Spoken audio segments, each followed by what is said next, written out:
Karl and Dana had no idea of the extent that the elders were making plans for their future. Instead of worrying about those sorts of things, they were busy studying and trying to find ways to grow their powers more efficiently. The fine control work that Dana had been doing with Hawk had helped her immensely, and Karl's growth rate didn't seem to be slowing at all, even though they hadn't gotten any new resources yet after his advancement. It was almost as if his powers were just reaching maturity, and like his body had in the first 2 weeks here, they were beginning to enter the growth phase, where he would start to truly blossom and show off the real potential of his unique class. While Dana worked on training the golem to operate as their frontline combatant, Karl worked on constantly improving the mental living conditions for Hawk. It felt like the more that he improved the space, the faster Hawk was growing, and even after a few days of work, he was certain that he could see the change in the bird. It wasn't getting larger, but the power was improving and the luster of Hawk's feathers was improving, as if his health was getting better, despite there being nothing wrong with him to begin with. The minute changes in monsters as they advanced was a field with very little study done on it, as the leadership felt that being able to identify the general power rankings of the monsters was more important than guessing the exact progression rate of wild beasts. So, Karl was only able to guess by what he was seeing, and if he was right, then after only a few more months, Hawk would likely make it to the ascended rank, and his claws would begin to darken and turn glossy. That growth level was feeding back to Karl, and his body was getting stronger every time he woke up in the morning, but more importantly to him, as a former late bloomer, it was not just getting taller, but he was getting toned. Not in a burly and muscular sense, more of a professional athlete, lean muscle mass way. The three of them, Karl, Hawk, and Dana, kept up that same routine all week, with their regular classes all day and a new addition, the social adaptation lessons, as Sergeant Rita called them, where they learned all sorts of small things about interacting with other elites outside the academy, as well as some geography and important figures that were not well known to the general population. A regular elite wouldn't be calling on someone like the president without a very good reason, but there were dozens of powerful and reclusive elites and older magic users that were important enough that they should receive an invitation to everything, even if you knew that they would never show up to your event. Ironically, the headmaster was on that list of people who should be notified of and invited to all major social events, even though it was common knowledge that he rarely left the academy. Not inviting him would be seen as rude, and his staff would be left in the dark about the event when others asked him about unexpected events that might have happened at it. Finally, it was time for the special class to assemble again for their weekly training, but when Karl and Dana arrived at the grounds, they found a pair of new faces among the crowd, and a new professor waiting there as well. The older mage in charge of the class raised a hand to get everyone's attention, and the group fell silent, eager to find out what was going on. Today, we introduce two new promising students, Jenna and Brittany. Both are first-year mages with exceptional growth rates, and I hope that you all get along. The teacher paused, and the team leaders realized that the numbers no longer worked. There were 6 teams of 9, plus 2 didn't leave them with even team numbers.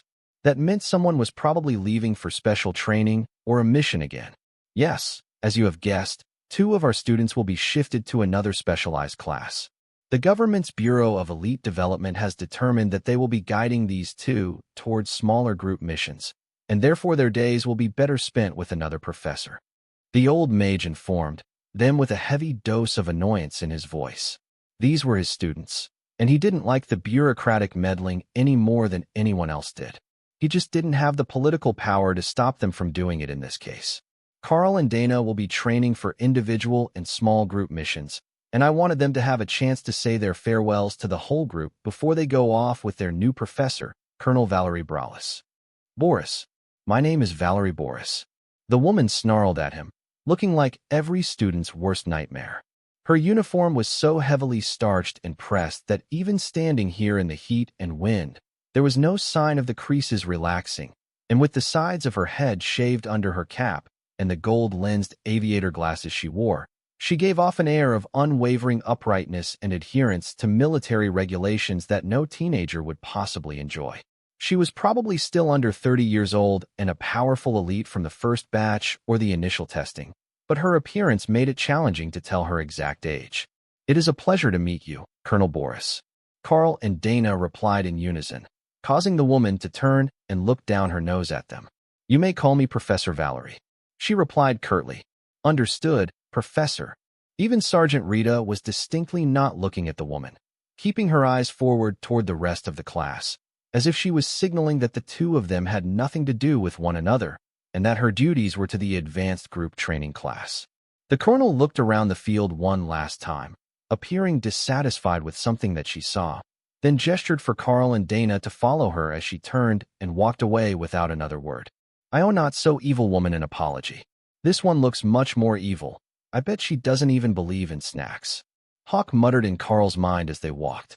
Professor Valerie led Karl and Dana out of the field and behind the gymnasium building, where she had a military sedan car parked, with a driver waiting for them. Climb on in, time is wasting, and I am under orders to have you back here before dark, she instructed as she settled herself into the front passenger seat. It was obviously a sanctioned trip, as she had just been introduced as their instructor, but it seemed odd to both of them that they would be taken off school grounds on the first day by their new professor for small group combat, or whatever she intended to teach them. No words were spoken until they were out of sight of the academy grounds, and then the professor turned back to look at the students in the back seat. What we will be learning is not for the ears of the general population of the academy, or for the busybodies watching the security footage. As you were informed earlier, I am from the Bureau of Elite Development, a division of the National Security Agency, and I will be teaching you the essentials of how to operate as a pair. It is not guaranteed that you two will be working together after graduation, but the Bureau sees promise in you both, and we intend to guide your growth.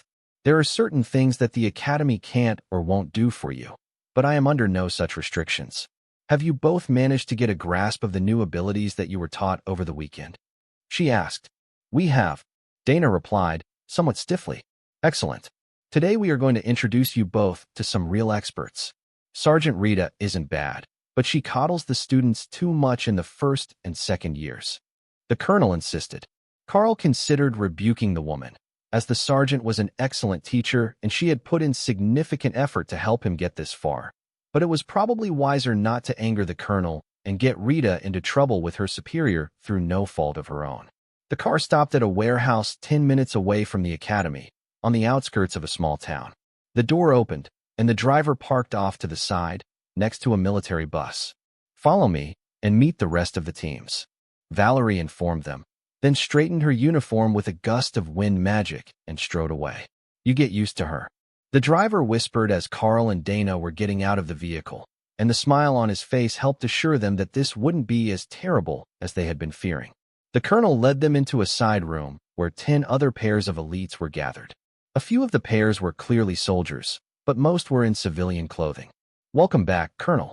They greeted her in unison, all giving sharp salutes that made Karl and Dana feel out of place in a room full of professionals.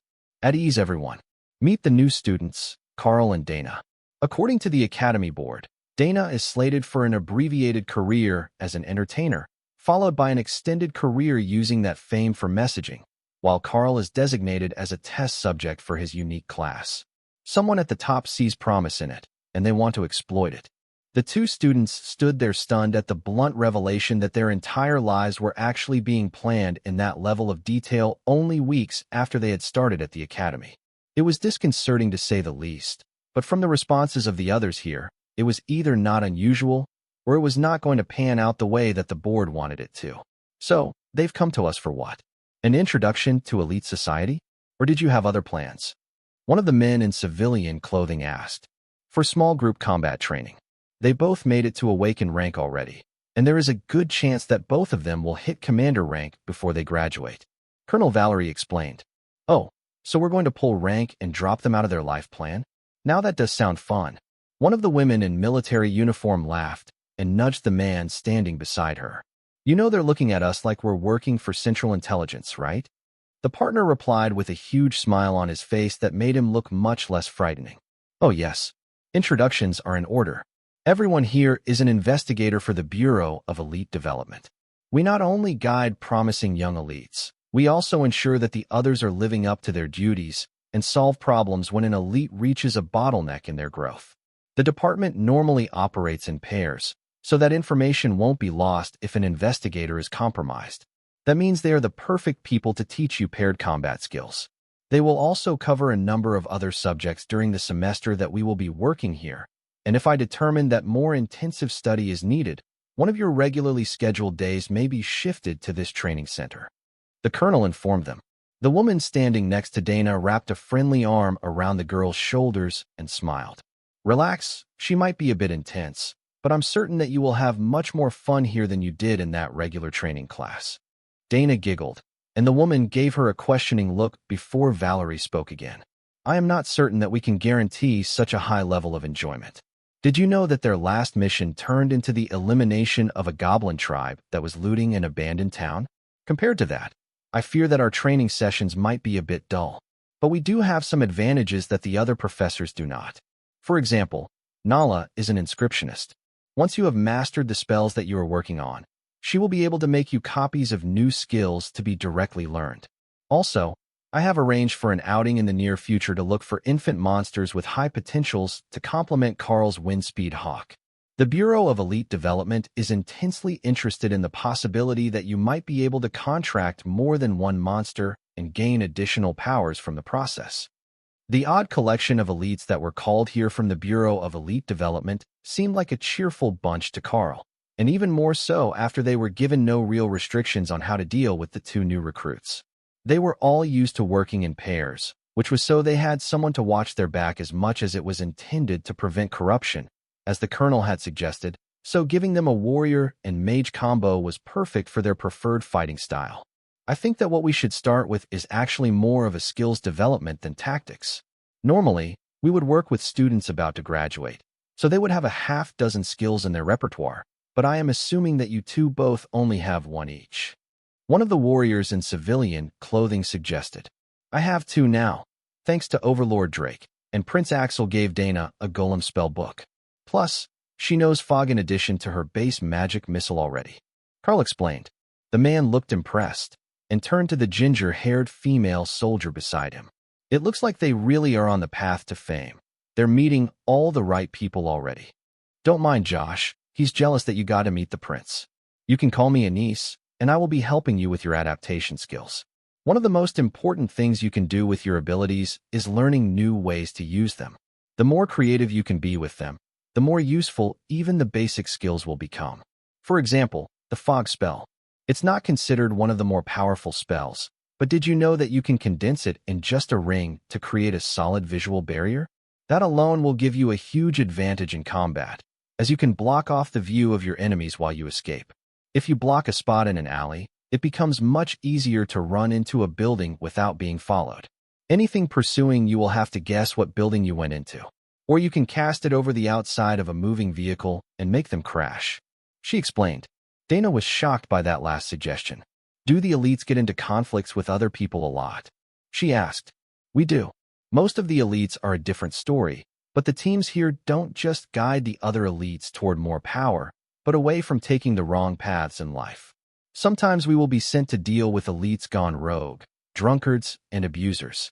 But the same techniques can be used against intelligent monsters. For example, the mithril tiger. They're smarter than most people you will meet, and if you want to lose them once they're following you, it will take a lot of effort. The full-grown ones are on the strong side of commander rank, and even 2-on-1, it can be difficult for elites at the same rank to take them out unless they're caught in the open. Anise agreed. Karl didn't quite understand the crossover between this conversation and his own skills. Rend and Shred seemed pretty simple, but the versatility of fog seemed to be pretty high if you could use it to blind the target.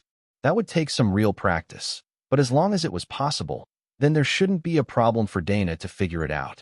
The mages took Dana off to one side of the room to explain whatever they wanted to do first, while the other half of the group gathered around Karl.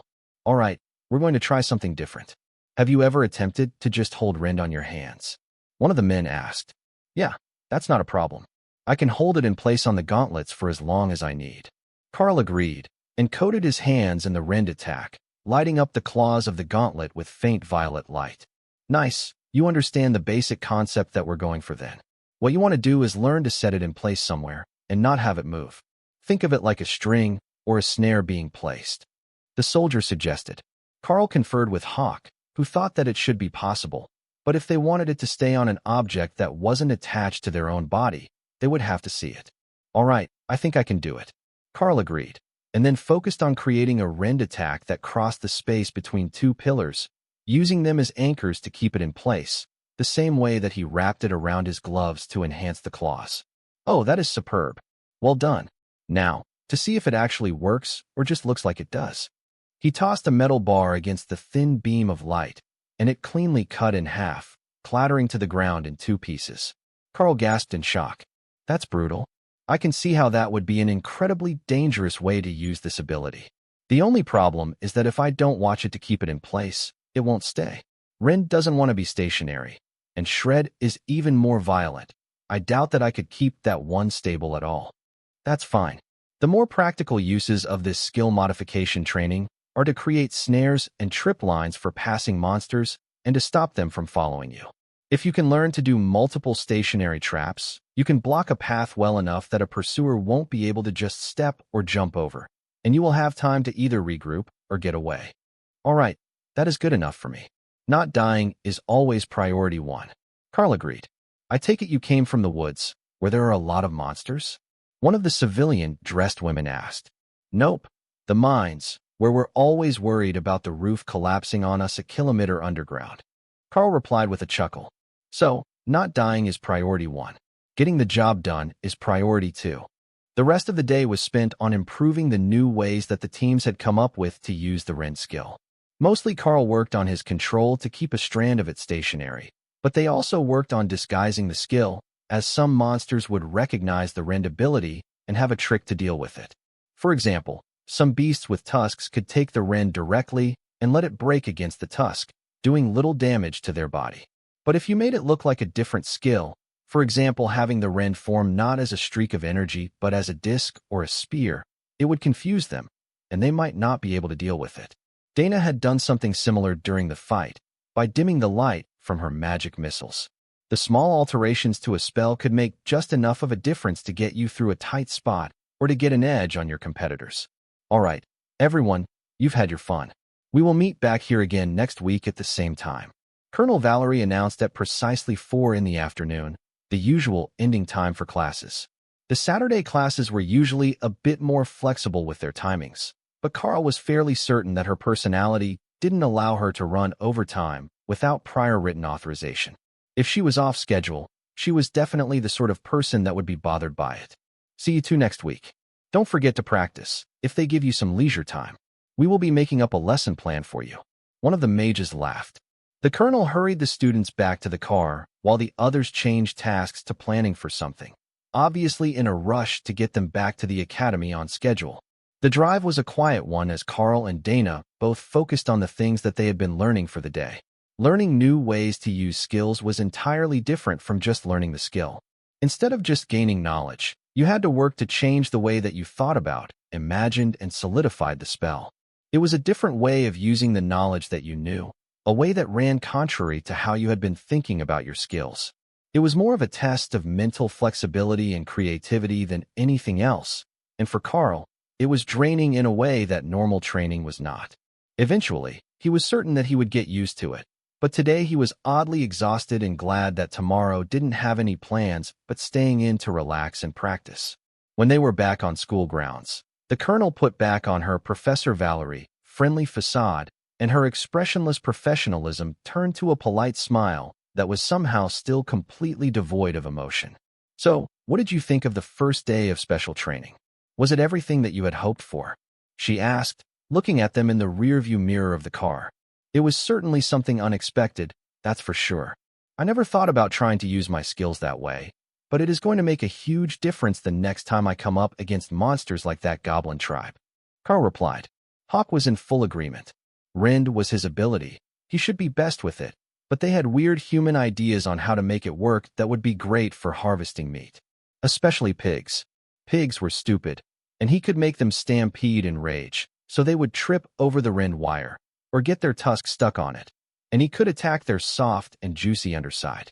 Hawk, go have a snack. Your food daydreams are distracting. Karl reminded his partner. Hawk wasn't wrong, though. Plenty of creatures could be made to charge in rage. and they wouldn't be looking closely enough to notice the thin string before they ran into it. They would be too focused on what he was doing, and the trap could be set in advance. Dana turned toward her noisy room with a soft smile on her face. Let's see how the neighbors like me now. I've got some great ideas on how to make the golem and magic missile work together, so I will be practicing them late into the night. Karl laughed at her comment. The booming noise of the neighbors practicing their attack abilities could still be sporadically heard.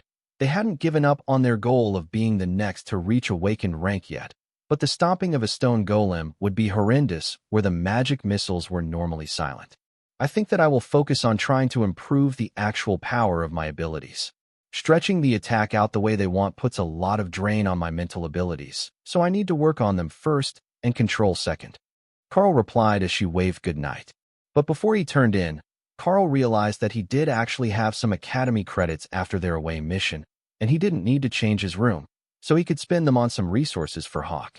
He headed back downstairs to the supply room and waited for the clerk to answer the bell. Welcome back. I saw you headed off campus this morning, so I didn't expect to see you today. What can I do for you? Possibly a uniform repair. The man asked. Nope, my uniforms are fine. We were just doing some off-site training, not a mission. What I need is an awakened or ascended rank strength stone, and some ascended rank monster blood if you've got it. Karl replied. The strengthening mixture. Be careful using too strong of a potion when you've just broken through. It's best to mix a little bit into a shot of water and see how that works out for you. The clerk warned him. Thanks. I will be sure to portion it out slowly if you've got the good stuff. Karl agreed. The man opened the computer to some sort of inventory screen and entered Karl's identification by scanning his badge, then frowned. You're still a bit short on credits. I can get you an ascended rank stone, but no blood, or both at awaken with the credits you have. Karl nodded. He had expected that a simple mission wouldn't get him too far, even if it was the most common of items. I will take the ascended rank stone, and I will mix it with the blood I saved from the mission.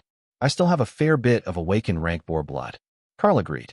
He actually had the whole boar, so he would be able to get half a liter or more of the blood out of it, enough to last Hawk for weeks at the proportion it should be mixed with the crushed stone. Pleasure doing business with you. Do you want that stone ground fine or coarse? I'm assuming you aren't going to try to eat the thing intact. The clerk asked. Ground as fine as possible. It mixes better that way. Karl agreed. And there you are? Good luck with your training. As soon as the transaction was done, the man disappeared into the back room, leaving Karl holding a small bag of powder, like some illicit drug transaction. Karl placed the powder in his beast's space and mentally formed a bowl to pour boar blood into. Hawk was already prepared and happily drained the beast, then slowly swirled the concoction with his claws until he had the desired consistency and an even distribution. A quick lick of the claws to clean them brought a happy trill. Then he began to dip the boar meat in the bowl, like he had seen Karl do with chicken at dinner. Karl ignored the bird's antics and sat on his bed to meditate the afternoon away, continuing right through until morning as Hawk adjusted to the change in food, and the feedback strengthened Karl's body and mind. It looks like we might not have to slow down, buddy. Karl informed Hawk when his alarm went off for breakfast. I told you. We will be stronger than that sergeant in no time. Hawk agreed. That was the first time that Karl recalled the bird calling her by rank instead of just evil lady or not so evil lady. Hawk was getting smarter, he was certain, and he was beginning to remember names for people. Fortunately for the both of them, today was the weekly day off, and they didn't have any major plans, other than continuing their basic training and meditation schedule. But a lack of plans didn't mean they weren't going to do anything. First thing in the morning, before Karl had even gotten up to go to breakfast, the supply staff was at his door with a delivery of upgraded food products for Hawk, various meats, sausages with infused resources of some kind, and a pungent ointment that the label said should be applied to the claws to help them maintain their flexibility and not become brittle. That gave them plenty of work to do after Karl had finished eating, as Hawk was a fairly picky eater when the food product was not meat. The sausages had been created with humans in mind, so Karl would eat them himself if necessary. But some of the order seemed to be completely plant-based. It looked like meat cubes, but when Hawk poked them, they were just wiggly and soft, definitely not meat. Karl thought that they might be tofu of some sort, created with a magical plant to help strengthen the body, but Hawk resolutely refused to eat them. The spicy sausages were an instant hit, and Hawk didn't care that they had visible herbs in them. The cheese sausages as well. He made a mess of himself as he tore apart the juicy cooked meat tubes. But Hawk was instantly in love with the flavor of cheese. Karl made careful notes of the response to each food product, as well as Hawk's estimation of the absorbed energy content and any reactions that his body had to the food. Only one caused an unusual reaction. The spicy sausages that Hawk loved gave him a stimulant boost and made him hyper, a fact that Karl noticed, but Hawk did not. They might be some sort of drug to the Windspeed Hawk, but his thoughts were as clear as always, just faster and more easily distracted. Once Hawk had a sample of everything, Karl tried the rejects and found that while they were edible, none of them were going to make his favorite foods list. They were all easy to digest, which was a small blessing, and Karl spent most of an hour meditating to burn through the energy before he got up to water the plants and check for any ripe fruits or flowers that should be harvested. He still had to use the manual for that, as most of them were only just beginning to change from when he had arrived, but a few were more prolific. The berry bushes in particular seemed to be constantly flowering and growing more fruit as they were picked, and the tea trees constantly dropped leaves that needed to be dried. That took him nearly to lunch, but he had a small collection of fruits in the beast space now, in addition to the berries that Hawk liked to season his meat with. I should go do something today. Karl mused to himself as he finished eating again and meditated away the excess energy to improve the beast space. It was really beginning to take shape, and he had most of a clearing worth of grass forming around the single tree already. Next, he was going to create a small bush. Hawk liked to fly around the balcony and dodge the branches, so a bit more scenery would be good for him, Karl thought. How about a lake? A bit of water would be good, so I can practice my diving for fish. Hawk suggested. That shouldn't be too hard. Just like the grass, he only had to focus on adding the lake bed to the nothingness of the space. Don't you think that it's getting larger in there? I swear that it used to be much more crowded, and you didn't have as much room to fly around. Karl asked as he began to work on the lake. I agree. I used to have to make small circles around the tree, but now I can fly for a few minutes before I have to turn around. Do you think that this place will get bigger as we get stronger? I could have a whole world to myself once we get powerful enough. Hawk suggested. Maybe that was the goal. The space was getting more powerful and larger with effort, and naturally, it would become an impressive home for the Windspeed Hawk, but asking for a whole world was on a whole other level. Awaken level was only going to take him to 1 kilometer or so in diameter at this rate, and the density of the world inside the space seemed to be improving in a linear way, while the size had made a jump at some point that Karl hadn't noticed until now. That would be another item to add to his mental list of things to track. Dana came over after lunch, intending to study and meditate in the silence of the balcony. But Hawk had other ideas. He had far too much energy after his change in diet, and he needed to burn some off, so he wanted to play. By play, he meant practicing their skill control together, since his and Karl's were too similar to be entertaining. So, she studied new ideas and techniques between rounds, while Karl focused on expanding the lake to the size of a pond from a puddle. He worked on that until mid-afternoon, when the urge to go do something crept up on him again. We should see if there are other things to do on the day off. They have to have some sort of entertainment that isn't working, Karl suggested. There are movie rooms, the games lounge, and a few other facilities that we haven't explored yet. Or we could go to the pool, Dana suggested. The pool was technically a training area for aquatic specialists, but on the rest day, it was simply a leisure spot for everyone to hang out, swim, and relax. The problem was that it meant there would be a crowd of people around, and neither of them were really the social butterfly sort. Being the first to awaken rank in the first year would draw a lot of attention, and they were hoping to let the furor die down for a few more days before they went out to mingle with people who didn't have anything better to do than ask questions about their training regimen. How about the movie lounge? Just sit and watch a movie and eat popcorn, Karl offered. That sounds excellent. But even better is the fact that nobody will crowd us and ask loads of questions because there is a movie playing, Dana replied, nodding in satisfaction. So, that was how they found themselves side by side in a dark room, eating junk food and trying not to laugh as a group of girls ahead of them in the small theater gushed about how handsome the star of the action movie they had picked was. According to the boy they had seen leaving when they came in, it was just starting again, for the third time that day because the girls had put it on repeat and nobody was brave enough to argue with them when it was actually a good movie. After the movie, they took dinner to go and ate on the balcony as they watched the sunset. Karl couldn't help but feel that they might have just been on what would pass for a proper date. But by the time that he worked up the courage to say anything about it, Dana had fallen asleep in her chair while meditating.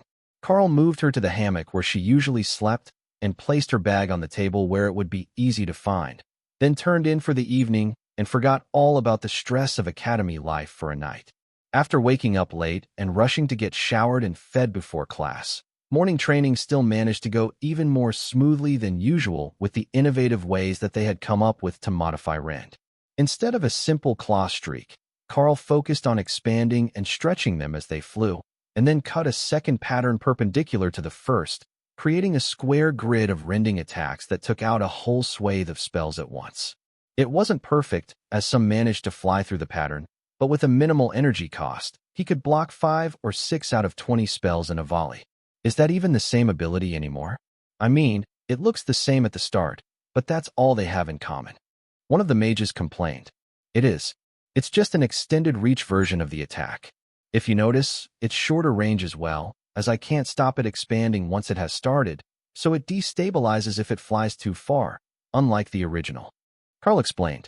So, it's similar to the process that led to creating the water shotgun, except not as extreme of a modification. I like it. One of the other mages replied with a gesture of approval. Even the teacher thought it was impressive and horribly difficult to evade if it was thrown at you that way. The best that anyone could do was to block it. There would be no evasion. That would be a nightmare for the rogues and the agile monsters, who weren't well known for their ability to take a hit. All right, that's it for today. See you all here tomorrow. The instructor shouted seconds before the bell rang, giving the mages time to finish one last spell. Karl and the mages relaxed through lunch as Hawk preened and showed off his new red feathers, the change from learning a second skill. Everyone had seen them all morning long, but they hadn't had a chance to really admire them with the hawk flying around above them. You know, I have never seen a wind speed hawk with feathers like that. I've got my tablet with me, and the photo analysis doesn't even recognize it. It says that it's a mutation and not a strength progression for the species. One of the mages explained. One of the others gave an excited look, eager for all types of new information.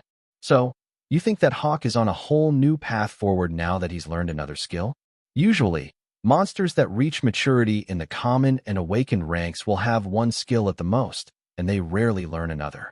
Since learning that Shred skill changed his feathers, I think it might have been part of what he needed to break through the racial limits for a windspeed hawk.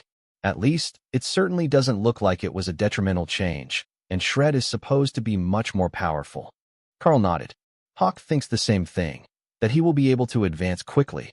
With my help and maybe another skill as he gets toward the top of ascended rank, I think that he can make commander way before I graduate. The mages sighed. None of them in that class would be making commander before graduation.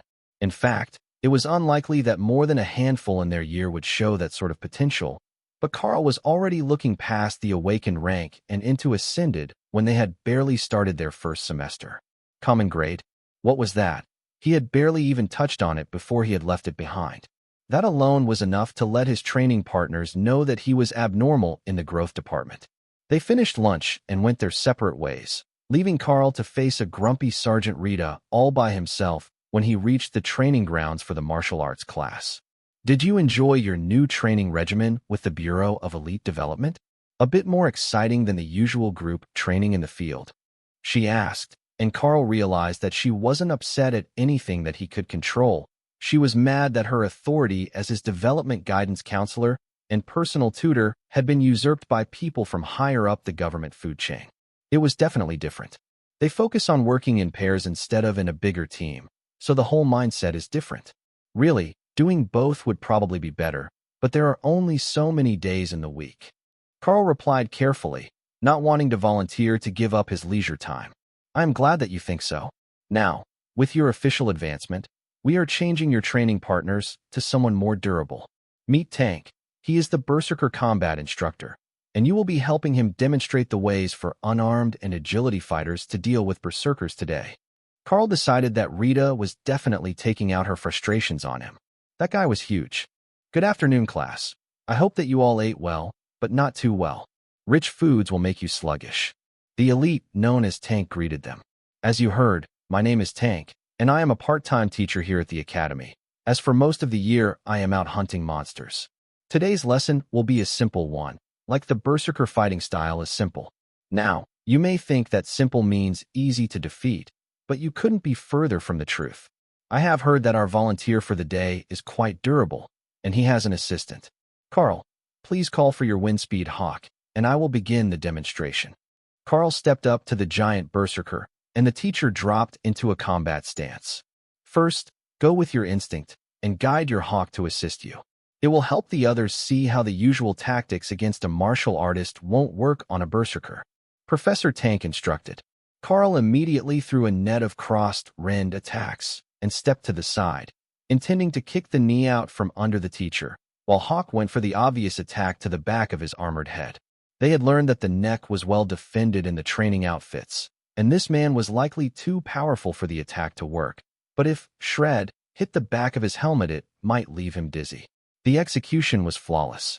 Shred hit his helmet a split second before Karl's foot hit the teacher's knee, but that's where everything went wrong. The hit to the head triggered the berserker's rage, and Karl's foot simply bounced off the huge man's leg. Then, faster than Karl could react to even begin to dodge, one massive meaty hand had backhanded his chest, sending him flying. Professor Tank smiled at the class, while Sergeant Rita helped Karl to his feet. He was in a daze, disoriented from bouncing across the ground. That, young students, is called unstoppable. The reason I showed you that first is because it's an ability that can be synthesized with magical drugs, so those of you who are in the army might run across it among other nations' soldiers in the future. Unstoppable is a basic skill of the berserkers. Most start with it. You cannot knock them over without immensely overpowering them. Any part of their body is equal to their entire mass. Also, while the attack to the back of the head from the Windspeed Hawk, Shred, I believe it used, will trigger Berserker Rage, which increases their power and movement speed multiple times. Now, the common grade Berserker students in your year aren't all that scary yet, but they will be. Instead of what you would normally do, which is taking them down with a throw or leg sweep to put them off balance and make them stationary targets for abuse, you want to aim for vital areas, soft spots, and nerve clusters. That will slow the berserker down until the damage piles up enough that rage wears off, and they start feeling the pain. He explained to the class. Karl frowned. So, basically, we dodge and avoid getting turned into paste until repeated attacks start showing their effects, but no leg sweeps and avoid hits to the head? Tank nodded happily, like a child receiving a present. Just like that. Also, avoid the face and the crotch. Not because the attack won't work, but because it tends to cause an instinctual bump in the rage effect, and you might get hurt during training. The other students laughed. Of all the bad ideas they had generated so far, punching a man 3 times their size in the dick was one of the fastest to be dismissed. The hits to the face were only second to be dismissed because half of them couldn't reach his face without jumping. Karl prepared to continue, then asked one last important question. Does the Berserker class make them huge, or are you just naturally that size? It makes them more muscular, but the height is all natural. I'm not even the tallest of my brothers. Tank gloated. Were they from some species that Karl didn't know? The people at the mines were shorter than average, as it was a benefit to be smaller in the narrow shafts, so the larger families had moved on generations ago to find more suitable work. But Karl was reasonably certain that humans weren't supposed to grow more than 2 meters tall, much less 2¼ Karl tried again, ducking under the professor's guard to land a kidney punch, while Hawk went for his lower back and then the backs of his knees. Karl had to tumble to the side to dodge the counterattack, but Tank was holding back on the speed that he had shown earlier when enraged by the hit to the head, and Karl managed to land a solid hit to the sternum before a kick sent him flying again. But this time he was able to twist enough to land on one knee and slide to an ungraceful stop. Don't underestimate a berserker's strength. Karl here is awakened, with the physique of an agility-type magical beast, but even with that advantage, a berserker at his rank could shatter ribs with a solid hit. While they will usually wield weapons, that doesn't mean that their melee abilities are any less damaging than your own class's, especially when they are in solid armor. Tank explained as Karl circled him, looking for an opening. Tank threw an attack, and Karl blocked it with rend. That gave him an idea. He had ranged attack powers, but he wasn't fast enough to get away from the professor to use them. However, he could wield them as a shield, as well as the way he had been using them as short-ranged attacks. The professor threw another punch, which Karl knocked up over his head, just as Hawk hit the elbow and completely redirected the strike. Tank was unstoppable, but those attacks would have either cut through or thrown someone his size to the ground with the amount of power that the duo had put into them. The deflected arm left his side open to attack, and Karl quickly sliced 3 times, while Hawk distracted the berserker by attacking his chest and stomach, soft areas that he had to block with the one hand that was in position. That's much better. I didn't think you had it in you, but that Rin really packs a punch, Tank announced with a smile. Now, in the advanced armor, those attacks didn't cause me anything more than a bruise which will heal in seconds, but against an attacker at your rank, even wearing awakened rank armor, that last combo might well have taken an arm off before slicing open his side and making his insides become his outsides. The berserker finished. But most of us don't have slicing skills like Rand. One of the students complained. You're a monk, right? Bring your weapon and come up here. Karl, you can take a breather while I demonstrate how to fight a berserker using pressure points. The whole class gave the boy sympathetic looks for becoming the next volunteer, but Tank wasn't planning to wait at all, and was impatiently gesturing for the boy to come forward. Right, berserkers didn't feel pain. So although he had bruises from the attacks, he didn't feel them. Karl watched carefully, and Hawk rested in the beast's space as the fights continued, with the huge professor giving each of the students a chance to try against him. Karl had been the only one who really stood a chance, as the rest had all been training only against their own styles or had specialized in grappling and submission techniques, which wouldn't work on Tank. But you didn't get to pick and choose your targets in a fight. There was a threat, and you had to deal with it. So this sort of training would be incredibly valuable to them later. Karl knew that there were many species of giant humanoid monsters as well. Orcs, trolls, ogres, owlbears, and many more. This sort of training would work on them as well, with only a little modification.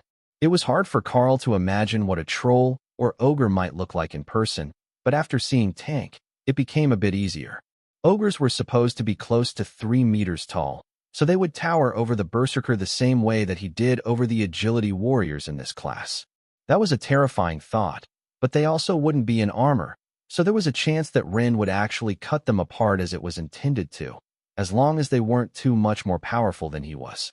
As the day progressed, Professor Tank showed off a dozen different fighting styles, and the students began to wonder if he had taken this job just because he was a battle junkie and there weren't constant threats at a level where he would be sent out.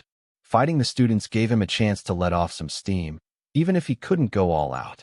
But there were other students here as well, and some of the stronger ascended rank seniors from the other training group of the class were enough to actually make him work for his victories, not like Karl and the first-year class, who he just toyed with. The mixed martial arts instructor raised his hand to get everyone's attention. All right, that's it for the day. Professor Tank will be working with a different class tomorrow, but don't forget the lessons you learned today. Integrate them into your fighting style, and prepare for his return later this week. That would be easy enough. None of them were likely to forget this day anytime soon. Karl headed back toward the dorm rooms to begin the studies that he had been assigned on monster biology, intending to spend the evening focusing on finding ways to make Hawk stronger. But when he rounded the corner, he found Colonel Valerie standing at the door to the dormitory waiting for him with her trademark frown on her face. "Student Karl, follow me. We have numerous things to do today before dinner," she announced as she started walking. Karl sighed while Hawk gloated and dug into the pile of meat in the beast's space. The new strength stones with the awakened rank boar blood were doing great things for him, but Karl had to rely on the feedback and work while Hawk ate. The colonel led him toward the next building and into a private classroom, where one of the pairs from the last training day were waiting. It was a warrior and mage pair, like him and Dana. They had a large selection of pills, loaded needles, and food products set out on the table waiting for him, making Karl pause at the door in concern. "Are we not concerned about interactions between multiple treatments?" Karl asked. "Not particularly. All of these are known to work together occasionally, and we are not sure how many, if any, of them will actually work on you." The colonel replied with a shrug. "You know that deadpan voice is why everyone thinks that you're a heartless itch, right?" The other woman in the room asked, forcing Karl to nearly swallow his tongue to avoid laughing. That definitely wouldn't go over well with the uncompromising Colonel, but despite her hard glare at her subordinate, she did relent a little and explain her idea. These treatments aren't as nefarious as they look. Each of them is carefully chosen to enhance an aspect that you have already shown an aptitude beyond the normal end.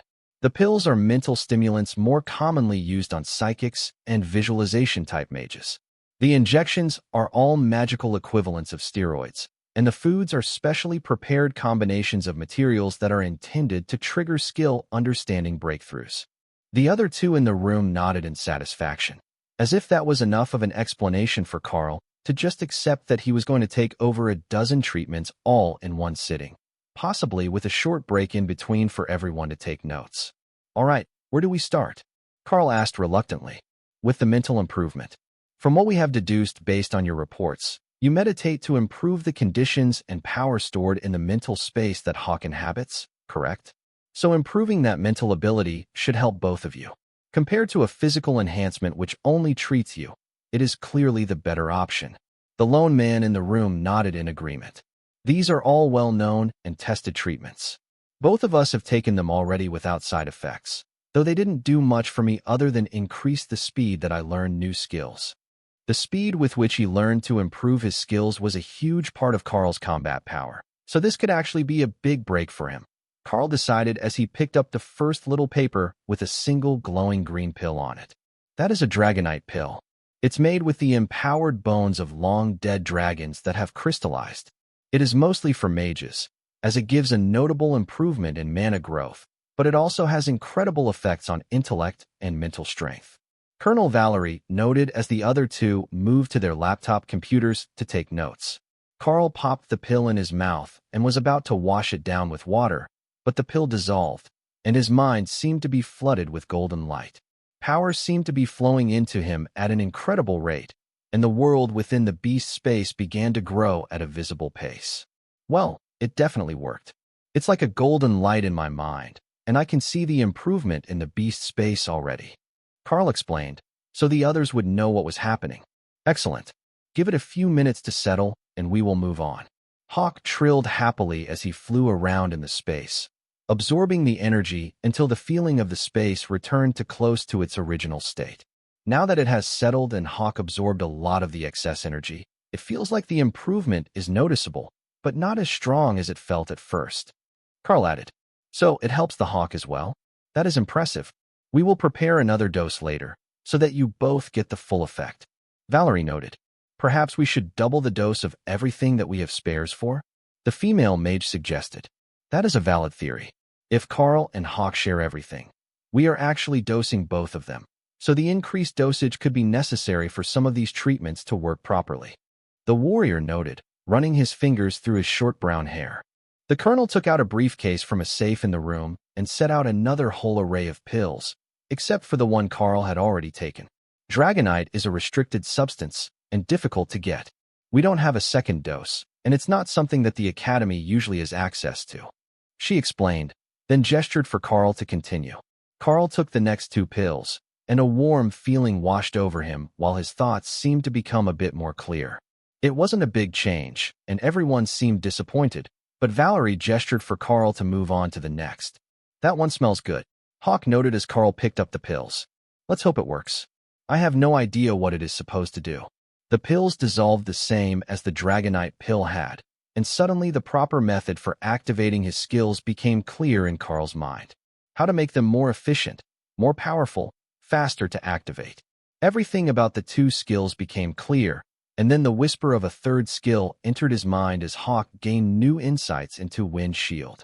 Karl couldn't use it yet, but as Hawk's understanding improved, the feedback coming from Hawk's advancement was giving him glimpses of the method. That one is incredible. I understand my skills so much more clearly now, and even Hawk is having a breakthrough in understanding, despite his knowledge level already being incredibly high, as Rend is an innate skill to his species. Karl explained, wonderful. That pill can be hit and miss. Some people don't understand much, while others make great strides. We will keep a note in your file, so more will be available once you have learned more skills. The colonel replied. The next pill vanished with a swirl of energy into the air around him, as if his body was forcefully rejecting the pill. Well, that was different. Something about that one is incompatible with him, despite the effect being nearly the same as the second one you took. The mage commented as her fingers flashed over the keys, making a note of the strange energy phenomenon. You don't think that it's a matter of saturation, do you? Like when you eat too much and can't eat more? Karl asked. The other three shook their heads. No, we typically give this entire course at once, either the strength or mental improvement, and that has never happened before. The colonel replied. The next few mental improvement pills were absorbed without fanfare or any immediately noticeable effects. That was disappointing, but the last pill in the line looked more like a gemstone, and Hawk was getting excited just looking at it. This is a crystallized mana drop from a higher-ranking beast. Normally, it is for increasing mana pools in the mages, but it should also be useful for your Hawk, so we brought it with us. She added. Karl took the object in his hand, and Hawk immediately stole it, pulling it into the beast's space where he tucked it in his nest. You know, I'm supposed to eat that. Karl reminded him. It will be better here. I can slowly absorb all of it this way, instead of you getting a stone in your stomach. Hawk says that it's better to slowly absorb it in the beast's space to help his growth. I can feel the energy flowing into him, but it could take some time before the effects are obvious enough for me to tell what it is doing. Karl explained. Well, that's fine. We have a bit of time while we move on to the potions. I hope you're not afraid of needles because about half of these are injected, while the half without needles are taken orally, but the plunger-type baster reduces waste on the walls of the container. Valerie explained. Well, I'm not the biggest fan, but if it's all for the sake of rapid growth, I'm not going to argue. Karl replied. The mage smirked. Make a note. Subject's mental state has improved his understanding. He now understands in advance that expletive-laced inside thoughts are the key to interacting with the colonel. Colonel Valerie glared at her, but Karl realized that the two were actually good friends, in some strange way. The man loaded the needles into a mechanical injector and gestured towards Karl's chest. You need to take your shirt off. We will inject them into the upper arm. The other optimal spot is the buttocks, but it's a bit forward to ask you to drop your pants without warning. He joked. Karl removed his jacket and the simple white uniform shirt and set them over the chair beside him. All right, this will hurt. I'm not going to lie or sugarcoat it. Just mentally prepare yourself, and we will wait for the injection to settle before we move on to the next. Karl nodded and turned his head away before a pain shot up his arm and across his chest, feeling like his body had been set on fire. Here, drink this, you will need it. The mage's voice was a distant whisper, but she poured the drink into Karl's mouth as he clenched his eyes closed to keep the painful light out of his eyes as his body burned. The drink seemed to contain some sort of energy, and the burning of his body faded as it absorbed the power. Then, the power began to flow back into his mind, and Hawk suddenly shot up in size, going from Hawk size to larger than a turkey or a condor in a matter of seconds. Hawk was a gangly and malnourished giant, but he was slowly filling out as the bird frantically tried to fill its ravenous belly. Hold up, something in that one made Hawk grow uncontrollably. He's huge and starving, but there is food for him in the space. Give it a few minutes before we do anything else. Karl explained, still holding his eyes closed, though he was unable to meditate with the pain. All right, notify us when Hawk has stabilized, and we will give you the second dose. Colonel Valerie agreed. Hawk panicked a little at that news, but Karl had already known that the colonel wouldn't give up on a treatment that was producing results so easily. It took half an hour before Hawk was settled, and the kitchen had already delivered a special order of monster meat for him to eat during the second dose by the time that the pain in Karl's body faded. Just keep your eyes closed. The food bowl is beside your hand. Just move it into the space for Hawk. Your body has stabilized along with his, but there is one more dose of that to go. Colonel Valerie insisted. You ready to be a giant hawk? Karl laughed, while the bird trilled happily at the influx of ascended monster meat the kitchen had brought him. Not all of it was his preferred flavors, but at the moment Hawk didn't care what animals it had come from, as long as there was a lot of it, and it was all energy-rich to make up for the energy that he was lacking. It only took a few more minutes for the bird to demolish the food shipment and decide that he was ready for another round of the special treatments. Karl nodded to signal that he was prepared to continue, and the pain spread through his body from the left side this time. overwhelming his mind. But the effect on Hawk wasn't as extreme. He didn't grow anymore, but his body filled out with powerful muscle. Now he looked like a proper hawk again, but larger. He finished the meat bowl and flew up around the space in joy, then cried in despair as he realized that his nest was too small for his new body. Karl worked to change the shape as quickly as he could under the circumstances, while Hawk made sure not to lose his precious new stone before he settled down into the tree. Satisfaction flowed from his mind as power flowed in from the stone in the nest, and then the space itself seemed to change. It was growing, but it reached a plateau where Karl had expected the quality to improve. Only that wasn't what happened. The space seemed to split, and the growth went to a second space, separate and barren, the way that Hawk's had been when he first bonded with Karl. Do you think that spot is made for someone else? Like, we have improved the size of your resting spot enough that it's time to improve a home for a new friend. Karl asked his feathered partner. I think so. I can't go into it, so it's not a separate bedroom for me. Hawk replied, annoyed that not all the growth was going to his space. There was still room to fly, but he was much bigger now, so shouldn't the room to fly have expanded proportionately?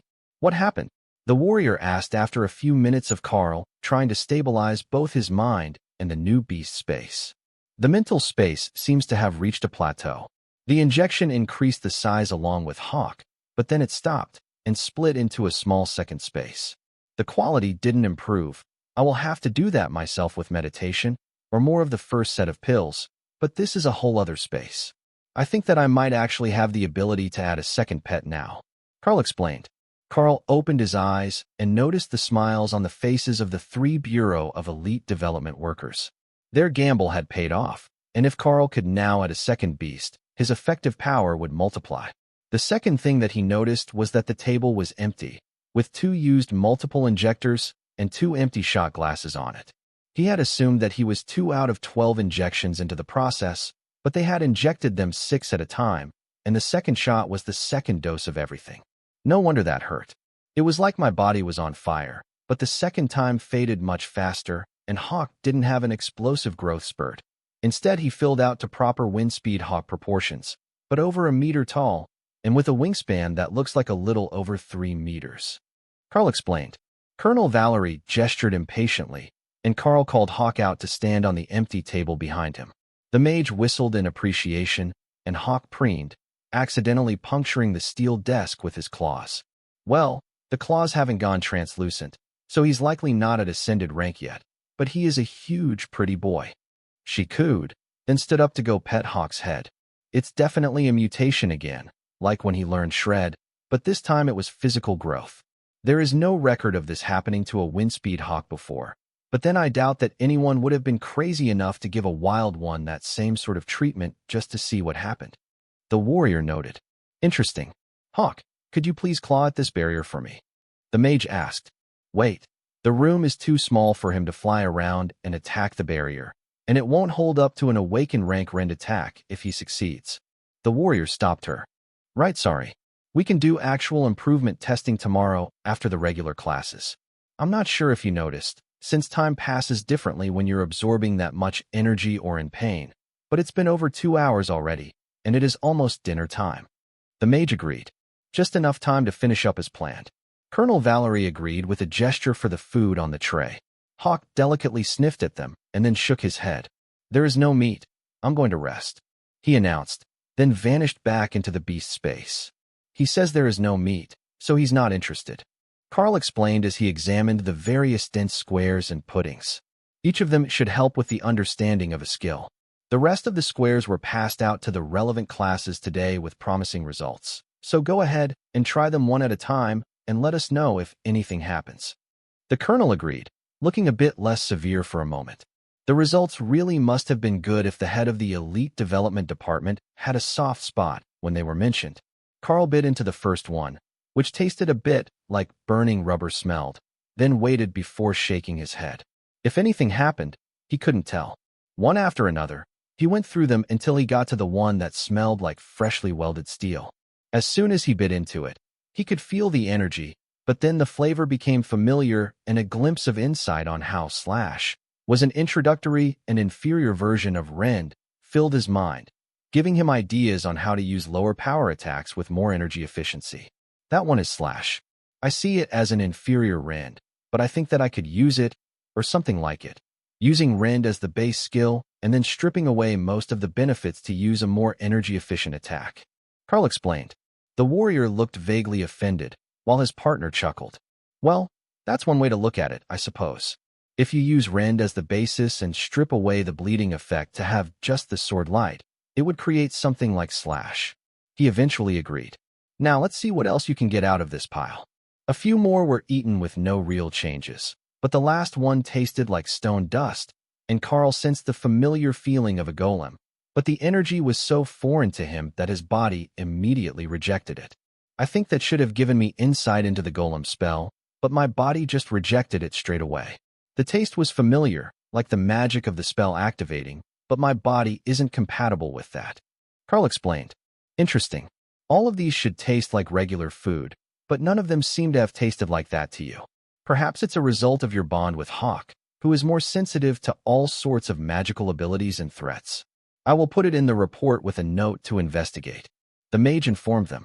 That concludes the day's special programming. We will bring you a fresh uniform. Then you can return to your room. Karl looked down at his body and noticed that while he was only a little more bulky, he was absolutely shredded. There wasn't an ounce of visible fat on his upper body, and he could feel the itchy feeling of a beard coming in on his face. That was a new experience for him, as he never really grew more than a bit of a scraggly mustache before, but this felt like a full beard. Karl judged his body, then his uniform, and put the shirt and jacket back on. They were a bit strained in the arms and chest, but they still closed. Oh, I see where this is going. Undo the top 2 buttons, and you'll get all the ladies with that physique. The mage joked. Colonel Valerie gave a faint smile, then shook her head. That fitment is not within Academy regulations. We will get you a fresh uniform and a razor before you leave this room. Daniel will help you shave if you haven't done it before, and I will take Alice to guard the door to prevent any curious eyes from seeing you before you are ready. The uniform was brought in, and the 2 women left the room, while the warrior gave him an assessing look. We should cut your hair as well. It got really shaggy with the rapid growth. Don't worry, I've got practice and I will keep you looking good for that little mage girl. The sly wink that Daniel gave him made Karl blush, but the warrior was all business as he took out the electric shaver from an academy bag and dug a set of clippers and scissors from his own kit. It was a shorter process than Karl had expected, as the hand speed of an elite was so much higher than his mother, who usually cut his hair. In 15 minutes, he was dressed, the waist hair was in the trash, and everything was clean to Daniel's satisfaction. Well, that's the best I can do. The rest is up to you. Good luck with the romance. The warrior laughed as he gave Karl one last twirl to make sure his haircut was perfect. Thanks. Honestly, this is overwhelming. Everything is changing so fast that I don't even wear out clothes anymore before they are discarded for a new size. Heck, I didn't even have that set long enough to launder them before outgrowing them. Karl laughed. You should be settled now. Well, close to it. The first advancement or 2 are the largest changes. Now you've just got to grow into your body. You're powerfully built, but it's still immature. Give it a few more years of regular training, and all that fancy muscle will become much harder, and you will be able to apply it more effectively. Old man strength is a real thing with the elites. Daniel laughed. It's a real thing with the minors as well. Some of them are much stronger than they look. Karl agreed with a smile on his face at the memory of an old man from the 3rd shift showing up a supervisor from the city who couldn't get a rusted gate open. They left the room, and the 3 adults split off with a short nod toward Karl, who headed straight for the dining room. It was filled with excited voices of students who had gained something from the day's treats, and the ones who had special training for the day because there wasn't a special advancement food for their skills. The first-year mages in particular were freaking out, as 4 of them had mastered Golem in one class, while the rest of them were on the way to learning the spell. It was a huge moment for the mage trainees, and they had earned the right to gloat for one day. The warrior classes mostly worked on improving basic skills with the food, and Karl wondered if Dana had gotten special treatment as well, as she already knew the Golem spell. She might have gotten the same food buff that the others did to elevate her skill with the spell, but she had been in the special training with him on Saturday. Then she came into the room, accompanied by one of the women from the Elite Development Department, who looked concerned that she would collapse. "Are you all right?" Karl asked, walking over to take over the assistance needed to keep Dana on her feet. "Yeah, we did a bunch of mental enhancement training, and it left her a bit dizzy. Not all the treatments went as expected," the older mage explained with a meaningful look at Karl. That look meant don't discuss this in public, so Karl nodded and helped Dana through the line to get dinner, which the soldier Dana came in with carried to their table before sitting down to join them. "It looks like the special training was much kinder on you. I expected you to be in worse shape," the woman commented. "The last few lessons helped a lot and allowed me to focus. Not all of them worked. Some of them were completely ineffective, but enough of them worked that the colonel almost smiled." Karl replied. The woman smiled. "Well, now that is a new one. She doesn't do that much. In fact, we all thought she had her sense of humor surgically removed when she got her oak leaves." That was a reference to the rank insignia for the lieutenant colonel, one military rank below where Colonel Valerie was now. "Jill, be nice. You know she will chew you out the way that she did Dave if she hears you," Dana whispered. "She's too busy berating him to come back this fast. But I will see you soon. Probably tomorrow to get the updated notes on how you're doing." "Karl, it is good to meet you. I will be taking over as Dana's personal tutor, so we will be seeing each other every morning," the petite blonde informed Karl with a smirk that made Dana blush. It took a moment to register, then Karl was blushing as well. The mage knew that Dana usually slept in his room, and not knowing how Karl's room was laid out, had made the logical leap to the fact that rooms normally only had one bed in them. Karl didn't let that little bit of judgment change his plans for the evening, though. Hawk wanted to show off to Dana now that he was so much bigger, and she wanted to get a decent night's sleep while the other students were going even more crazy with their training regimen. They had all gotten a bump in power and skills today, and that had renewed their flagging faith that they would be able to progress to awakened before the end of semester exams, when the ranks would all be reviewed. As soon as they were back on the balcony, Hawk popped out of his space and landed on the table, being careful not to damage it with his claws. "Holy crap, is that Hawk? What happened to you, buddy? You're massive," Dana gasped before pulling the bird into a hug. One of the treatments caused an extreme growth reaction. It took him a lot of food to recover, and he's still working on filling in the muscles, but he's definitely an impressive beast now. Karl explained. "Well, now he's going to need a lot more food, but I'm sure that the academy can keep his belly full." Dana laughed. That would be another issue after he graduated, Karl realized. The elites got a stipend, but he would be spending a massive amount on food if he couldn't regularly hunt for powerful monsters to keep Hawk fed. Then there would likely be a second monster as well, since the beast space had split. That meant two ravenous beasts looking for sustenance, and it would have to be suitable to their rank, which would not be easy once they were much more powerful. It wasn't like any grocery store actually had overlord rank meat in stock, or even commander rank for that matter. Once you got past ascended rank, the monsters became incredibly dangerous to even larger towns, so their population was controlled in the inhabited regions, meaning that Karl would have to go looking for them if his energy wasn't enough to sustain his team. Hawk squawked happily as he tried to explain the new things that he had learned, so Karl translated for him, while the bird had a deep conversation with the mage. "I also got plenty of gains, though not in quite the same way. Look at this," Dana announced, then cast the golem spell, which created 2 copies of the stone golem, both as impressive as the first had been. "One of the treatments gave me the insight to multicast spells that I know. So, 2 golems, or 6 magic missiles. It doesn't do much for fog unless I want to make 2 layers, but it's really powerful, even if it is a bit hard on mana. I have more of it now, and I recover much faster as well. Those pills were a miracle." She sighed. "We went through a round of pills as well. Then there were injections of physical enhancement potions. The idea was that I needed the mental abilities for Hawk's space, and the strength to actually fight. There might be a second beast coming soon as well, but I'm not sure when the academy is going to set that up. I will be holding out for something good, a beast that can fight and get along with Hawk." Karl informed her. "That shouldn't be too hard. Hawk is easy to get along with." The bird flapped his wings in annoyance, and Dana began to laugh. "Oh, I see the problem. You don't want to share, is that it?" Hawk nodded and took a piece of meat out of the beast's space. He threw it in the air and swallowed it whole, trying to explain the issue to Dana in a way she would understand. "Oh, they might try to steal your food." "Yes, that would be annoying. She agreed. They both sat and meditated for a few hours before turning in for the night. They knew that they would be getting up early, but when the knock sounded at the door promptly as the sun came up, neither of them was ready. Karl slid his pants on and answered the door, finding Jill and Rita both waiting outside. "Give me a few minutes to freshen up and eat, then I will be ready." "Isn't it a bit early?" he asked. "It is. But we have a big day again today, and this is Dana's first day with Jill as her personal tutor." "She is here, right?" Rita asked. "Yeah, in the hammock on the balcony, probably still sleeping, since the area is soundproof. Jill can go wake her up, but be careful. Hawk and a golem or two are likely both active in there." Jill laughed. She was a commander rank mage. She wasn't particularly concerned about the golem, but Hawk could be an issue if he didn't want to let her near Dana.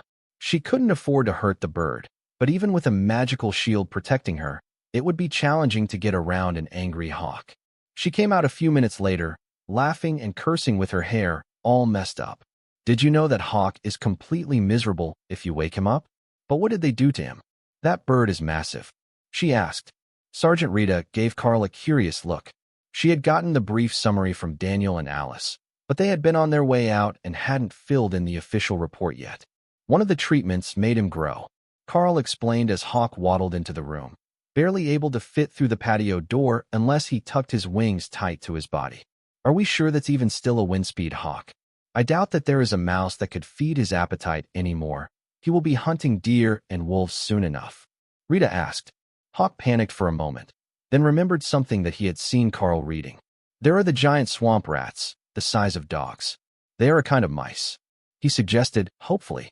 "Hawk says giant swamp rats still count," Karl relayed, while the women laughed. The giant swamp rats were an awakened rank monster, so he could hunt them already, but Rita was more excited to see if his power had grown proportionally to his body.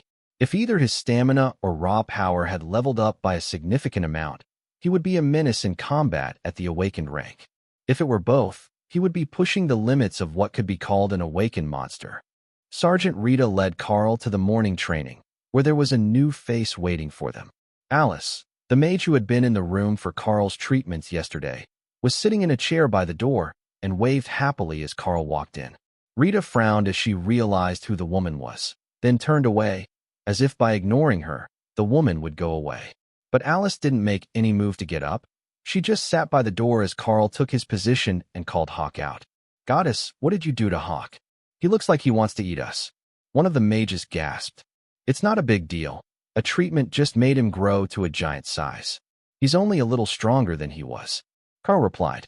While that was reassuring, the fact that there was a giant monster in the sky above them was enough to intimidate all the students at least a little bit. It was an instinctive reaction to a large flying predator that could possibly carry away a full-grown person. It wasn't likely. His actual body was only a little over a meter long, but with the wide wings and long tail feathers, he looked much more imposing in flight. Their first few spells were a bit hesitant, but once they realized that Hawk was blocking them the same as always, they began to get back into the swing of things and worked to overcome his increased number of attacks, which were traveling at a higher speed today than they remembered. The mental improvements that both Karl and Hawk had gained were helping with both the targeting speed and the ability to rapidly form and send the rend attacks at the target. Karl heard Rita's voice as she talked to Alice and split a bit of his attention from the attacks. "Don't you think this is a bit too easy? I mean, they're not even attacking the defenders, just the targets near them," Alice was asking. "It is the safest way. We can't afford the sort of fatal incident that happened a few years ago. Even if you put a barrier on them, there is still too much of a risk." Rita replied, "They're not going to break my barrier, and it would be better for the two of them if they had to actually avoid and block attacks, instead of this bodyguard scenario where the attackers are only concerned with the target behind them." Alice replied, "Are you the tutor, or am I?" Rita was definitely mad now, and Karl was tempted to continue listening as they lowered their voices to argue, but that would take too much of his attention from the task at hand. The class paused at the half-hour mark for their usual 5-minute breather, and Karl grabbed a water bottle for himself and Hawk, squeezing it to spray water into the open mouth of the oversized bird, since he couldn't easily drink out of a bowl without making a mess. "All right, everyone back at it. But we're going to change things up a bit this time. Your skills are improving, so you will be aiming at moving targets. That means not only will you have to hit a moving target, but Karl and Hawk will have to defend moving targets. The professor in charge of the class instructed. Karl couldn't tell if that meant that Rita or Alice had won their argument, but it would make the class more interesting. It was also going to be a real challenge for some of the students who had struggled with their aim at the start of the year. They were better at hitting stationary targets, but Karl would have to make sure that he didn't get himself hit. He had the Academy's training armor, a long coat and helmet, but that was only a limited level of protection that should keep him from being seriously injured if he took a direct strike from one of these spells. But then, they were mostly on the low side of awakened, and his body was getting much stronger, so perhaps they wouldn't actually be too damaging through the coat. When he hit Tank with full force spells, it barely bruised him, but he was 2 ranks above Karl and Hawk. The mages in the class were using limited power to extend their stamina, a quarter or less of their ability. That seemed safe enough. The spells began to fly toward the targets, which were now much closer to the ground, and Karl moved to make interception easier. His presence between the mages and the moving targets frustrated many of the students, as even if Karl didn't successfully intercept the spells, they couldn't hit the target with him in the way. But now that they were coming toward him instead of over his head, the attacks were easier to target and block.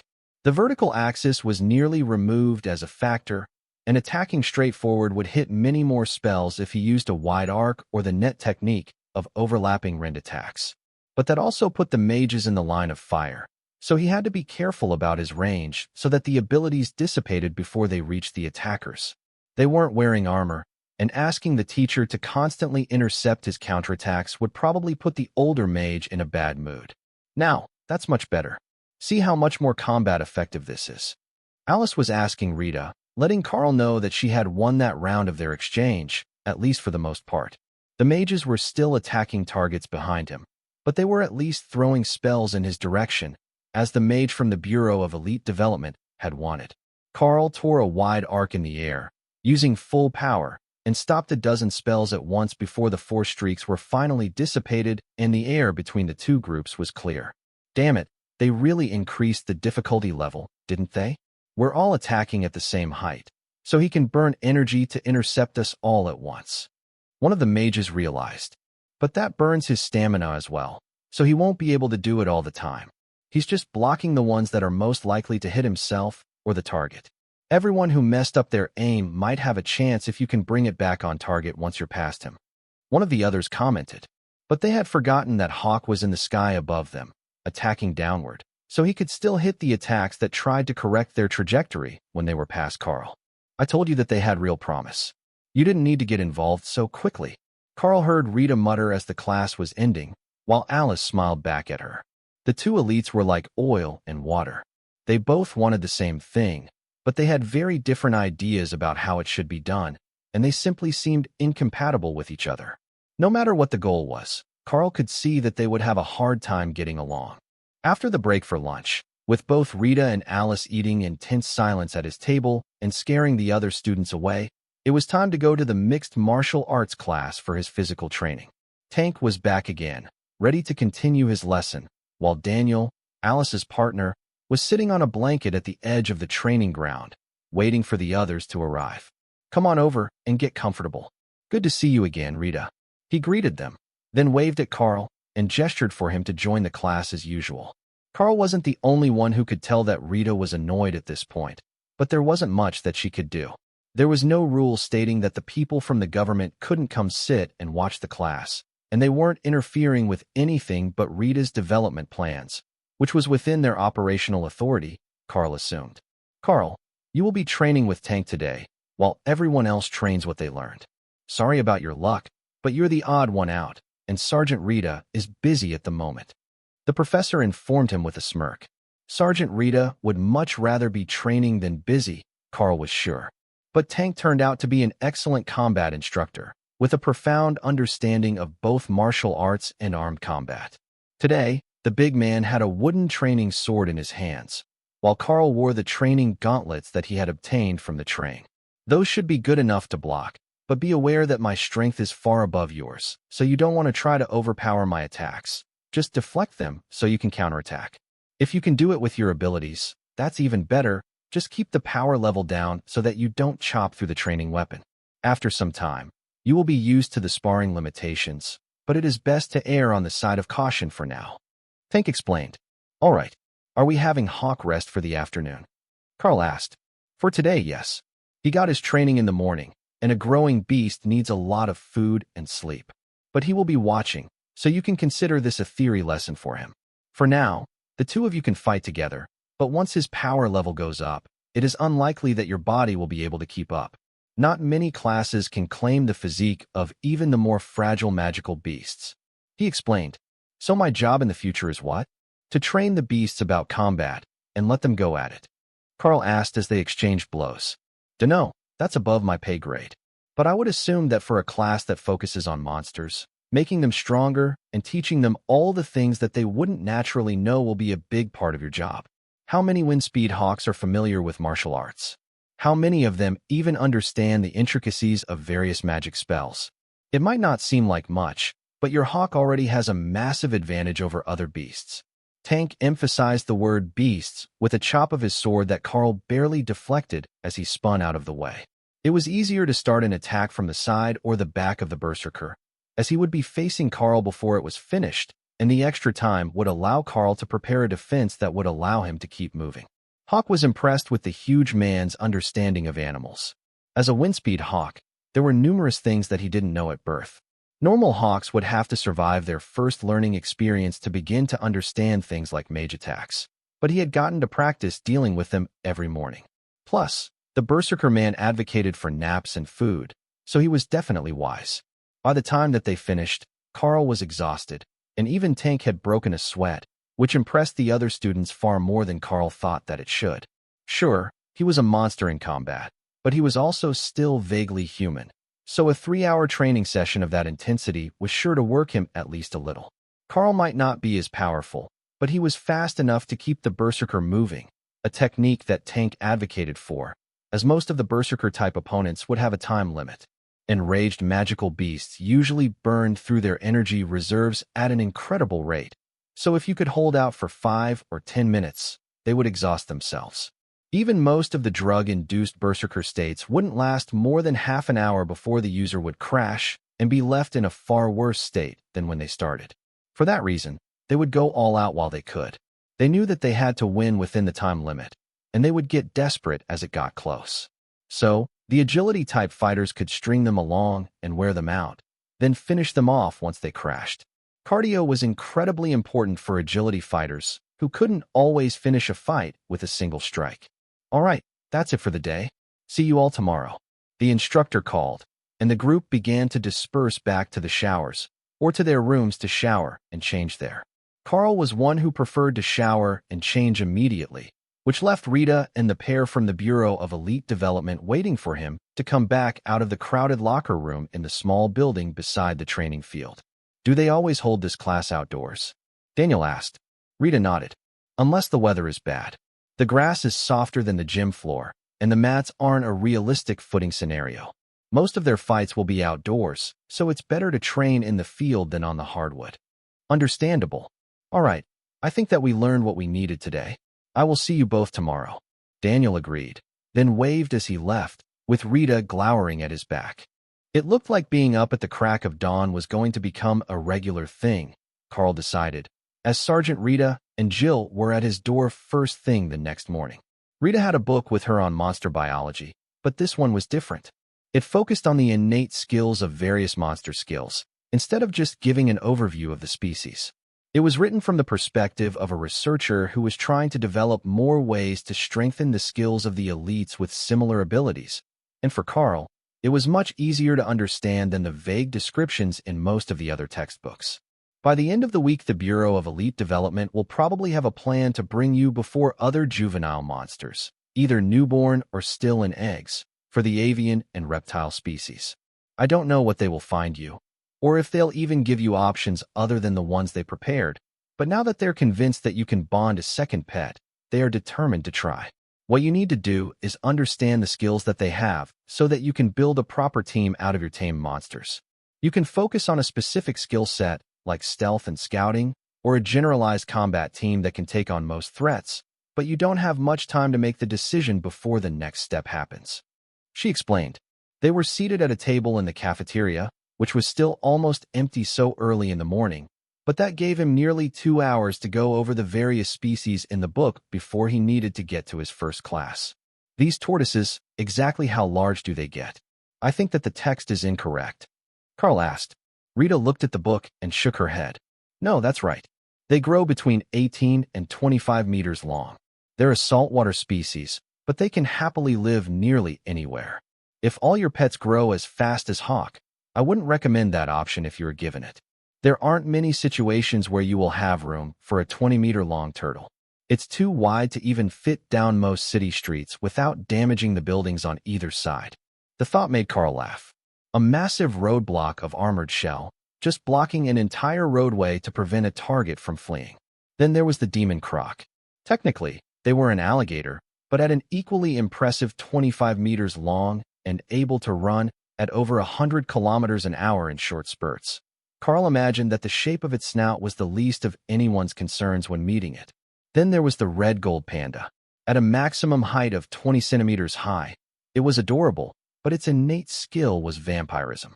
If it bit you, it could drain a human of blood in a matter of seconds. If we knew what they were going to bring, it would really help. Karl sighed as the time ran out, and it was time to go to morning accuracy training. Best to be prepared for anything. The more you know about monster skills, the better that you will be able to plan for the skills that the ones they do present can use. Sergeant Rita replied with a shrug. Rita's mood only got worse as Daniel and Alice came to watch the training all day long. By the time that the day was finished, she was visibly annoyed, but the other two seemed to be enjoying the show, and they were happy to give training hints to the other students who were training near Karl and Tank. Originally, Karl had assumed it was the fact that they were here from the government that had annoyed Rita, but some of it seemed to be personal. They obviously knew each other from before this week, and were close enough in age that they should have been in the academy together. The number of elites was small enough that it was a bit like a small town. Everyone knew everyone in their age group. It was a strange thought, as Karl had always viewed the elites as a sort of untouchable existence that was above the common people like the mine workers. But now that he was here, it had a similar vibe to the mining town, but with a different sort of hard work and less of the black lung. The daily training became predictable, with Tank increasing the difficulty every time that Karl thought he was getting better, while the evenings of that week all went the same. Eat, train, then Dana would come over in the later evening, so she could actually sleep, as her neighbors had realized that she was torturing them back with the golem, which didn't have to be summoned all the time. But what they didn't know was that while the golem had been practicing his line dancing until the small hours of the morning, Dana had been asleep on the balcony of Karl's room. Her daily training had also intensified now that she had Jill as her personal tutor, and she was so exhausted that she had to be literally carried out of bed some days to get ready after Karl had left with Sergeant Rita.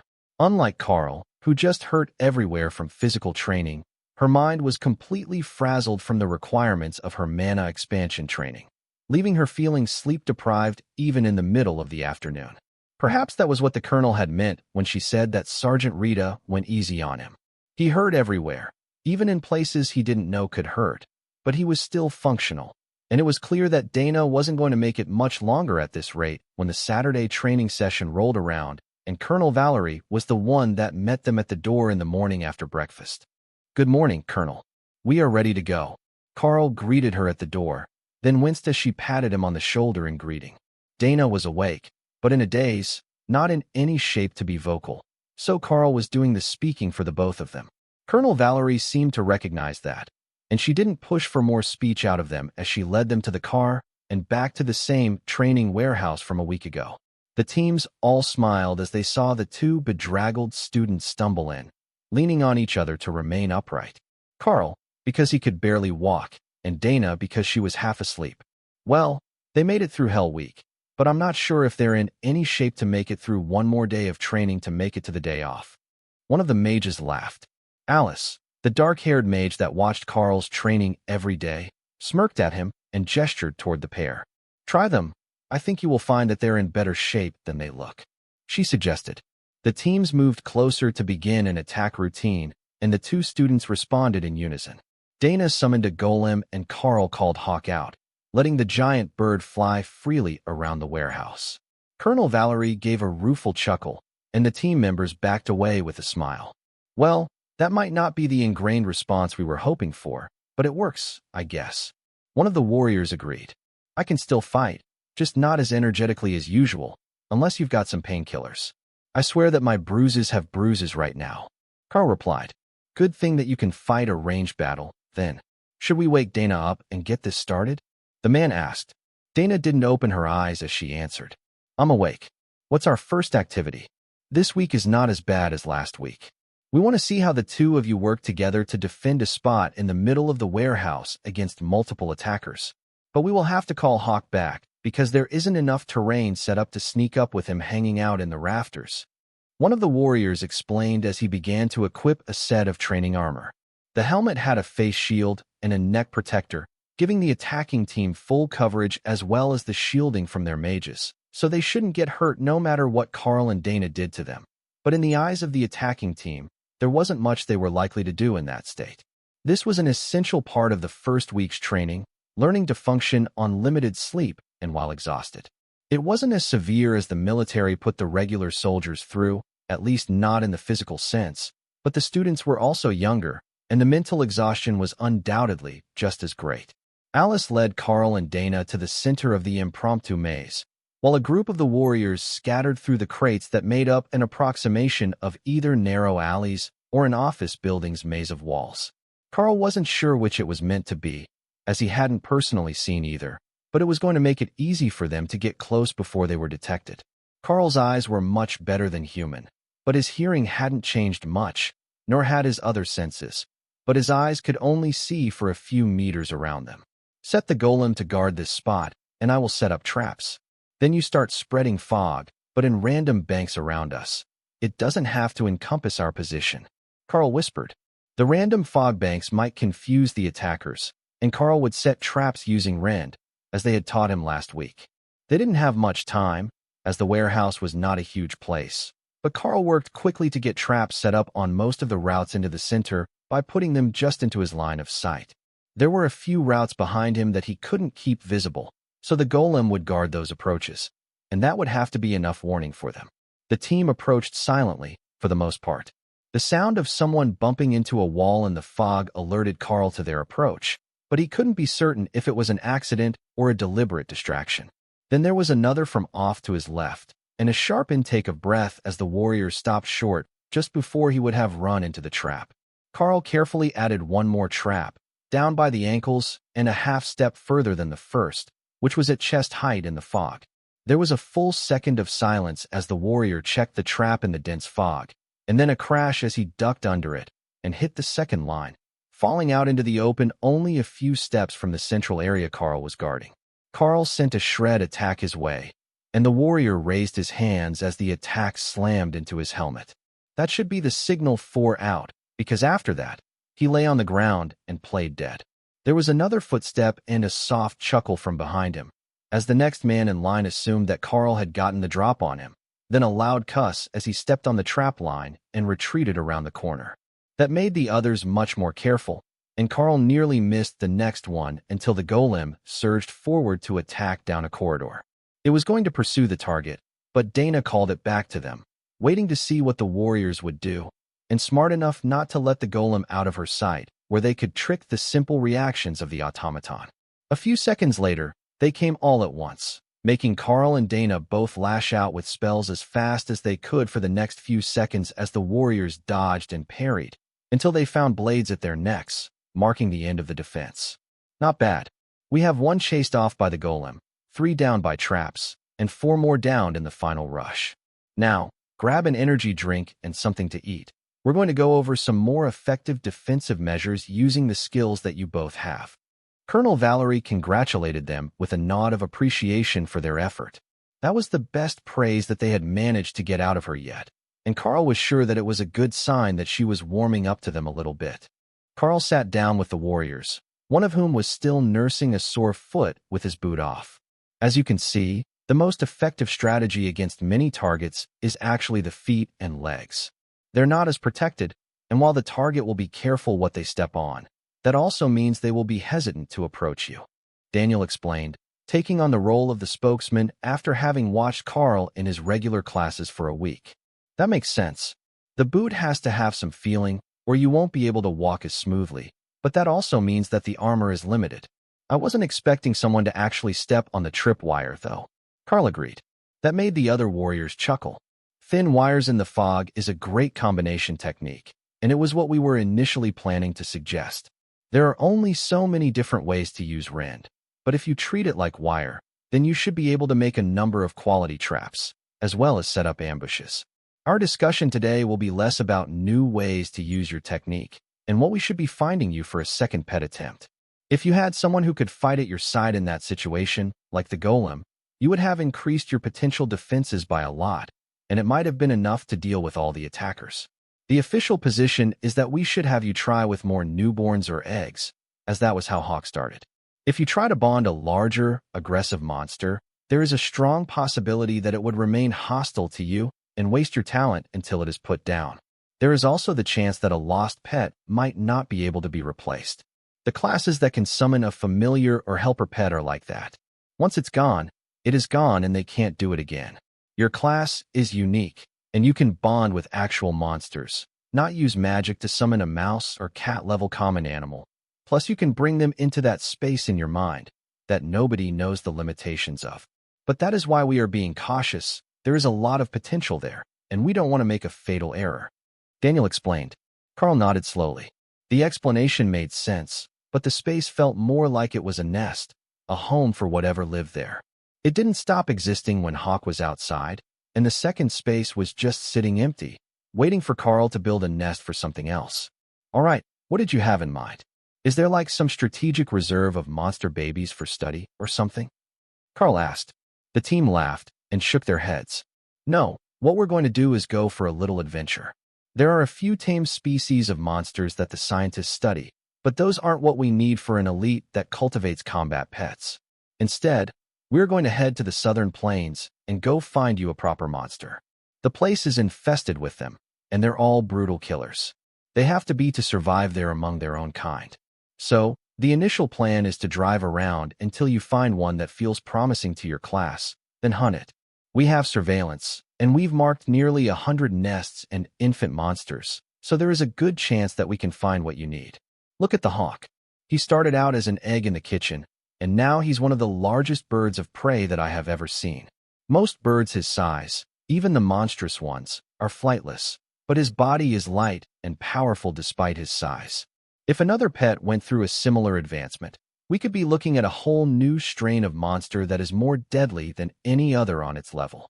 Daniel was clearly excited as he finished his speech, and the others were preparing to bring out the maps to show Karl the possible matches that they had found. We've got everything from snakes to badgers to a crystalline mammoth cub tract. So whatever you think would be best can be available. Daniel added, a crystalline mammoth would be a nightmare for anyone to fight against. They were supposed to have incredible magical powers according to folklore, but the book said that it was a result of their hide reflecting and changing any attacks sent against them.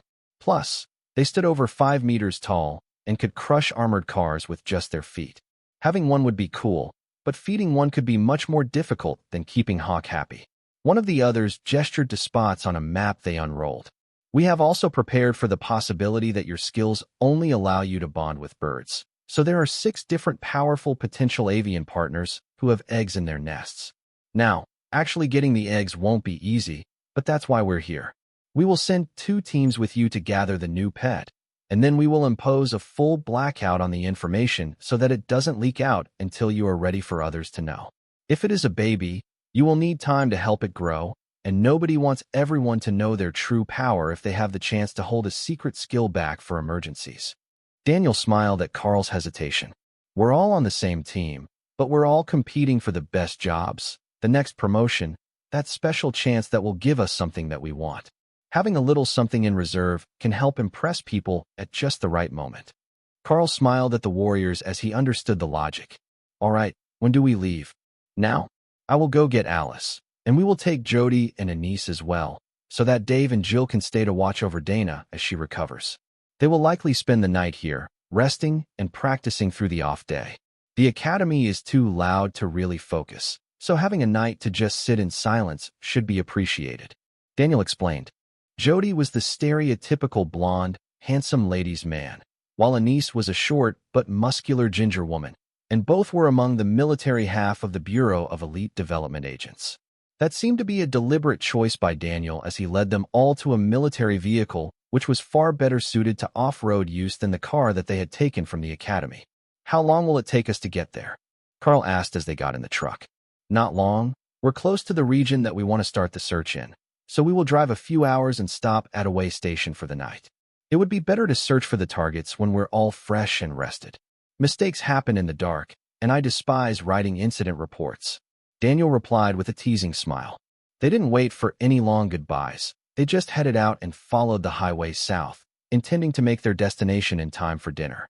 That was still going to be difficult, Karl realized as the sun set, and they were still driving. But a few hours after that, they were pulling up to a walled town that opened the gates for them and let them in to park next to a small motel, with a row of units in 2 levels and gun turrets on each end of the roof. "I take it that this place is a bit more dangerous than it is at home," Karl commented with a gesture toward the guns and the spotlights that were mounted on every building near the wall. "A little bit, but mostly it is a precaution against larger predators trying to break into the city. Nobody wants to run to the wall for every emergency, so they build turrets on their workplace instead," Alice explained. Daniel checked them in, and Karl found himself alone in a small room with a single bed and a television. It wasn't anything special as far as hotels went, but it was quiet, so he spent the next few hours meditating and working on the new beast space to prepare it for occupancy. "Get something cool," Hawk demanded. "And what do you think would be good? If you say a messy eater so you can steal the scraps, I will have to remind you that you mostly eat in separate spaces," Karl replied. "Something that will scare targets. Maybe a huge snake. Everything is afraid of snakes, even if they're easy to chop with rend." Karl thought for a second. "I think that it would be best to get another smart species. We work well together because we can communicate easily. If they can't follow the same instructions, it will just make it harder to fight. That rules out snake monsters.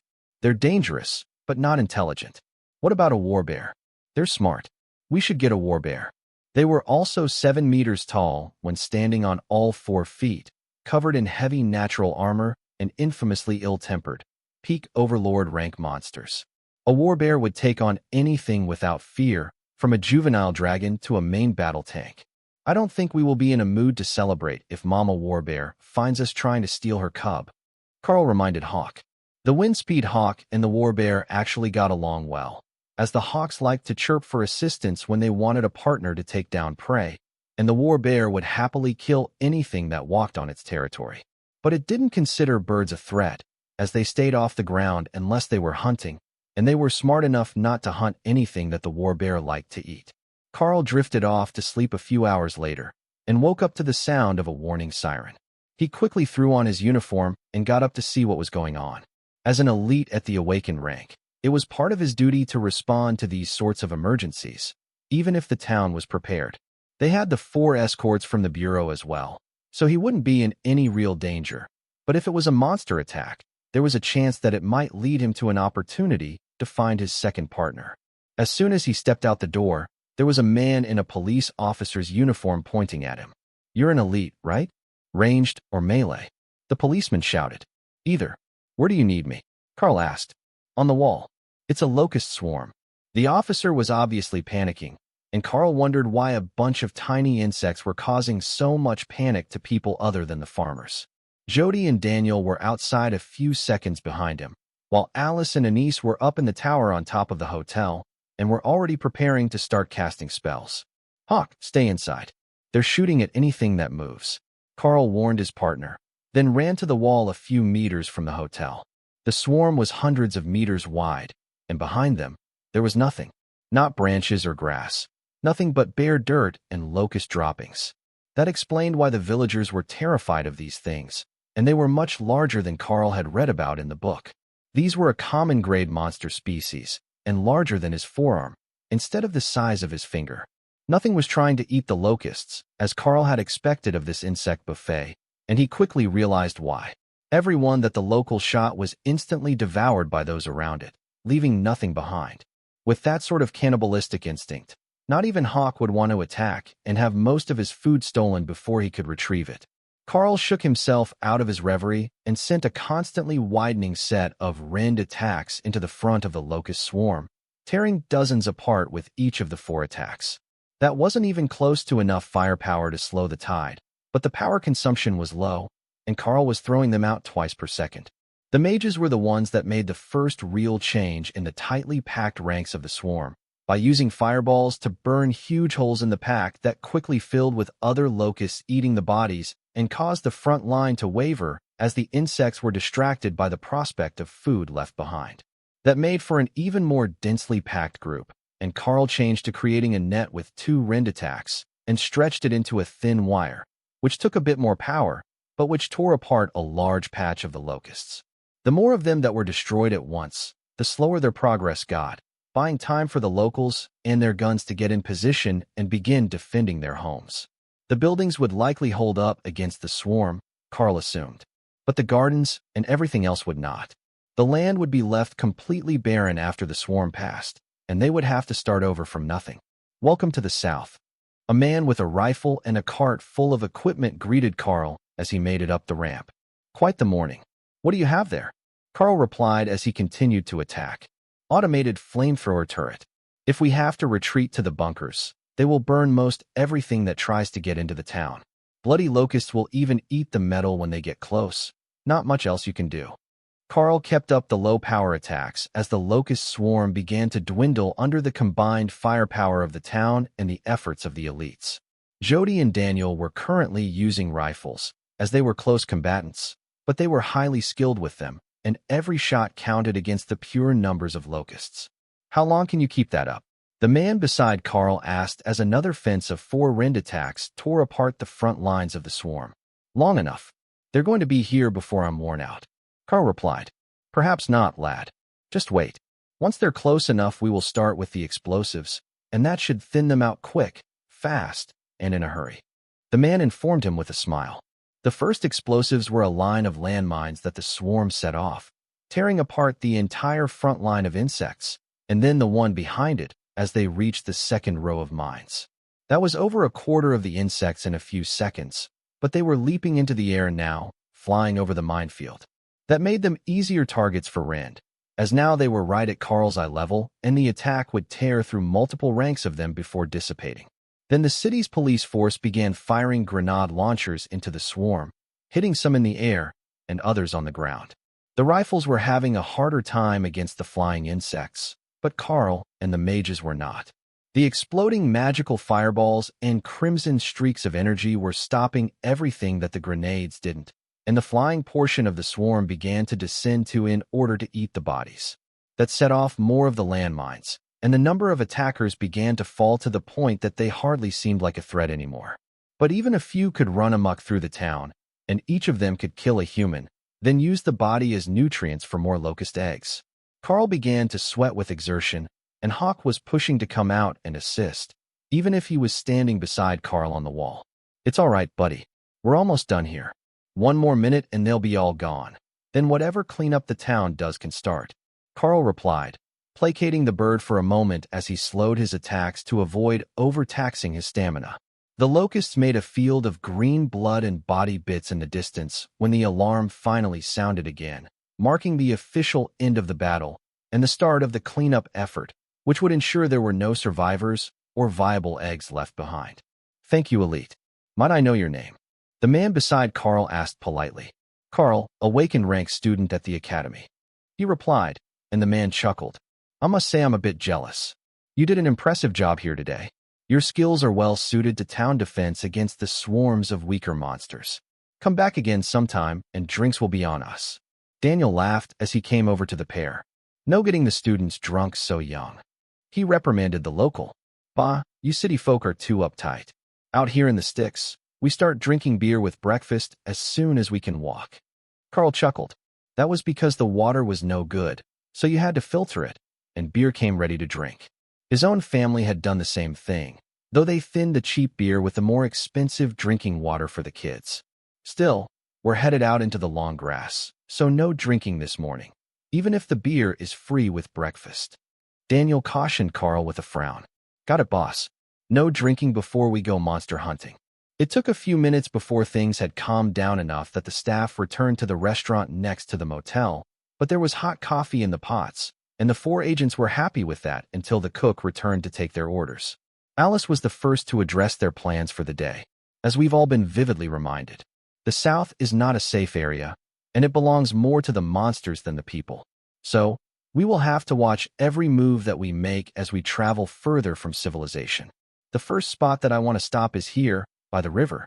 I don't know if Karl gets some sort of calling to his potential partners, or if it will be a conscious decision every time, but there should be a wide variety of options along the riverbank. Most monsters need to drink, so they will have to go there eventually. The optimal targets would seem to be the stone-skin rhino, the golden dire bear, the giant crocolisk, and the armored ape. They were definitely aiming to get Karl a tank for the next pet, but they were right. Those would all be great options. The stone-skin rhino could spread its armor over nearby targets. The golden dire bear had an extremely impressive strengthening ability. The armored ape also had armor magic, and the crocolisk was basically a living tank. Karl would put it at the bottom of his list as it didn't have innate magic that he would be likely to learn, but as far as combat power, it was certainly near the top of the list. Since I gained Hawk's Rend skill, I think that another innate skill would most likely be passed on as well, so it might be just as important to pick a good skill as it is to pick the toughest of monsters. Karl suggested, we could go a bit further and try to find him a giant serum. Daniel suggested, you think that a giant armored lizard with rhino horns is what anyone would want as a pet? Alice asked. The warrior shrugged. It's a herbivore, so easy to feed. It's huge, armored, and it has the rapid regeneration, innate skill. When it activates that ability, it will heal from the most egregious wounds in seconds. How would that not be useful? Jody smiled.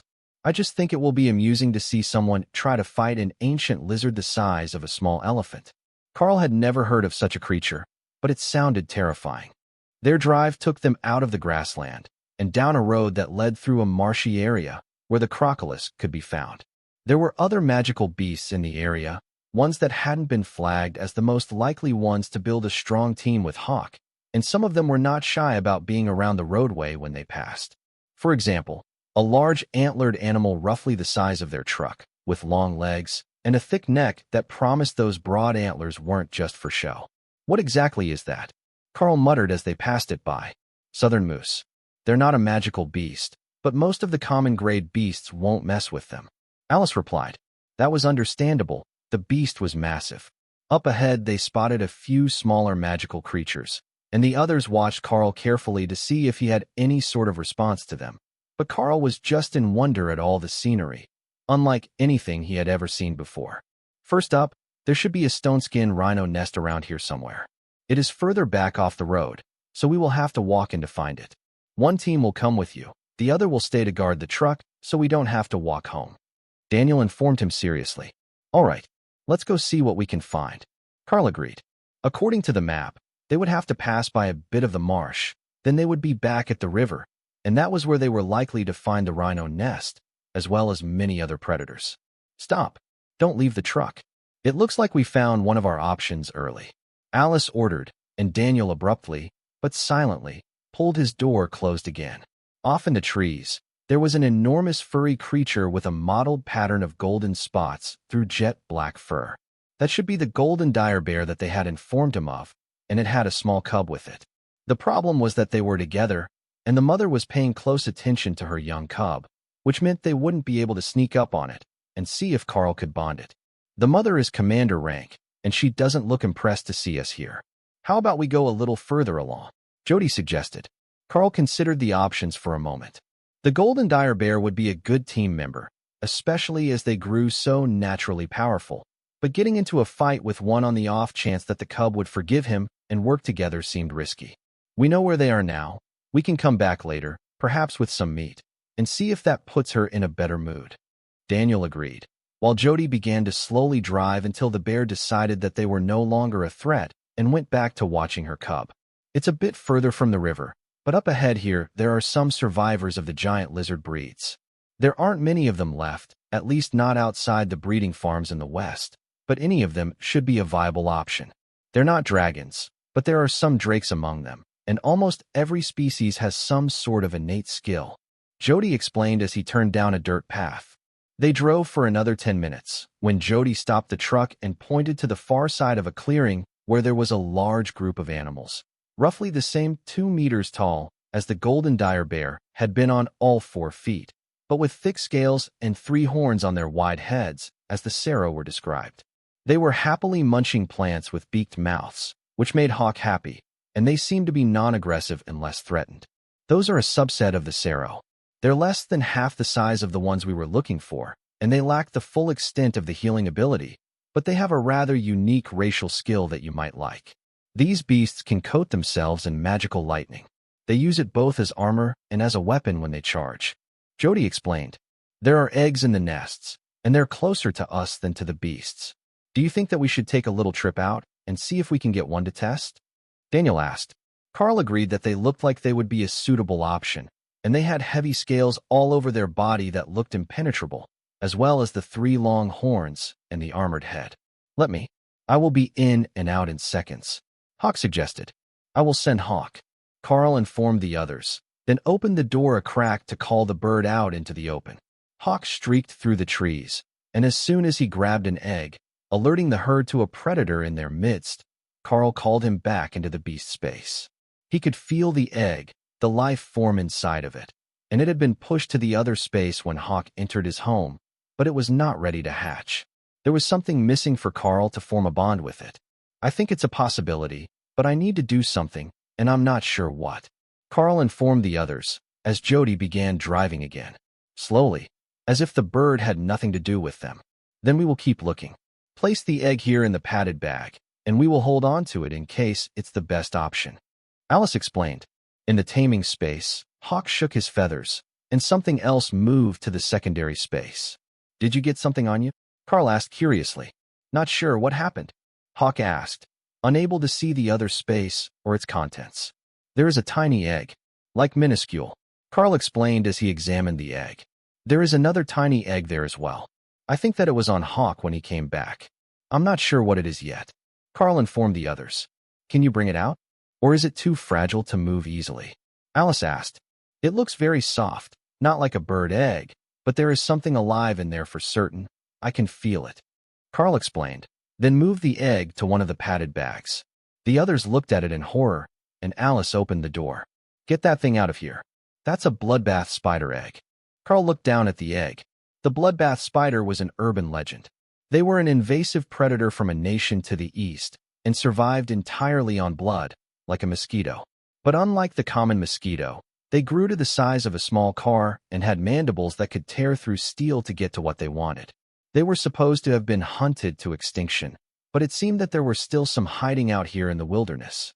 Karl was still admiring the soft egg when the truck made an abrupt turn, circling back the way that they had arrived from, and Jody increased his speed. "You know that it is an egg, right? It's not hatched," Karl reminded the playboy. "Yeah, you say that now, but where is Mother Bloodbath?" "They lay their eggs on the strands of their web." If Hawk came back with a spider egg on him, he broke a strand of the web as he flew over to get the other egg. They don't lay many eggs at a time because it would overpopulate an area too quickly, so they're probably going to be very protective," he replied, beginning to panic. "The mother can bite through the armored roof of this truck," Daniel whispered to Karl, explaining the situation more clearly. They had 4 fully trained and high-ranking elites, but precisely 0 who fancied walking home after their car was demolished by a giant spider. Karl moved the egg back into the secondary beast space. If they didn't find another option, this bloodbath spider hatchling would do very well. It looked like the spider and the lightning serum might be his only options if they were picking today, because Jody was headed straight back to town, and he wasn't even slowing down when they got near the river, where the other options on the original list should be. "Well, it appears that I've got 2 choices. How about I hold them both, and see which one I can get to hatch and bond first?" Karl offered as the town walls came back into sight. 2 is enough," Jody agreed. Alice looked ready to disagree with him, but the other 2 looked like they were on his side with the plan to not spend any more time in the wilderness after the day that they had. They had only run into a few predators, but they were the worst possible ones to anger. At the very least, they would wait one night before going back out again. The academy had given permission for the trip, and they didn't have a set schedule, so they could stay out here for a week if they needed it. As long as the answer of whether Karl could bond another monster was clear, they could take all the time that they needed. Once they were both safely set in the secondary beast space, the two eggs seemed to be coexisting without any issues, but they couldn't be moved to Hawk's space anymore, which made Karl wonder if he was going to have to move one of them out the minute that the other one hatched and bonded. There was one easy way to find out. Karl began to meditate and pour energy into the space, which flooded into the eggs. They were both immature eggs, though of more powerful monsters than the Windspeed Hawk, and the change was immediately noticeable. The embryos in the eggs began to develop at a massively increased rate as the space increased in size to accommodate them. He should probably pick one or the other well before they hatched, but both were growing so well that Karl didn't want to change anything yet. There was always the possibility that he could have multiple beasts in the space once they were bonded. Perhaps this second space was for unbonded pets in waiting? The first to hatch was the serum, with small horns smashing through the eggshell, and a sense of mingled joy and relief flooding Karl's mind as the small reptile bonded with him. As Hawk had done, the beast began to grow rapidly out of its awkward newborn phase, but the serum wasn't as helpless as a baby bird, and he was screaming for food already. Karl focused and found that he could move the creature to Hawk's space, but he felt like a visitor there. It wasn't his space, but the small prehistoric-looking beast began to happily graze on the imaginary grass that Karl had made, and its body fleshed out with the influx of energy. So, Karl kept adding more energy to the second space with the bloodbath spider egg, which was still growing and maturing. "What are you up to?" "We're here," Alice asked. "I need to focus. I think that the eggs can both be hatched and bonded." Karl muttered, not opening his eyes. "All right, just follow me to a hotel room, and you can finish your work," Alice instructed as Jody parked the truck. The others went to talk to the staff, while Alice led Karl to a room, then closed and bolted the door while she waited there with him. "If that spider hatches, and you can't bond it, you will need one of us here to keep you safe. It will be weaker than you, but they're fast, and they can dig inside the skin, which makes victims panic," she explained. Karl hadn't considered that possibility. If he couldn't bond it, he likely couldn't keep it in that space either, but he wasn't sure that either he or Hawk could handle it running wild in the hotel room. A tiny spider running loose would be a nightmare to catch, but Alice was a mage, so she likely had some way to deal with it. Karl forged ahead and kept the progress going on the spider egg in the secondary space, growing it to the size of a baseball, with a transparent membrane that held a large black spider inside. It was almost ready to hatch, and the space had been expanded by quite a bit, though the quality of it still seemed very low compared to the first space. In retrospect, that was the wrong course of action, but Karl had no way of knowing that until the egg hatched, and the pain hit his mind. The moment that the spider egg hatched, the two beast spaces in his mind were nearly torn apart, with a third trying to form, and the imbalance between the complete space and the incomplete one was not allowing them to find a common distribution rate to form the third space. "I need high-energy food, whatever you can get," Karl informed Alice with a pained wince, feeling like his head was going to explode. "What is happening?" the mage asked as she sent a message on her phone to the others. "Both of them hatched too close together for me to equalize their living spaces. It is trying to create a third space in my mind, but the second is not ready to be split, and the first can't give up the energy that it already has. I need that energy," Karl demanded. "It's on its way. Just hold on for a few more seconds, and we will get you something," Alice explained. The reserves for Hawk were almost all raw meat, which Karl would have a horrible time digesting, but there was some roasted chicken in there, which Karl pulled out as a stopgap measure until he could get something with more energy. "Does it have to be meat?" Alice asked frantically. "Anything with an awakened energy level, or better," Karl replied as the energy influx from the chicken flowed through his body. Jody rushed in with a bag from the truck and began pulling out supplies until he got to the pre-packaged meals. "These are all ascended rank meat for the main course, and the other dishes should be decent. They're made for commander rank elites on energy-intensive missions," he explained as he tore the first pack open and handed it to Karl with a spoon. A cold ration pack was not exactly fine dining, but it was edible enough, and the energy flow was enough that the immediate pain was fading, while a sense of mental stress was settling in as a third space began to form. Both of the hatchlings were drawing immense amounts of energy from him. And even after Karl did his best to feed them what power he could absorb, it wasn't enough. I need monster blood and large amounts of magical plants for the new beasts. I think that things will stabilize once they are fed and not drawing energy straight from me, Karl explained, while otherwise completely focused on feeding himself and keeping his focus well enough to stabilize the newly formed space. Magical plants were something that they had plenty of, since the plants didn't have to be edible to humans. Daniel brought back what appeared to be an entire hay bale, while a few minutes after that, Jody returned with a 5-gallon pail full of blood. The shrub was put into the newest area, as the baby Sero seemed to be the more placid of the two, while the bloodbath spider took its name literally and accidentally fell off the rim of the bucket into the blood before climbing back out to drink more carefully. You need to keep eating, Alice advised him as Karl began to relax. That made him open his eyes and look at his hand as he reached out for more food. What the hell? What happened to me? He gasped as he looked at the skeletal thin arm in front of him. You tell us. You suddenly started to wither, and it's still ongoing, though not as fast as it was at first. You look like hell, Alice replied. Karl dug into what looked like a set of plates from the buffet, piled high with whatever could be grabbed, and tried to form his thoughts. The monsters don't share a space the way that I expected them to, or rather, they can't. I didn't realize that until the third one hatched and bonded. It needed to form another mental space, and I wasn't prepared. It drew the energy it needed from me, and it looks like I barely managed to keep up. If the beasts hadn't been hatchlings, they would have needed more energy to stabilize a space at their power level, and I would most likely be dead right now, or one of them would have broken free. There is a cap on the size, but not on the power density of the first space that I have reached. But there is a minimum requirement to properly bond a new pet. I know that now. One separate mental space, with as much or more stored energy than the creature being bonded has. In the future, it would be best to keep going with hatchlings, unless I have time to form a space for them in advance and to stock it with massive amounts of energy. But right now, I need a lot of food for growing beasts and to try to recover what was spent.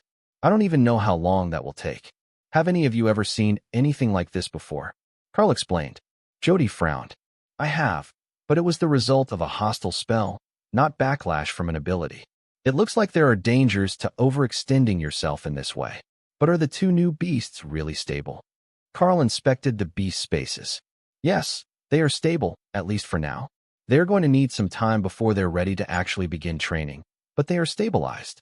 Then our priority is to get you back into functional shape. We will help you eat and try to regain energy tonight. And then in the morning we will determine if you need to be hospitalized until you can regain enough of the lost mass to be safely moved back to the academy. Alice informed him with a pitying look on her face. I guess I had better get to work on my recovery then. What do we have for higher rank foods? I will let you know when it's too much for me to digest efficiently. Karl sighed. Start with this salad. It might taste awful, but it's the most potent in the group. It was prepared for us to recover quickly from injuries, so it has healing properties and a commander rank base. Alice offered. Karl took the first bite, and energy flooded his system at a rate faster than anything he had ever experienced, then began to drain into all three of the beast spaces as fast as he could eat. It took immense focus to keep some of that for his own body, but after a few bites, he was getting the hang of splitting the energy 4 ways. The mental strain of the new spaces was diminishing as the energy influx became greater than the beasts need to draw from him in order to stabilize their early growth. But the pounding headache that Karl had was only getting worse. It felt like someone was kicking him in the skull from the inside, but he had no idea what he should do about it. Then, after a few minutes, and 3 of the 4 salads, Karl found the reason. A new voice broke through the pain and whispered in his mind. This food is good. Is there more? The placid voice was coming from the newest of the spaces in his mind, which was currently occupied by the Sero, who was happily munching away on the plants as his body grew from its hatchling state. I will get you more before that runs out. Karl agreed. That was enough to reassure the creature, and with it the pressure on Karl's mind. At least, some of the pressure on his mind. The bond with the bloodbath spider was still not strong enough, and while the creature seemed happy with the situation that it was in, the bond between them still needed work until Karl could speak to it mentally and ensure that it wasn't going to escape and run rampant through the town. Hawk had a habit of wandering out of the space any time that he wanted, but Karl was fairly certain that he could keep the beasts in the space if he wanted to. Once the bond was formed, they would obey his orders without too many questions, and asking that they stay inside was a simple enough request. With the singular goal of stopping the pain in his head, Karl kept adding energy to the spaces, working to strengthen them while he rebuilt the damage that was done to his body as well as he could with the excess energy that he could spare from the process. A few minutes later, a man in a white coat came into the room, carrying a large box full of various potions and assorted tools that Karl vaguely recognized as medical devices in his distracted state. He's stable, according to my skill, but he's got a long way to go. I will give him a regrowth potion, and I hope that your overseer will cover the cost. These things aren't cheap. The doctor informed the other elites in the room. Daniel laughed. We were sent here directly by the Bureau of Elite Development. We can put it on the expense account. No need for a reimbursement filing. That was the best news that the doctor had heard all day, and with that magic promise of a direct billing to the expense account, he was eager to break out all the best treatments to get the young student fully recovered from whatever mishap he had sustained. Might I ask what caused this? If I know, I might be able to treat it more effectively. The doctor asked. That's a fine question, and we really don't know the answer. He is a strange class marking, and he bonded a wind-speed hawk-type magical beast to him in order to gain power. On this outing, we wanted to see if he could add more monsters and expand his powers. Well, it worked, and he added 2. But there was some sort of backlash. It was too much mental strain, but then it started siphoning off his body as well. Alice explained. What 2 monsters? The doctor asked. A serum, probably one of the smaller lightning adept varieties, and a bloodbath spider, both hatchlings. She explained. It is possible that the bloodbath spider was not getting what it needed, and it fed from the elite's body instead. Did you find some food for it? Hatchlings are born hungry. He asked. We did. There is a lot of awakened quality blood for it, and a smaller amount of ascended because we weren't sure what it would be able to digest. Alice explained. The doctor pulled another set of potions out and began to set up an 4-drip for Karl to make it easier to keep feeding him potions until he recovered. I suspect that a lot of the issue will be blood loss and extreme dehydration. Did you say that the serum has lightning or regeneration as its primary racial skill? The doctor requested, with a notepad in his hands. We would assume lightning, as they were the smaller variety at the nest, but it's freshly hatched, and we haven't seen the bonded animal's ability yet. That was good enough for the doctor, and he added more rapid healing medication to the bag and an electrical insulator on the stand. One thing that he didn't want was for his expensive treatment to get shocked into uselessness if the monster broke free during treatment. He needn't have worried so much about that particular pet. It was perfectly happy eating in the beast's space, with little to no motivation to do anything else right now. The bloodbath spider, on the other hand, was glutted on monster blood and bored, looking for something to do, while it was stuck in a featureless space with barely enough energy to be comfortable. I will add more features later, so that you can start making yourself comfortable. Karl placated the spider. At least a tree to build my web in, something. The spider complained, not understanding the intricacies of building the contents of the space. Karl took a branch from the pile of food that they had brought into the room for him to feed his pets, and moved it into the fist-sized spider's area, near the bucket of blood. That's a start. It sighed with relief, then set about making a nest in the branch, with stringers that ran to the bucket, so it didn't have to walk across the unnerving nothingness to get there. An hour later, the doctor switched the medicines in the 4-bag, and Karl's body began filling back out to something closer to his natural state.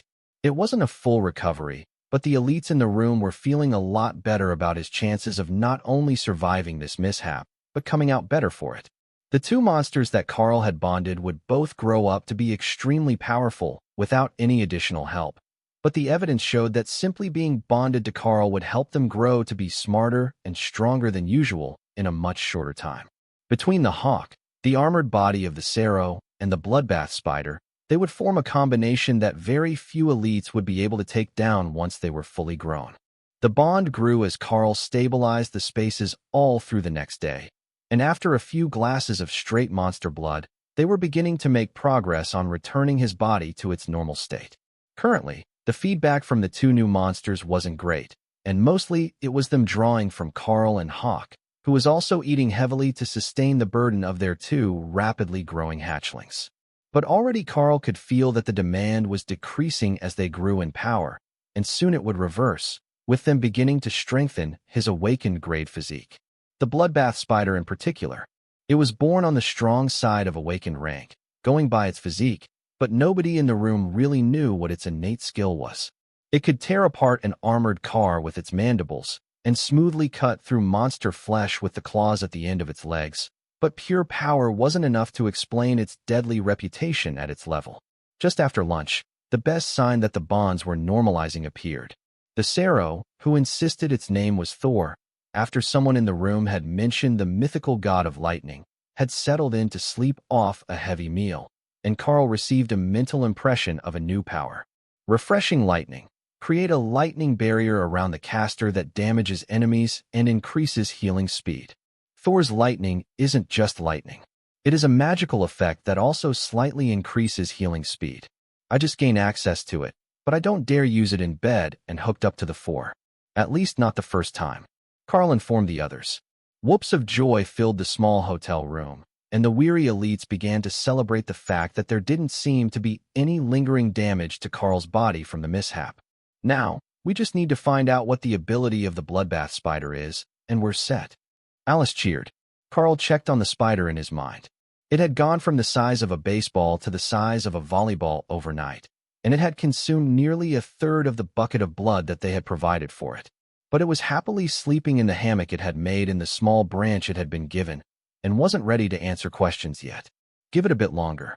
They're both sleeping it off, and I need to do some more strengthening of the spaces before they grow any more powerful. The incredible body growth speed is great in theory, but I wasn't prepared to contain them, and I'm still worried that they will grow faster than I can keep providing a home for them. Hawk was good that way. His initial power level started low, and he grew with practice, but these two are growing powerful quickly without any training at all. He explained, "That's fine. Take all the time that you need. Should we get you more of the monster blood to drink?" Jody asked, concern clear on his face. "It's fine. I think that the initial lack was due to the spider, and once we got a bucket of blood in there for it, I just needed to replenish what I lost." Karl sighed.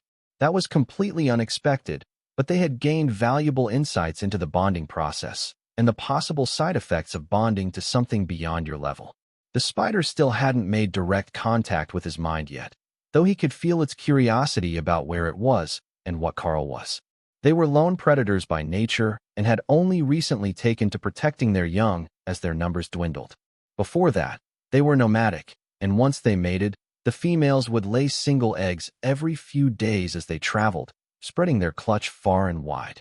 For most of the day, they all rested, moving past the excitement of the night before, and just before dinner, the doctor came to remove the force stand and the needles from Karl's arm. "It looks like you're healed well enough to be in the clear now. Not all elites heal faster than normal, but you should be all right on your own, and you will just need some training to rebuild the muscle mass that you lost," the doctor informed Karl with a professional gaze. "Thanks, document. I will get to that as soon as the headaches are gone, and I'm feeling less dizzy. I think it should be within a day or so. Possibly, right after dinner," Karl replied. The doctor got back to tending to the rest of the frontier town, which Karl had learned was as much a military outpost as a town. They might not dress like it, but most of the townsfolk were low-level elites, people who never made it past common grade, and who signed up to work for the Defense Department. Like the doctor, who could make various medicines, but nothing amazingly powerful by magical standards. They were still elites, but doing the most dangerous sort of job by keeping the wild monsters restricted to the south and not moving into the more populated areas. "Let me stand up, and I will see if this lightning is enough to help me recover," Karl suggested. "Outside. Try the first time outside, in case you can't control it properly," Daniel reminded him. The first few attempts to stand up were shaky, but Karl was feeling better by the step, and once they were out in the parking lot, he was ready to give the refreshing lightning a try. Soft blue light crackled over his body, and Karl felt his body strengthening, while the sleeping Thor woke up for a moment to see who was under attack. Once it realized that it was just Karl healing himself, the newborn beast went back to sleep, secure in its small home and tired from the effort of growing so much. Impressive. The muscle mass is growing back at a notable rate, recovering from the damaged and dehydrated tissues. Your skin is clearing up, and your pores are getting cleansed. You even smell faintly of ozone. It's a healing effect and a spa treatment in one. Jody noted with glee. Unfortunately, I can't put it on anyone else, but I think it's going to be a fairly reliable defensive technique. Karl agreed. The last thing that they needed to do to determine the usefulness of the ability was to test it. Alice raised a barrier in between them and gestured toward it with her fist. With just the lightning up, give that a punch as hard as you can. It will tell us how your muscles are recovering, as well as if the lightning can already stand up to an awakened rank impact.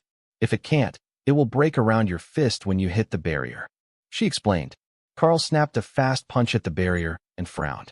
His strength wasn't fully recovered, and the physical strength wasn't as high as he would have preferred, but the lightning crackled against the barrier, making it glow bright blue, and held firm. Well, it's an awakened rank ability, for certain. Karl will need to keep the lightning up as much as possible for a while, but the barrier is as good or better than that awakened rank training armor. Alice informed the others. Is it safe to touch? As in, can you sit down in a chair without scorching it? Daniel asked. Karl took a step back and saw the faint scorch marks where he was standing. I'm going with no. Even through my shoes, it's burning the ground. But it's not burning off my uniform, which is a big win for my dignity. Karl replied with a shrug. Yeah, best not to tempt fate. You aren't recovering as fast as the big Sero or the Trice with their indestructible innate ability, but it's still much faster than I had expected. Daniel agreed. I feel well enough to sit for a proper dinner now. So how about we go eat? Karl suggested as he released the refreshing lightning ability. Eat. A soft feminine voice hissed in his mind. Are you hungry for something different? Karl asked delicately, hoping to make a good first impression on the spider. No, blood is life, life is power. I need a bigger nest before I lure prey. She replied. The spider reminded Karl of when Hawk was a baby, all about food, always with the mice requests. Of course, if he hadn't had a massive growth spurt, those requests might not have stopped, but the focus on making the beast's situation right for comfortable eating was the same. The group sat down to a proper dinner at a restaurant down the street, while the spider peered out of Karl's mind, content in its small nest, but intrigued by the world around them. They killed it and burned it? Why do they do that to the food? The spider asked. For humans, it tastes better this way, and we can digest it more easily. Karl informed her. Interesting. I will try some. Karl put a bit of steak in the beast's face, and the spider happily tore it apart before eating it in delicate bites that directly contrasted with the ferocity used to portion it. Not bad. It simulates the warmth of living food. Humans are strange, but smart. It is very tender, and they put something on it for flavor as well. I approve. Karl smiled at the response, and Alice gestured for him to share with the group. My new spider friend gives her compliments to the chef. She approves of making the meat hot and tender, as well as the seasoning. Karl explained. Does she have a name? Alice asked. Karl knew she was listening, so he waited while she came up with an answer. Even if you don't, that is fine. I can help you come up with what you would like to be called later. He soothed the spider. What should I be called? For I am the bringer of death, the one that all are fearful to speak of, the shadow that stalks the night and haunts the dreams of prey. I am power and stealth. What name could suit such a mighty being? Karl could sense the immense pride, but it was for her speech, and not for herself. She was very proud that she had come up with something good, and she had no concept of what an edgy emo teen was, so she had no idea how much she sounded like one. She hasn't yet picked a suitable name. If I come up with one, we will decide on it later. Karl informed the others. We will come up with something suitably impressive for you, but maybe it will be simple. Thor named himself after the god of lightning, so perhaps you would like to be named after the spider goddess, Arachne. Karl suggested. There was a pause as she considered it. The spider didn't know anything about human gods. Is she a cool god? She asked. Very cool, and the most talented of gods at weaving. Karl agreed. That name is too coarse. I will be Ray, short for Arachne. She decided. Change of plans. She will be called Ray, short for Arachne, the spider goddess. Karl explained to the group, who were all waiting, while he had a silent conversation in his mind. Hawk, Thor and Ray, all superb names. Daniel complimented the beasts before continuing to eat. Please let us know when we can meet her. Alice replied with a smile. and Karl felt the spider looking out of his mind. Later, not now. It is too bright and too far from my nest. Maybe tonight. She isn't fond of bright places while she's still growing. Karl explained. Oh, that makes sense. We will meet tonight if she is up for it, and then after we have done some basic tests tomorrow we will head back to the academy. I'm sure they're concerned about you, and Sergeant Rita is probably going to murder me for ruining her lesson plans again. Alice laughed. Karl gave her a questioning look, and the mage continued. Well, you've got 3 pets now, right? Hawk is well versed in working with you, but he's never worked with the others, and they haven't done any survival training at all. Once they are back at the academy, the sergeant will want them all trained to work in a team for safety and to enhance their power. She explained. That got Thor's attention. There is safety and power in numbers. Together is much better than alone. On the way back to the hotel, Karl called out to Thor, who immediately began to run in a circle, sniffing the other team members so that he would recognize them as friends later. Then he came to stand by Karl's feet and looked around for something to eat. There isn't much food out here, but there are more friends. When we get back to the academy, I will introduce you to other trustworthy people as well. Karl explained. The lightning Sero was the size of a large dog already, up from the ostrich egg size that he started from, and his horns were already beginning to grow. One on his nose, above the thick beaked mouth, and 2 more on the armored frill that looked strangely like jade stone, slightly shiny, with wavy white lines through it in a pattern that spread down all its scales and thickened to pure white on its belly. The tail ended in a large armored ball with small studs all over it, like a living wrecking ball, but Thor was careful not to smash people with his tail as he ran around. The townspeople looked at them like they were crazy, wandering around with a baby lightning Sero, but the creature was happy like a puppy and not attacking anyone, so they didn't voice their complaints about the danger of bringing monsters into town.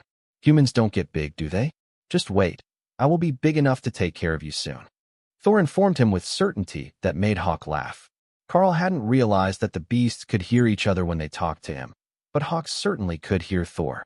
Thor wasn't worried about Hawk, though.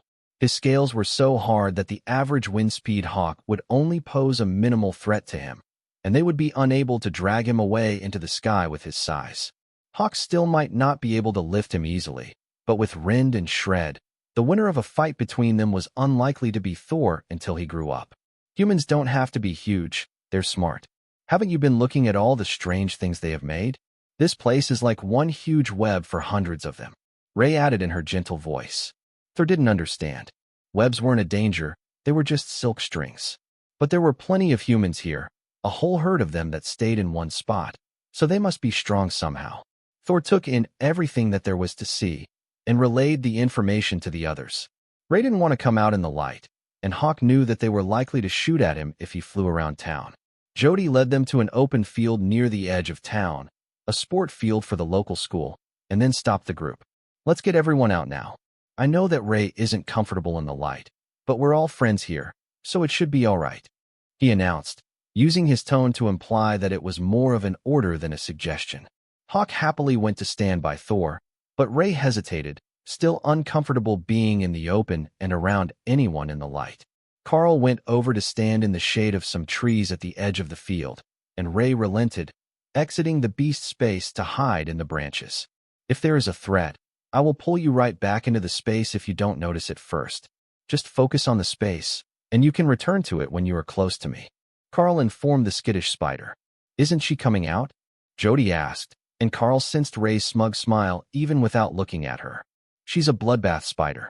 Her body adapts coloration to her surroundings. She's in the tree, you idiot. Anise reprimanded him, speaking for the first time all day and startling everyone. She was normally quiet and let the boisterous blonde man do all the talking, but when she did speak, her reprimand brought him to an instant stop. Oh right, yes, there she is. Jody stammered, while Alice openly laughed at him. I like your friends. They're funny. Ray giggled.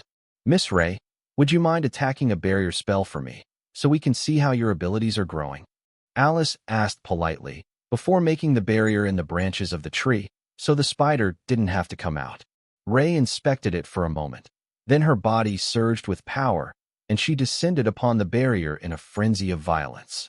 As soon as she attacked, Karl understood the brilliance of the bloodbath spider's evolution.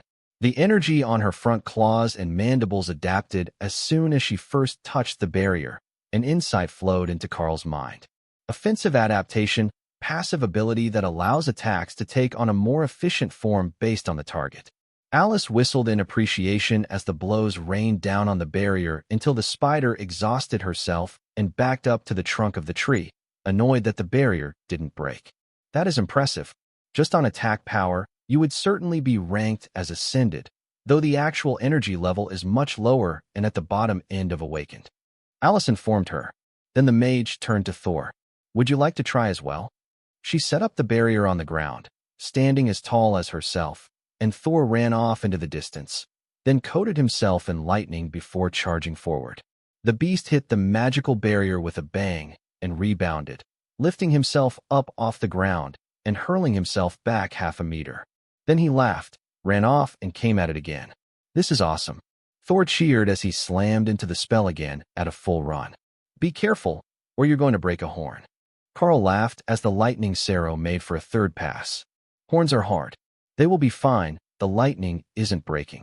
Thor replied, then slammed into the barrier again, lighting it up and flinging himself into the air.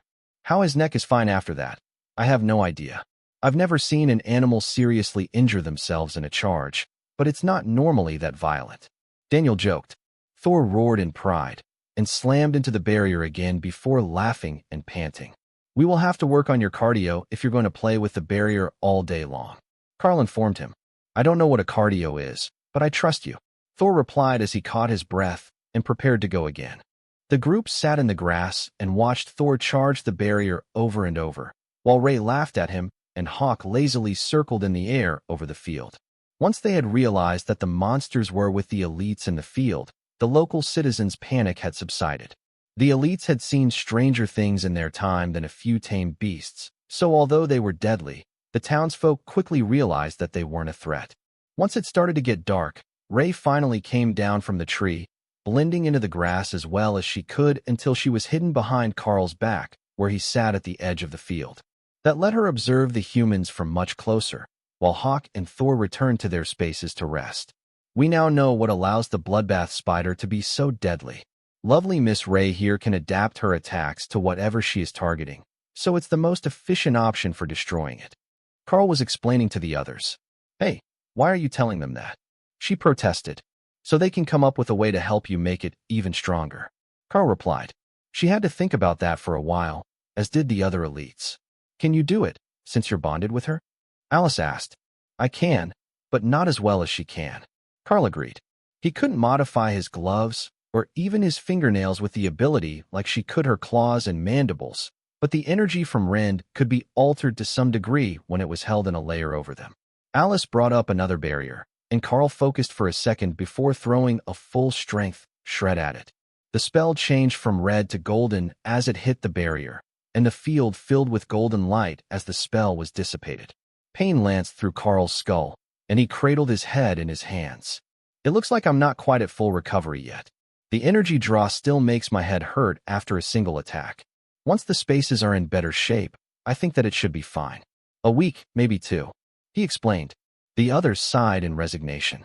They would have to explain that he was injured during a training mishap if he wouldn't be healed before they returned, and they really didn't want to have to fill out the paperwork involved in returning an injured student to the academy. Why don't we give it another day here, and you can meditate with the lightning barrier up the entire time except for meals. Then we can judge whether it will take the full 2 weeks to completely recover. Daniel suggested. That's not a bad idea. I will start as soon as we get back. I understand now how to hold the barrier tight to my body so it doesn't burn things through my clothes. Karl agreed. Daniel gestured for him to try, and then grabbed Karl's shirt and nodded in satisfaction when he didn't get shocked. That works for me. I will go buy a good cushion or a beanbag chair for you. If you're going to meditate that long, comfort is important. The warrior informed the group. Karl ushered everyone into the space, against Thor's protests. He was tired, but he wasn't done with the barrier game yet. You can play again later. There are more mages at the academy who can create them, and Miss Alice will be at most of my classes to make them while I work. Karl explained. Thor was excited, but Ray wasn't much less eager to test that barrier again. She would take some time to figure out how it worked and grow a little more. Then she was certain she could find a way to destroy it. If it existed, she could eventually find a way to tear it apart to get to the good bits inside. Maybe that was it. She might just be lacking motivation. She would ask Karl to put food inside the barrier when she was ready to try again. That should help. Or she could practice on Thor's barrier and try to break it right before he could ram it. That would be fun too. The fact that Alice was a commander rank mage made no difference to Ray. It was just a matter of time in her mind before she would be able to smash that barrier with a single strike. Karl had 2 goals that night. First, he would create a nice shady set of low trees for Ray to rest and make her web in, and he would make a training field for Thor to run around. That Karl had 2 goals that night. First, he would create a nice shady set of low trees for Ray to rest and make her web in, and would be enough to keep the 2 of them happy for a little while, and the standard of having decent plant life corresponded to the level of beast space development that Hawk needed when he first advanced to awakened rank power. Karl was assuming that the development of the space that was needed would be the same for all beasts at the same power level, and he would just have to keep up while they went through their initial growth phase, so the space didn't fall behind and cause him this same mental pain again. Being unable to use the abilities that he had was a huge step backward for his personal power, even bigger than the degradation of his body that had yet to recover. Jody returned not long after they reached the hotel with a large beanbag chair and a smile on his face. This one is perfect. It is filled with glass beads. They're an electrical insulator, so the shock shouldn't travel anywhere, even if it leaks from Karl, he announced. That wasn't quite how magical lightning worked. It would melt the beads, but nobody bothered to mention that, as a beanbag chair was precisely what they needed, and even if the lightning leaked and melted the beads, it should form a more comfortable seat for Karl tonight. Once the recovery process was complete, Karl wouldn't have to split his energy into healing himself, and the development of the beast spaces would improve.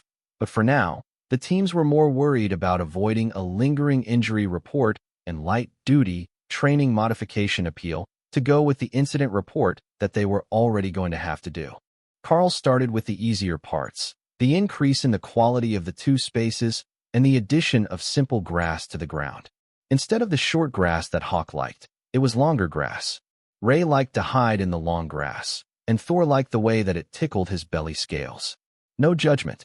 Then Karl left Thor's mostly empty, as all the other plants in the space were going to be food products. The power density of both was increased evenly at the start, but after a few hours, Karl began to experiment and found that Ray actually required much more power in her space to relieve the strain on his mind. Her species was the more powerful of the 2, and her power was growing more rapidly as well. The side effects of that could be problematic later, but the short-term benefits would be huge. By the time that the sun came up in the morning, Karl was no longer feeling the drain of the 2 monsters on his mind, and he was beginning to feel an influx of energy instead. Each of the 3 had a different feeling to it. It was difficult to describe, but Karl likened it to the feeling of wind in his hair, grass under his feet, and a comfortable blanket. He briefly stopped for breakfast in the restaurant downstairs, which had amassed a huge amount of meat, blood, and magical plants to restock his pets, then returned to his meditation. If he ever returned here, he would owe them a huge favor for helping him out with the feeding duties, as he now had weeks' worth of food stored for everyone, and someone had even found him another strength stone to mix with the blood for Ray. That was a winning combination, according to the bloodbath spider. The extra energy in the blood was helping her body form, which was improving the feedback, which in turn was restoring Karl's body and increasing the quality of her home. It might not look like they were getting much done, but the 3 monsters were undergoing a massive strengthening. Even Hawk was getting in on it now that the other 2 had stabilized. The 3 spaces seemed to feed off each other and the monsters within. That helped the others grow as much as it did Karl, and hour by hour, they were actually getting further ahead of him on the strength scale. It didn't feel like a problem. As long as the strength of the beast's space held up, it didn't matter how strong his own body was. It was improving, though. He was stronger than before he had arrived, if not by much. That news was a massive relief to the others at dinner that evening. Seeing Karl recovered and glowing with power assured them that they had made the right choice in bringing him here and letting him bond both monsters. There was a short-term setback, but now they were ahead and still gaining. Do you think that there will be any long-term damage? Alice asked as Karl finished his dinner and prepared to go back to meditation. Not really. There will be a definite reduction in maximum growth speed, with 3 spaces to enhance instead of 2. I will be spending most of my spare time in meditation, with little time for anything else until they are full grown. But after that, the extra space means what I can provide will be split 3 ways, and it will be up to the feedback from the monsters to progress. Until I reach the higher side of commander rank, that shouldn't be a big issue, as their natural growth will provide a significant portion of the strength growth we need. But after that, it's going to be a hard grind, and then I will either have to find another way to keep us growing or find a 4th partner with even higher potential to pull us all up. I'm not even sure that will be realistic, though. You saw what happened this time. Even if I prepare, how much strain will an overlord or royal rank monster cub put on my mind? They're even more intelligent than these 3, or so I have heard, and their energy requirements have got to be immense. So, you're saying that your class will have a minimal impact on the growth of the monsters beyond their adult peak? Alice asked. Not quite. It will have a much larger impact on the ones with lower innate potential, and then after that bonus from the early growth phase ends, we will be looking at years and not weeks or months to move up a rank. I can't guarantee that it will hold true forever, but with the scaling once Hawk was full grown and the power difference between the levels that is described in the textbooks, I would say that making commander would be relatively easy, but it might be pushing it to make royal before graduation, and then monarch by age 25. Of course, a new pet, a new technique, or even just a better understanding of how to leverage resources for growth could shorten that considerably. Alice laughed out loud, drawing the attention of the others in the restaurant. Don't let the others hear you call royal before 18 years old a slow progression rate. Even I'm more than a little jealous, and I'm still a young maiden. She reminded him quietly. Karl was fairly sure that neither of those words applied to Alice anymore, at least not from his perspective. But who was he to argue with her self-assessment? Daniel tapped the table to get everyone's attention. We will be heading out in the morning. Karl has recovered enough to return to his regularly scheduled classes, and the pets are both bonded and growing smoothly. That completes the conditions of our outing, and the Colonel will not be happy if she finds out we decided to take a little vacation after the job was done. There was no doubt about that. Colonel Valerie had a bit of a human side, but it was hidden deep under her adherence to rules and regulations. To say that Ray was excited about the car ride was an understatement. The bloodbath spider naturally wanted to travel to spread their brood and find a mate, and as they gained intelligence, that instinct turned into a form of wanderlust. Being able to cover this much ground in one day was wonderful for the young spider, who watched everything from the safety of her growing nest within the low trees and bushes that Karl was creating in the space for her. On the other hand, Thor had no interest at all in the scenery. He was content to munch all day long as long he was certain that he wasn't being left behind. Even compared to Ray, he still had a lot of growing to do. Most of her size would come from her long legs, with a comparatively small body, so she was going to reach full maturity before he would. But he also had a solid and durable body to form with armored plates that needed time to solidify. Hawk was more eager to get back and show Dana their new friends. She had 2 golems now, but Karl had 3 pets. They weren't outnumbered anymore, and with the amount that Thor was growing, they wouldn't even be the physically smaller team for long. It was a good thing that the lightning Sero was content to remain within his safe space because he wouldn't be able to wander around the balcony for long. Karl was more worried about Dana's response to Ray. The bloodbath spider was a sensitive soul, and having someone be terrified of her at first sight would be a heavy blow. Not everyone was terrified of spiders, but monstrous spiders the size of a small table might be a different story. They drove through the day, and classes were long over by the time that they made it back to the academy. From the direction that they arrived, Karl realized that they had actually detoured around to the far side of the area by nearly 50 kilometers because there was only one road leading in and out of the academy, and it ran alongside the railroad tracks. Keeping the academy isolated was best for both safety and security, but he hadn't realized how remote this region was until he was paying attention to the trip during the daytime. All right, everyone will need to fill out a mission report for the morning, and this one is going to be significantly longer than usual with the progress that was made. I will let you all rest for now, and see you all later. Alice instructed the others while looking at Karl to ensure he knew that meant him as well. The academy and the government would naturally want to know all about the new pets, as well as the backlash from bonding too when his mind was only ready for one weaker pet. Normally, he would omit the speculative parts when he made a report, but this time it seemed important enough not to skip, so he added it to his report, along with a note about how trying to bond a fully grown monster might be a disaster if it was significantly more powerful than he was. Not to mention that fact that if it wasn't significantly stronger than him as an adult, then bonding it would be a mistake, as it would hinder his growth. A brisk knock at his door after dinner alerted him to a visitor, and Karl let Dana in, noticing how he looked a bit panicked and exhausted. "What happened? Did they come up with new training for you as well?" Karl asked as she flopped down on the bed. "You could say that. The choreography and singing teachers have decided that we're not paying enough attention to them with all the cutbacks in their allotted time. They have to split the afternoons now, and they have been prohibited from issuing homework, as Jill decided my magic is more important than their department's plans. So, they're going crazy every day to pack everything they want me to learn into the time that they have." Dana explained, staring at the ceiling. "Have you eaten? I can grab something and bring it to the room. I have some new friends after this trip, and they could use a bit more variety in their diet." Karl suggested. "I did. Jill brought something to the end of choreography class, and I ate before coming over. I think that she's trying to pull me out of the classes entirely, but someone senior to her isn't going for it." Karl smiled. "In that case, would you like to meet someone? She is a lovely fuzzy bloodbath spider, and she likes meeting people, but not in the bright sunlight." Dana smiled. "You bonded a spider?" He nodded. "And a lightning Sero, but he's sleeping right now. Ray is growing more smoothly, and she wants out to explore the room."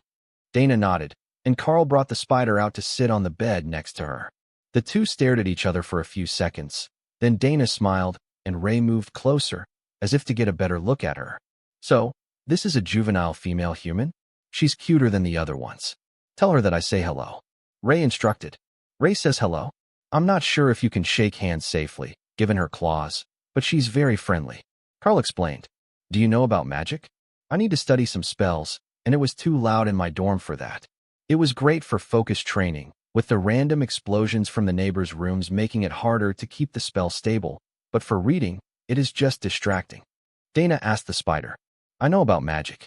Lots of animals use magic. What is reading?" Karl briefly explained the concept of books, written language, and learning from recorded information, which shocked the young spider. "That is great. You don't even need them to be nearby to learn from them. Books are good. I will watch her technique." Karl laughed. "She's still quite young, and hasn't seen enough books to learn to read yet, but she wants to watch you. I need to meditate to improve the power level in her mental space, but you two are free to work." Ray ran out onto the balcony and disappeared into the foliage, then followed Dana to the gazebo and began admiring the hammock before creating one of her own from webbing. Bloodbath spider web was very versatile. It could either be flimsy enough that the smallest of disturbances would break it and alert the spider in its web, or it could be strong enough to hold a 100-kilogram monster in place despite attempts to escape. What she used this time was the stronger kind, but without the stickiness, so that she could more easily move about and watch the reading process below her. Karl settled in to meditate, listening to Ray's reactions as she admired the pictures in the book and contemplated what the runes would mean. Dana was narrating things to her, thinking out loud, as she worked on the assignment to improve her spell formation speed. Ray wasn't much help, as she only knew one ability, but the moral support seemed to be helping the two of them bond. With Ray outside, it also reduced the strain on his mind a little, as she was burning her energy and not using his to actively grow. Karl realized that this would be a great advantage to him, and he worked much harder on her space, getting it further ahead of Thor's space, in balance with the progression speed of the two species. The next morning, Karl completely forgot to warn Jill about the spider on the balcony, but when she failed to return with Dana after a minute, he went in to check on them and found her wrapped up like a cocoon and glowing with power from her hastily raised magical barrier. "Thanks for finally coming to check on me. Now, would you kindly ask this young lady to let me go so that I can get my charge to class on time?" Jill requested. Karl considered the look of restrained rage at being attacked for a second time by Karl's pets when she went to wake Dana up, and for a moment, he contemplated whether it might not be safer to leave her there. But she could break out easily enough, She was just waiting for him to do it so that she didn't have to fight with the bloodbath spider. Ray, you can let her out. She is Dana's teacher. She won't hurt her. Just wake her up for early morning instructions before breakfast. Karl instructed. That sounds like torture to me. The spider replied suspiciously, then vanished into the beast's space, which was now becoming much more comfortable after another night of work by Karl. All right, she's definitely not a morning person, but she won't attack anymore today. Karl informed the teacher, who gave him a pointed look. Right, the web. Karl activated the enhanced rend on his index finger and cut the surprisingly durable webbing down the front, releasing Jill to shake Dana awake. See, she's not even just vibrating the web. She's shaking her like some animal. Ray informed Karl in an insulted tone. 5 more minutes. The young mage complained, and Karl smiled. It was the same thing every day, but her schedule was so packed that she couldn't waste any time in the morning. Karl walked over and gently rocked the hammock, then plucked a string by Dana's head, which she should hear vibrating next to her ear. Fine, I will get up. She mumbled and opened her eyes. How did you do that? Jill asked in shock. Wise advice from the bloodbath spider. She knows all the best ways to operate a web. Karl explained. Jill looked down at the mass of spider web on the ground, then picked it up, expecting a mass of loose strands now that it had been cut open, but the strands were stuck to each other and interwoven, creating a form of blanket. You know, this is actually pretty well made, all things considered. Jill noted as she admired the soft white silk. Karl brought me a silk blanket. That looks comfy. Dana agreed, while Karl tried not to laugh. No, a certain someone thought it was appropriate to wrap me in webbing when I tried to wake you up the first time. Now, we need to go, or we will be late. Karl, we will be borrowing your shower. There isn't time to make a detour across the floor. Jill insisted. You cut the times awfully close. Go ahead. I will head down and eat first while I go over my day with Sergeant Rita. I'm sure she has a few questions about my mission report anyhow. But Rita didn't lead him to the cafeteria. She led him to the staff lounge, where they could talk without the curious student ears listening in. The teachers were all privy to the official reports, so there was no point in hiding it from them. Karl and Dana had been the talk of the staff for a while now, and once the new pet was spotted, everyone would be gossiping about it. Start at the beginning. There was a lot in that report, and I want it play by play from the time that you left the academy, she instructed. Karl went over the trip, the early morning locust attack, and then got into the sighting of the golden dire bear. So the other pet, the one named Thor in your report, is a golden dire bear? Rita asked. No, we left it alone. Picking a fight with it and stealing its cub seemed like a monumentally bad idea when it was ready to charge our truck. So we left and went looking for something less hostile. Karl explained. He realized his mistake. In his report, Karl had only briefly mentioned the species of the pets and had been referring to them by name for the rest of the document, so a cursory scan would be confusing. We were headed further into the trees and away from the river when we came across a clutch of lightning serum eggs, while the herd was on the far side of the clearing. I sent Hawk to recover an egg, then brought them both back into my mental space. But it wasn't just the one egg. There was a bloodbath spider egg stuck in his feathers as well. So I set about hatching them both. Karl explained. And of course, nobody realized that would be a terrible idea until after you were injured. She replied with an eye roll. Exactly. I didn't expect them to hatch that close together, and I was unprepared for the requirements that each of them must have a separate space, even though they can move to the other beast's space. So I had to mentally form the third one in a hurry when the bloodbath spider hatched, and that put a lot of strain on my mind and body. The extra mission time was to recover enough to stabilize the bonds, and now I'm back to as good as new, or something close to it. Karl agreed. Can we see? One of the teachers at the next table asked. Of course. Ray, do you want to come see people? Thor, if you come out to say hello, they will rub your head for you. Karl instructed. Thor bounded out, nearly knocking one of the teachers out of his chair before stopping himself, while Ray appeared, but hid under the table on Karl's thighs. Oh, she's shy. All right, we will admire her from a distance. The older mage who taught his morning accuracy training class said softly, with a gesture for the others not to scare the spider.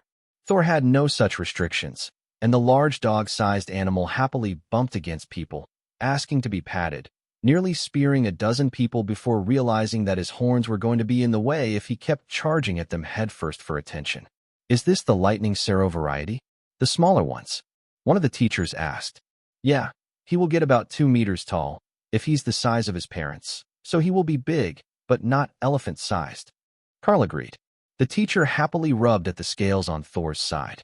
He's going to be beautiful with these deep green and white scales. Have you decided what sort of training he will undergo? Not yet. That's what Rita is glaring at me for, I think. And maybe the fact that there is a giant spider climbing up her leg. That made the teachers burst into laughter, but Ray was intrigued by the sergeant's uniform, and she wanted to find out what the buttons were made of. The button, as it turned out, was made of blackened brass, and after poking at it for a few seconds and then rubbing her mandible against it to see what it felt like, Ray gave up on the button and returned to her space to avoid the attention that she was getting while out in the open. Once she's fully grown, I think that she will be more open about being outside, but for now, she is much more comfortable in places where she can camouflage herself, especially dark places. Karl explained. We won't force her out where she's uncomfortable then. The leader of the mage training agreed, while he rubbed Thor's head. One new and friendly pet was good enough for the teachers. But Rita had brought Karl here for an actual reason, and not just to talk about how his weekend went. Are you healed well enough to begin full training schedules again? The note said that there had been some mental damage, and there is no good way to quantify that. She asked very seriously. I feel better, but the only way to know for sure is to actually start training again and see if the pain returns. The 2 new spaces have advanced enough now that I am getting feedback from the pets, and not needing to constantly feed the spaces to keep them contained. So it should be all right. I'm not sure how much training I will be up for, though. I am going to need a lot of time to work on mental strength just to keep ahead of their growth rate. Karl explained. All right, then we can go to the morning classes as scheduled. The afternoon classes will be changed starting today, as the decision has been made that there is not enough training for your pets now that there are 3 of them.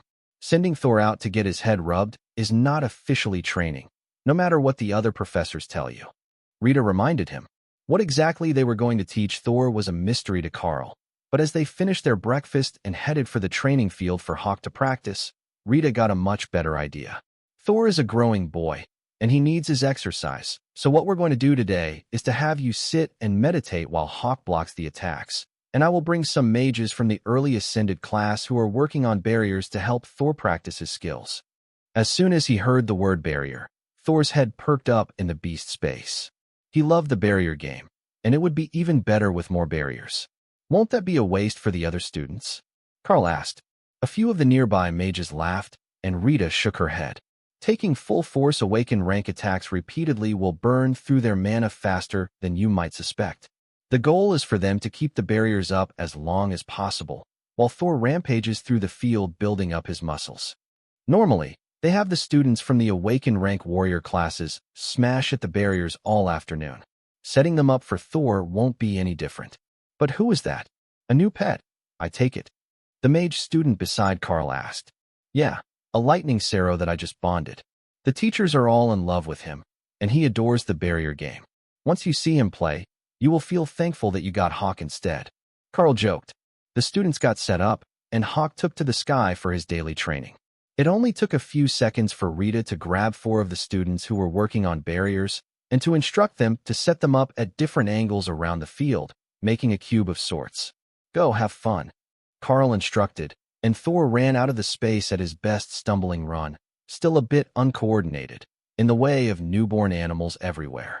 But when his horns hit the first barrier, and it wavered slightly as he bounced away, the mages knew that this training would not be easy on them. There was no rhyme or reason to the attacks. He charged at whatever one he saw, as long as it wasn't the one beside him. That was too close to get a run at, and he wanted to run as much as possible.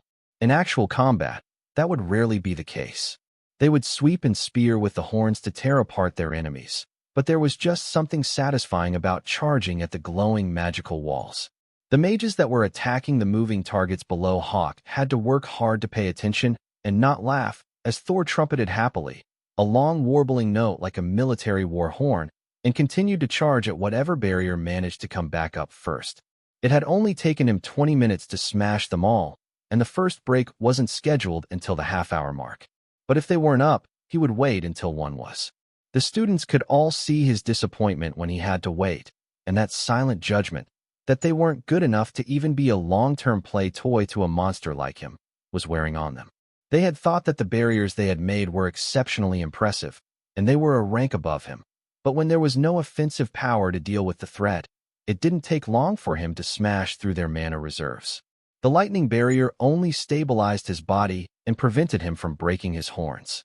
It had collapsed multiple times already, but even without it, a lightning Sero had incredible raw power. Thor lay down in the grass when the break was called, and a few of the warriors from the group of warriors that was training on the ascended barriers came over to get a better look. You know that technique has some merits.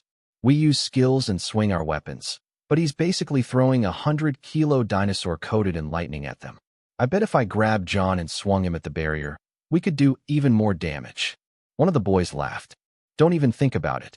Just be glad that they didn't send him to us to test our guard ability, because someone would have gotten seriously injured. The other boy laughed, while Thor panted in the grass, replenishing energy for the next round. He has to be tired, right? He's been running wild for half an hour. One of the Ascended Mage students asked. You would think so, but no. His natural recovery means that by the time the break is up, he will be ready for another round of the barrier game, and you had better be ready to play, or he will be very disappointed. Karl informed them. Thor perked up at the mention of play, and the mages all groaned to themselves as they realized that trying to contain a monster was not as simple of a task as they had expected it to be.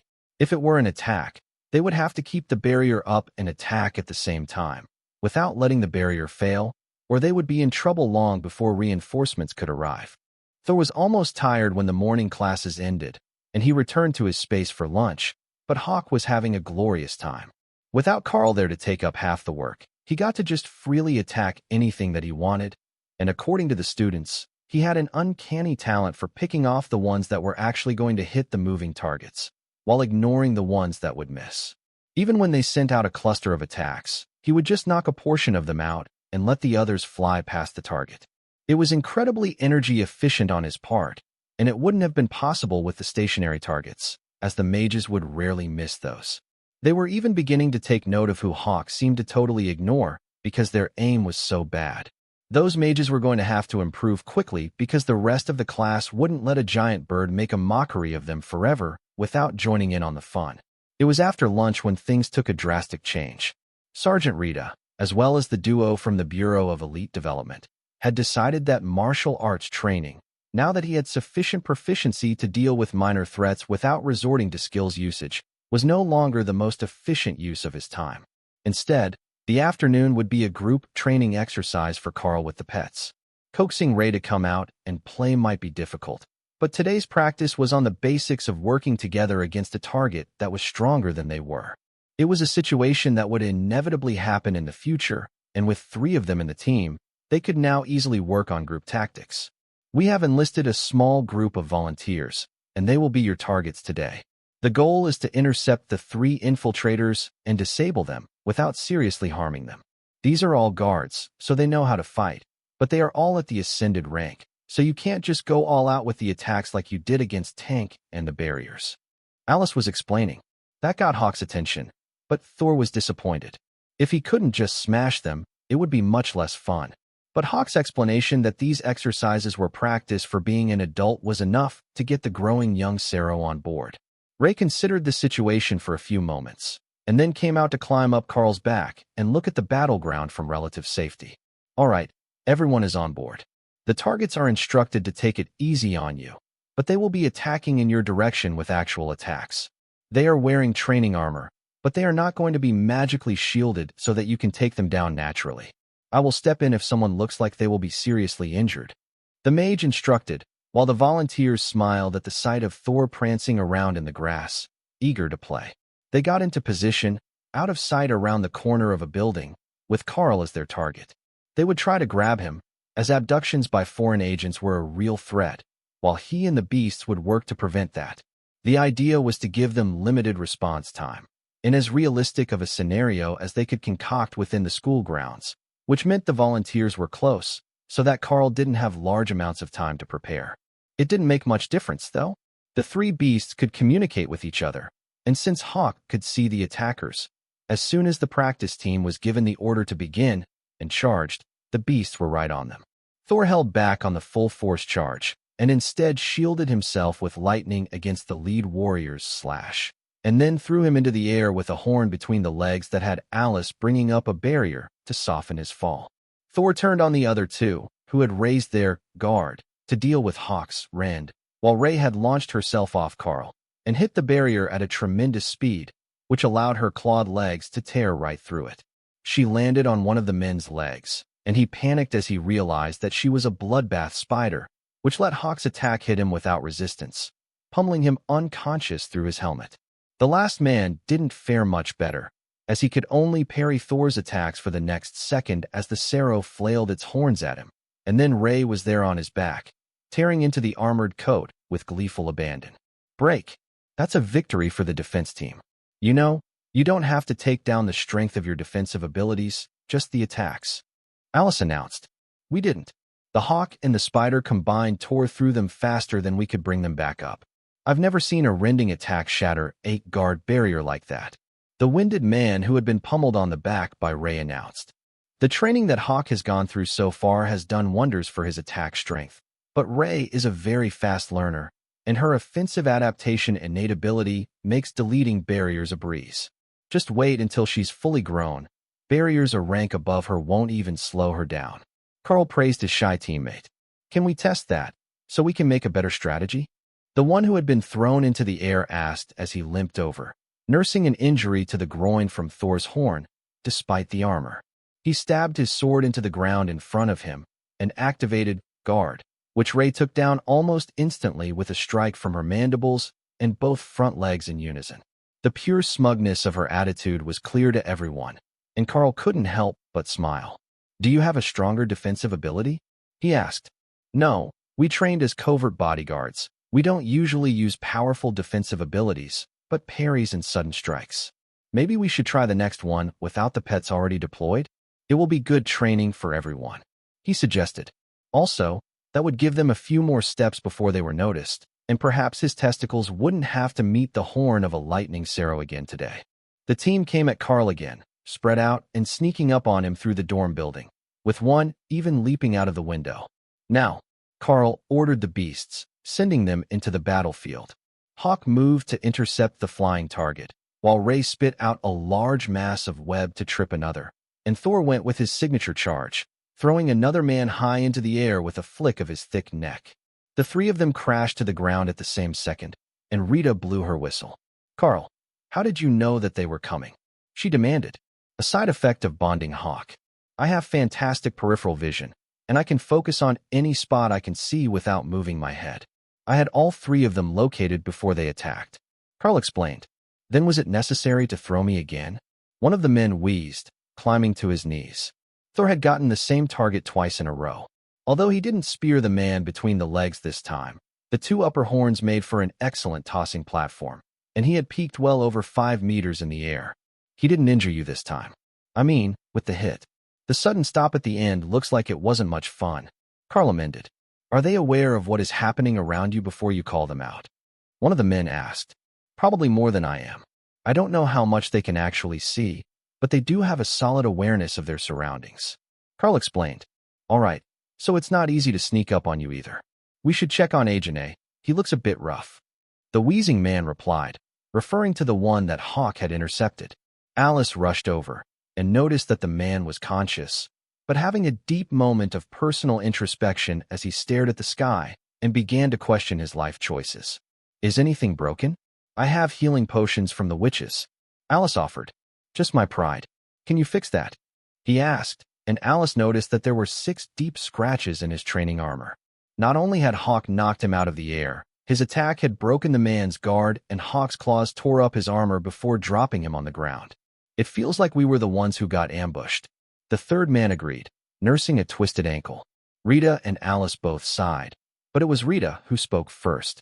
I can already see that this will not be a viable training method in the long term.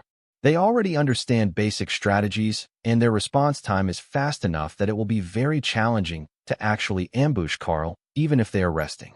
We will have to come up with another method of preparing them for combat. Rey gave her a pointed look, which the sergeant returned for a moment before shaking her head. Even I can tell what that look means. The only way to truly train for combat is to be in combat. Karl knows enough martial arts that he should be alright in a fight, but the academy wouldn't approve of putting you all in danger just to get better training results. She reminded the spider. Hawk would agree to let us go outside. Ray pouted. Hawk's mind became curious, and the spider beamed the mental version of a smile at him. If we were hunting outside, you could eat them after you killed them, she announced. This is not a democracy, majority rules don't win here. Karl informed them in his best stern tone. Ray had already found Hawk's weak point. As soon as she mentioned food, the Windspeed Hawk would be on board with whatever she wanted to do, and Thor would go along simply because that's where everyone else was going. You look like you're having an intense discussion, Alice noted as Karl talked to the beasts. They all want to go outside to train. I don't necessarily disagree with them, as our training options are limited here, but it is safe here, and safety in numbers is a good thing. Karl replied. Thor bobbed his head happily as he heard those reassuring words from the boss, and the instructors did their best not to laugh. They had been brutally bested by the lightning Sero twice in as many hours. But still, it didn't feel like the creature was a threat. He was just too friendly. Let us discuss that for a few minutes. There are groups of students looking to go outside on missions, and we might allow you to lead one of them, as long as there is a second awakened rank or higher member, as you are still a first-year student and untested in the field. Alice explained, earning herself a glare from Rita.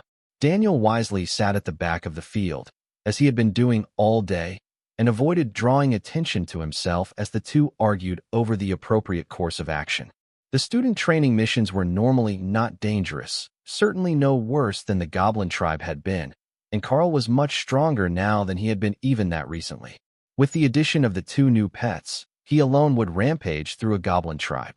Nothing that they could do would significantly injure a lightning Sero unless they managed to swarm it and pin it down.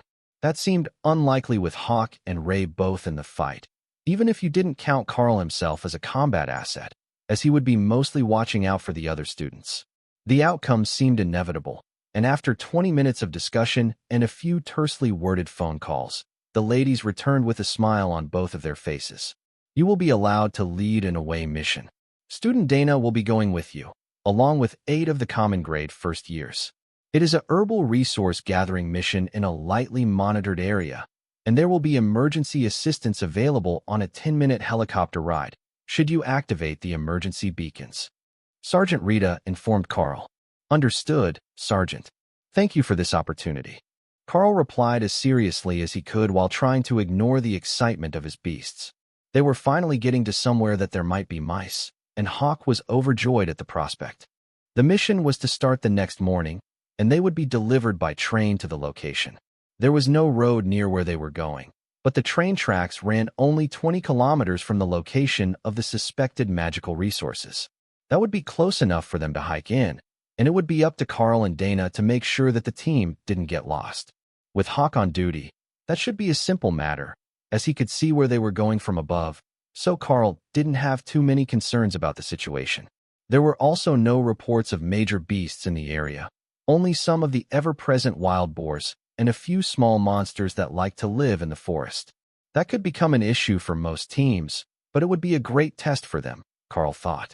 The small monsters were all common grade, and he could deal with them in a matter of seconds, but they would be a good opponent for the students who were still struggling with their early growth.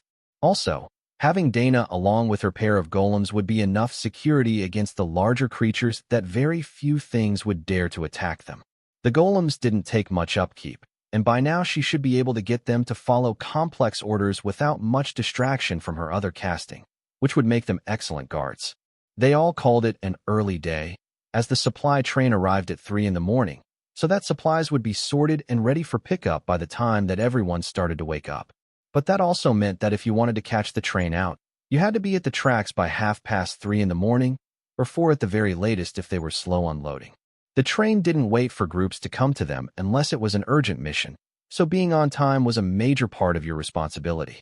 That was how Karl found himself waking Dana up at 2 in the morning, much to the protests of both herself and Ray, who was sleeping above her in the rafters of the gazebo. It's time to go.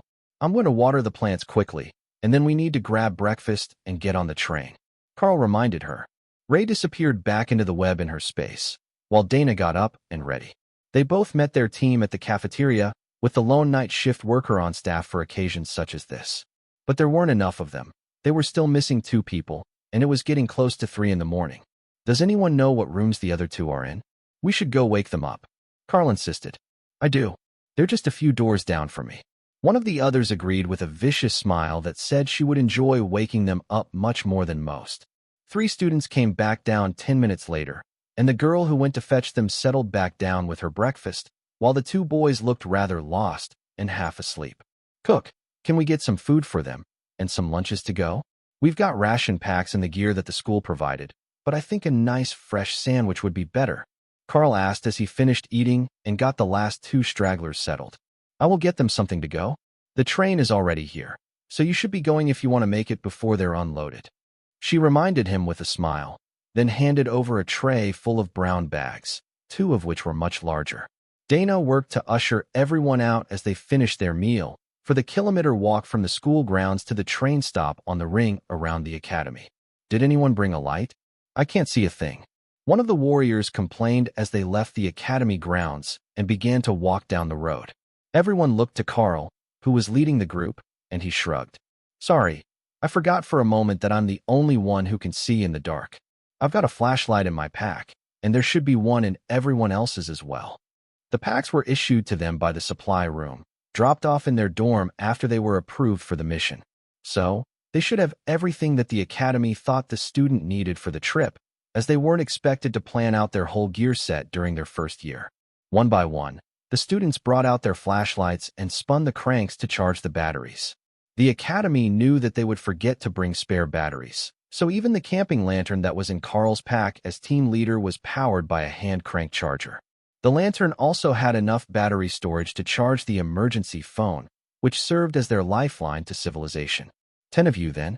The train's usher asked with a gesture toward the passenger car. Yes, sir. I've got the mission order right here, Karl replied. The man looked it over, then picked up a phone mounted to the wall and confirmed the drop-off location with the engineer. All right, climb aboard and stow your bags in the overhead compartments. We have a few more stops before yours, so you won't be there until lunchtime. Karl settled into a seat at the front of the train car, where Dana promptly fell asleep on his arm, and the rest of the team did their best to get a few more hours of rest while they traveled the morning away. They napped, meditated, and played games until the conductor gave them the warning that they had 1 more hour before drop-off. That was when Karl decided it was time to get them all ready to move. All right, everyone, have your lunch early, use the washroom, double-check your gear, and make sure that you have your weapons ready. Not in your bag, but on your hip and available for use at a moment's notice. While it isn't likely that there will be monsters next to the stop, we will get off in the wilderness, and there won't be anyone there to clear the area. He warned them. Got it.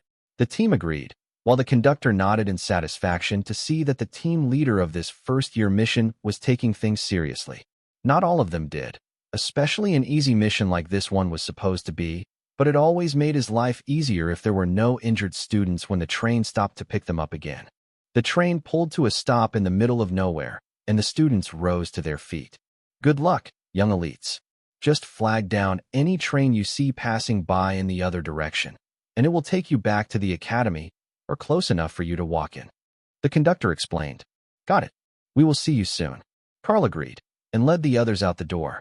Dana brought up the rear of the group, making sure they were all off the train, and when Karl called out Hawk to scout for them, she called her pair of golems to guard the back of the pack. It was quiet out here, other than the sound of the train beginning to move again, but that didn't necessarily mean safe, just that they hadn't noticed any threats yet. The students were all incredibly nervous, flinching at every sound of their teammates moving in the long grass. But as Karl led them into the trees toward where they should find the magical plants they needed, they became almost petrified with fear.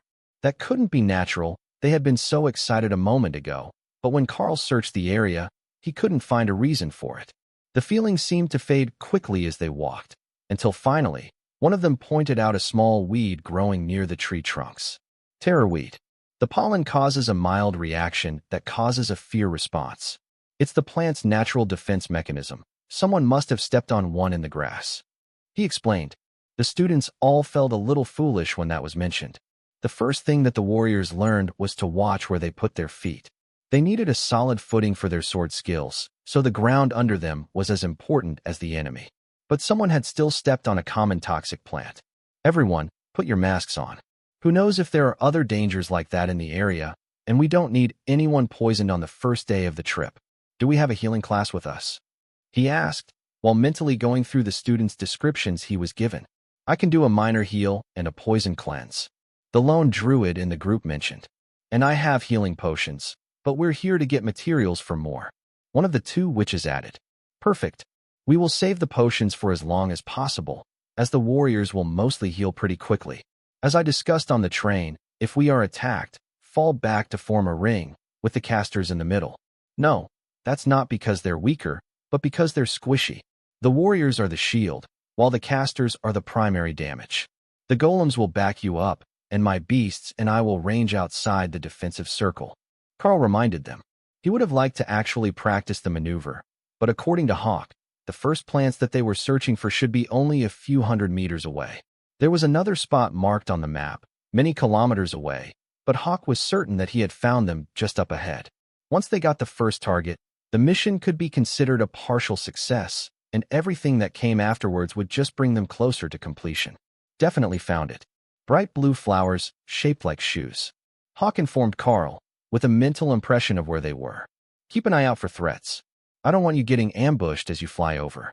Hawk laughed a little at Karl's concern, as he was hundreds of meters above the trees, but he appreciated that his human cared enough to make sure he was safe. Karl adjusted their course, pretending to follow the map, and within minutes they were standing next to a field full of beautiful blue flowers. These are the ones, right? He asked. Yes, but everyone, please stay out of the clearing. Only 1 in 10 blossoms has the magical properties of the plant. The rest are all decoys. If someone breaks the wrong one, we will have come here for nothing. The witch pleaded. You heard her. Stay here while the witches gather their ingredients.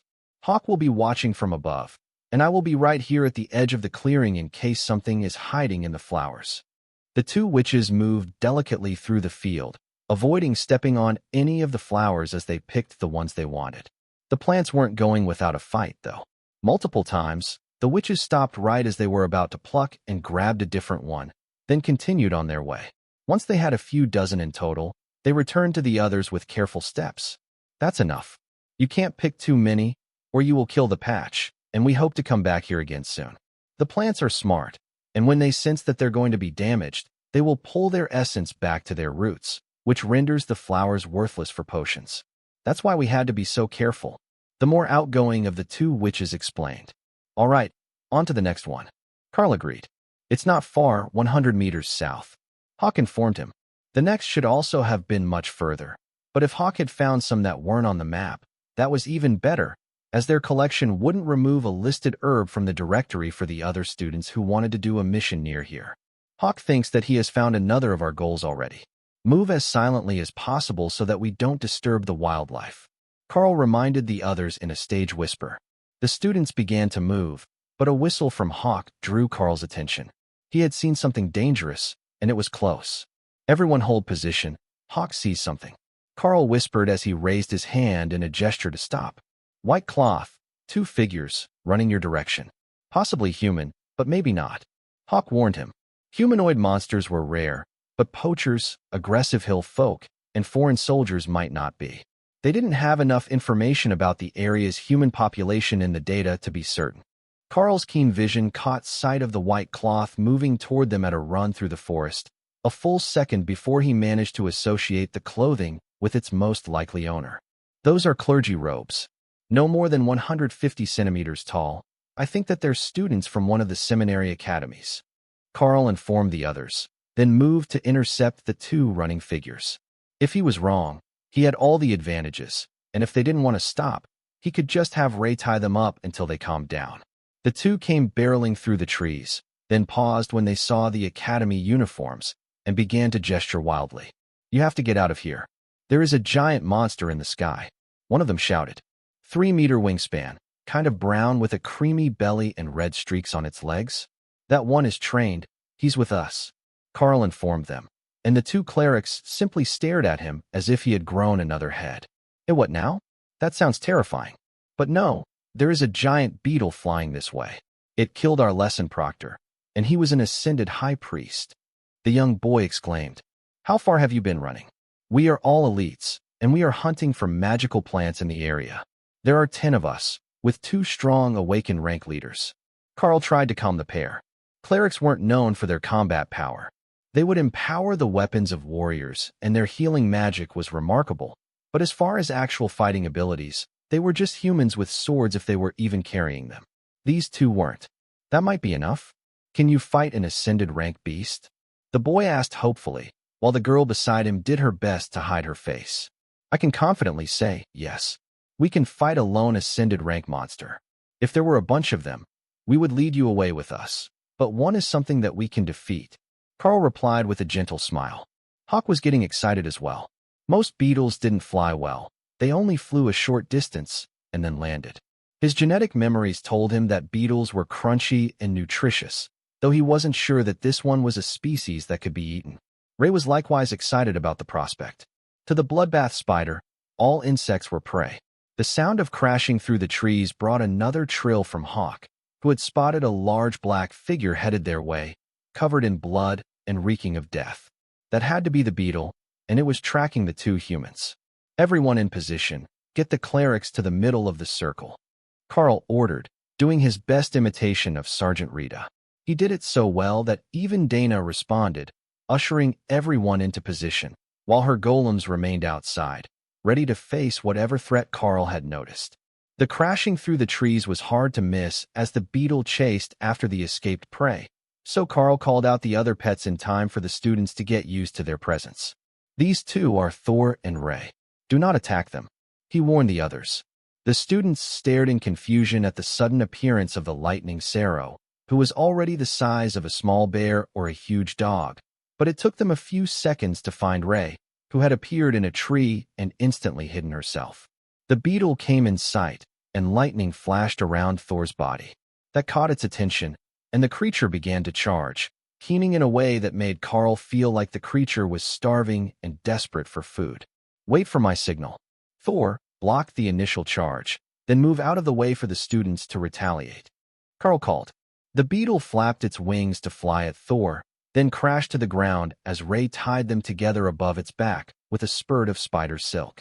The muscles that moved the wings weren't particularly strong, and it couldn't break free as Thor charged into it, flipping the creature on its back with a jab of his horns. Now, Karl ordered as Thor moved away, sending his own attack to join the combined spells of the mages.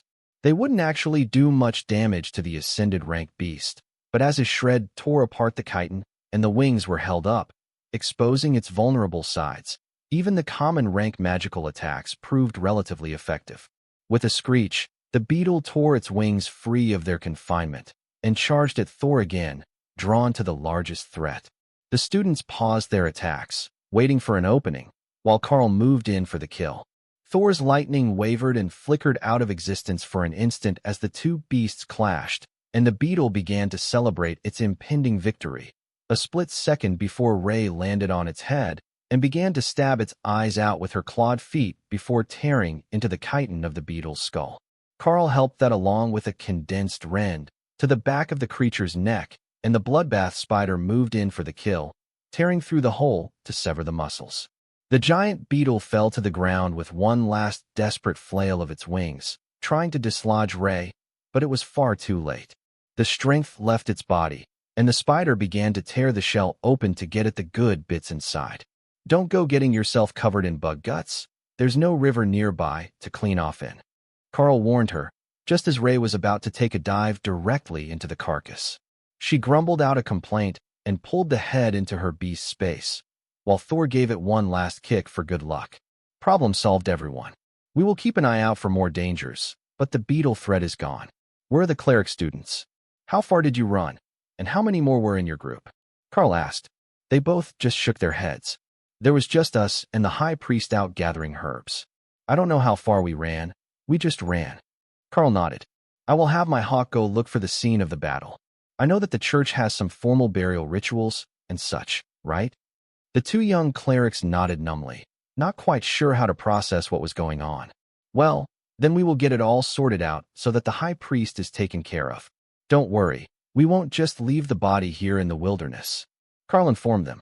There likely wouldn't be a body to leave in the wilderness, but a little white lie wouldn't hurt anything. And if there was a blood-soaked keepsake that the beetle didn't eat, it should be enough for their purposes. It would make both the cleric students and the other elite students feel a bit better about the situation, Karl decided, then wondered when he got so casual about death. Meat is meat. Hawk replied, unconcerned. Ray wholeheartedly agreed, but Thor just shook his head. Fragrant leaves were better than meat any day. With the responses of his pets, Karl began to realize how much their way of thinking was influencing his own. He should be horrified by the situation, but the calmness of his pets affected him just as much as their excitement did, and he just couldn't bring himself to be suitably agitated about the situation as Hawk searched for the site of the original battle by following the beetle's trail through the woods. I have found it. It didn't finish eating, it just took the good bits and then chased the others. I think I can fit it all in this bag they brought. Hawk informed him helpfully. That was a disturbing thought. Pack him up and bring him to the beast's space. We will make sure that he makes it to a proper burial. No, wait. I will ask the clerics if he should be buried right there first. Karl replied. What is the burial ritual for high priests? Should I have Hawk preserve the remains of the body, or should he be buried on the land? Karl asked. The older of the two clerics took out a small book and began to flip through it. I'm not sure. That isn't supposed to happen.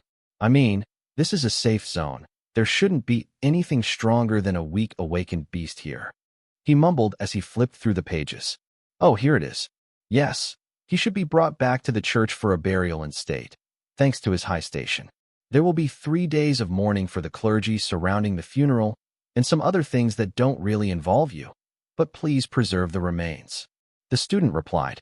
Karl relayed the message, and Hawk did his best to get all the bits into the large herb-gathering bag that they had brought and began the flight back to Karl. Once he was close, Hawk shifted the bag into his beast space, while Ray claimed the beetle body, leaving the area strangely empty. What just happened? One of the elite class students asked. My beasts have a separate space where they can store food for later. Ray put the beetle away, and we will strip the good parts of chitin for trade to the academy. They pay for monster parts, since they can be used in armor and weapons, as well as some magical items. Karl explained. Oh, that's right. Will you ask Ray if I can have one of the horns? Beetle horn is on my list of ingredients, but I never thought about keeping it from the giant beetle. Ray broke the horn off with some effort and ejected it from her space. It was just a solid lump of chitin and completely inedible. Therefore, it was worthless to her. The student stared at the horn in reverence. You know, it died so fast that it never really sunk in. That was an ascended rank beast, wasn't it? I can feel the power in the chitin, but it died so easily. Karl smiled. That's partially thanks to Ray's specialty. She's excellent at finding ways through chitin. Plus, my attack power is high, and with its wings lifted, the less armored sides were exposed. The students were making mental notes, in case they had to fight something like that again. The shell that covered the wings was the strongest part of the giant beetle's body, so normally you wouldn't attack its back. But with the wings lifted by the spider's silk, that left it vulnerable to attack, and Karl's ability had left an open wound for them to target.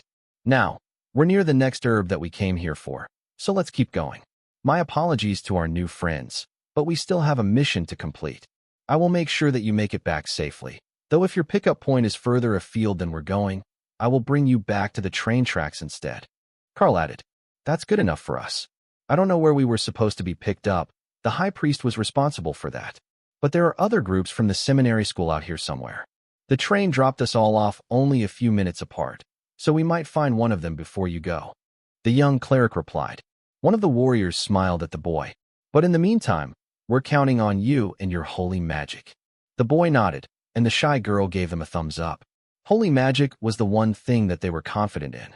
They had been out with the high priest mostly to serve as pack mules as he picked herbs, and not as much for training as the warriors of the elite academy were. To the church, obedience and subservience were more important than combat skills, and serving the high priest on his mission was good training for their future works of service to the community. What is next? Didn't Hawk say that there was something nearby before the emergency happened? Dana asked. Just this way? Hawk is already back up in the air looking for more threats, so we will just follow his path toward the next set of herbs, and then we will move on to the third marked location. Karl agreed. Technically, he would be skipping the third location marked on the map, since it was either at or very close to the battle site. But if they couldn't find that resource elsewhere, he might lead them there at the end of the trip. The way that he had planned to bring them would go right past the battle, but with Hawk's discovery, he could change the route to make a big loop around it and end up back near the tracks as they finished. If that covered everything that the group needed, then they could skip a few potential resources and head back satisfied. Though, if the clerics needed some of the others, he would gladly bring them around to help gather. They had enough trauma for one trip, so putting a good memory on top might help. Karl seemed to recall hearing that somewhere as a kid, perhaps from the school counselor after one of the many incidents down below in the pit. If anyone had felt relaxed about this easy mission when they arrived, they didn't feel relaxed anymore. The whole group was on high alert, searching the woods for anything that might be a danger. Karl let Thor lead the group on the ground, following Hawk's guidance, while Ray hid in the beast space with the remains of the giant beetle that she was carefully dissecting to improve her understanding of exoskeletal species for offensive adaptation. Minutes after they started moving again, an angry grunt caught Karl's attention, and the crashing of a large animal through undergrowth drew the attention of everyone else. 3 tree apes. Common great. They don't look tasty, Hawk reported as the creatures approached. We have a small pack of apes in the trees incoming. Group, you know what to do. It is up to you if you want to attack them or let them pass. Karl informed the others, which made Dana smile at him. They could attack anything that moved, but that would anger everything else. So, if it wasn't hostile, she would prefer not to make it hostile. One of the mages shook his head. They normally don't attack people. They just like to shout at them from the trees. If they don't attack, we should keep moving, since they will scare off any other small monsters with the noise they make. The group patiently waited and moved in a triple column, putting the warriors on the outside with the mages and clerics between them and the golems at the back. But the tree apes behaved just as the mage had anticipated, and they remained in the upper branches of the trees, screaming at the humans and occasionally throwing nuts and berries at them. The monkeys thought that the whole thing was hilarious, and they laughed as the warriors swatted aside the projectiles. But they didn't come any closer, and they didn't do anything that would provoke an all-out attack. The spot is just ahead. Should I scare the monkeys away? Hawk asked with a hopeful tone in Karl's mind. Sure, go ahead and get your snack. Karl replied, likening the monkeys to junk food. I told you they don't look tasty. Hawk replied indignantly as he folded his wings and dove out of the sky. He hit the monkey at well over 100 kilometers an hour, nearly shredding its body as he pulled it away from the branch in his claws and returned to the sky. That was what a normal bird of prey would do, as they had all the advantages when they were flying. Some of the students didn't realize that was Hawk at first, and they began to panic at the presence of another powerful attacker, but that only helped the tree apes make their decision. The humans were afraid of that thing too, so it would likely attack them next if the ape tribe left. Hawk peeled the ape apart and took one tentative bite before discarding the body, which bounced down through the branches as the rest of the tribe scattered. Good work, they're still running. Karl congratulated Hawk, just as the bird speared down to get another of the tree apes and bring it into the sky to use as a projectile. But this time, it wasn't on the apes. Instead, he found a lone black maned bear and circled up to an altitude of 500 meters before diving hard and releasing the corpse. A flap of his wings sent him on a glide path over the forest, and the bear roared in anger as the body smashed down right where it had been standing a second earlier. Why are you angering the bears? Karl asked as he heard the noise. Why would I not anger the bears? You should have seen it. It was hilarious. Hawk replied. I hate that I can't argue with that.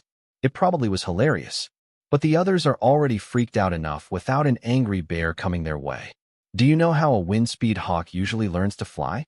I mean, not me in the space, but other ones. Hawk asked. Don't they just flap their wings in the nest until they can take off? Karl asked. Nope. They'd remain in the nest forever that way. Once they're grown enough to fly, their mother pushes them out of the nest. They either learn or they hit the ground. Hawk replied. Karl's smile caught the attention of the warriors at the front, and they were suddenly very worried about the safety of their low-risk training mission. Did they get 2 awakened leaders not because Karl and Dana were both in their first year as well, but because they were going to need more than one? What was out here that was making the monster man so happy? He was already so much more powerful than anything that should be in the area. Perhaps he forgot that the rest of them were not looking forward to actually meeting monsters on this trip to get resources. The sound of the angry bear retreated into the distance as it moved out of the territory of the annoying bird, but the group's tension level didn't drop any lower until they made it to the next spot, a section of fallen trees where an awakened rank moss grew abundantly all over the deadfall. This is what we are here for, the best of the resources in the region. One of the warriors quietly cheered. Karl's confused look let them all know that he hadn't had time to study the properties of the resources here, only their locations. So one of the warriors helpfully filled him in. The moss is dried and then lightly roasted to create a tea that supplements the strength stones for classes that have physical enhancements. I don't know if it will work for your class, but a kilo each of that moss will keep us for the entire school year. You can't use too much, it will just be a waste, but a cup in the morning will make nearly as much of a difference as a strength stone twice a month. The warrior explained. That was more often than Hawk was going through strength stones mixed with blood as food seasoning. So, it should be a good resource for the pets, and Karl would have to get some. It looks good, Thor agreed, letting a bit of drool slip out of the corner of his mouth. All right, do the mages need this resource? Or should we split it between the people who can use it, stopping at a kilo each, so it doesn't go bad before everyone can use it? Karl asked. Mages can't use it. It won't do anything beneficial for us unless we're weakened. But the witches can use it in recovery potions, so they will need at least as much as the warriors. One of the warriors explained. The pair of witches looked grateful that he had stood up for them and the resource-intensive needs of their potion making. Is there anything else I should know before I harvest this? Parasites, dangerous creatures that like to live under it. Karl asked. The group all reluctantly shook their heads, and Karl drew his short sword from the scabbard at his hip. The rest all thought it was a bit odd that he didn't take the sword out to fight, but he carried it anyhow, though they didn't say anything. The team leader was responsible for loot distribution according to academy regulations. Karl looked at how the moss grew, down the top of the logs, and the one side, but not the bottom or the other side. If he wanted it to keep growing, he had to leave enough in the right spots that it didn't ruin the moss bed too badly. So he cut diagonal stripes across the log, removing thin strips amounting to half of the moss on each log, while leaving the rest securely attached. That should grow back over, he assumed, and then it could be harvested again. Where did you learn that? Dana asked as Karl cut the careful strips from the moss. I'm actually just guessing here by the way that it grows. But I'm only taking half, and leaving the other half in the way that looks like it will grow back the fastest. Moss spreads from the edges, you see, and only grows well on the sunny side. So, if I only take half and leave as many good edges as possible, then it looks like this. That should be the fastest pattern to grow back, and by my guess, I've cut nearly 20 kilos of wet weight moss from this one tree. I haven't even touched the other ones yet, and we've got enough to fill all the warriors' and the witches' requests. I just need to grab a little for Thor here, and we can be on our way to the next spot. He explained. I don't suppose we could spare a bit more. There is an awful lot of it growing here. One of the warriors suggested. The witch closest to Karl nodded in agreement. The academy expects you to provide for your own when it's not a standard part of the growth plan. And it's not like they accept these items as a trade-in, at least not from the first years who are supposed to be looking out for themselves first. But normally, we would never see so much of an awakened rank resource in one spot. If this was up on the market, we would be rich. Well, until we all got arrested for trafficking controlled substances to the masses, but you get my point. We could earn plenty of favors from the other students in class if we had a bit to trade them, you know? All right, I will harvest another log. Karl agreed with a smile. He cut the same stripe pattern on one log, and then had Thor quietly move the log hidden behind where he was working into the beast's space. A beast his size would need a lot of the moss to equal out to a cup of tea a day, and a bit added to his usual diet every morning would help him grow big and strong. But even the lightning Sero realized that the herb should be rationed. He ate a lot of higher-rank plants as his general diet, but this one was special, and the effects were limited, so it was more of a treat than a basic staple of the diet. The second batch was spread the same as the first and stuffed into backpacks, while Karl looked at the map to see what was up next. They were going to go around the battle from earlier, and that would bring them to one of two spots. Either a spot that might have another strengthening herb, or one that was known to grow crystals that helped focus and increase the mana pool growth rate. Karl decided to lead them to the crystals first, in the interest of fairness. If anything went wrong later, at least they should all have gained something from the trip that way. It would also help the clerics that they had rescued, so they wouldn't go home empty-handed. The signs of monsters got more prominent the further that they went, and Karl began to question whether the intel was wrong, or if this was actually what they considered a low-risk area in the wilderness. He knew that there were countless monsters in the wild areas, and that large portions of the land barely held any humans. But he was seeing signs of magical abilities and trees that had been downed by something powerful enough to claw through them. That was no common-grade monster, and most of the marks were too far up to have been the giant beetle. Even Thor was becoming nervous with all the signs and scents of predators, but he had a large pack with him now, and he wasn't as concerned as he would have been if he were alone. He trusted Hawk to find anything really dangerous, and the bird was currently circling their destination, making sure that nothing was hiding around the cave. He hadn't checked the inside, but the surroundings were clear of any large animals, and a few more of the small ones as well, as Hawk was feeling a bit hungry after all that flying. The crystal cave is just ahead. Remember, we haven't checked the interior yet, so I can't say if the crystals are there, as the report said there would be, but I can say that Hawk found the cave right where they said it was. Karl reported. The mages shared an excited smile, while the warriors prepared their minds for the charge into an unexplored cavern system. If they found the crystals near the entrance, they wouldn't have to go far in, but if not, they would need to explore, and that brought a whole new realm of danger with it. Hold up, Dana warned them as they approached the clearing outside the cave entrance. I saw some unique plants in the clearing. They're not on the list, but I recognized them from the botany books that I had to read. She informed the team. Karl looked carefully and began to smile. One of the plants was a winterberry bush. Not powerful, but he would have to pick some for Hawk, who loved the flavor. I already got some, the smug bird informed him. Karl checked the mental space and found that there was an entire bush there, planted in the ground as if it would keep growing. Maybe it would. Karl didn't really understand how the spaces worked, but he was feeding them magical energy, so it wasn't impossible that a magical plant might survive in there, although the majority of the ground was just a mental image. Dana addressed the group. There are plants with narrow, spiny leaves. Collect the leaves without letting them touch you or your clothing. We will want as many as possible. I need 4 warrior volunteers. 4 hands went up, and Dana sent them out. Then she pointed to another plant. These are tiger leaf weeds. They're exceptional for fire magic training.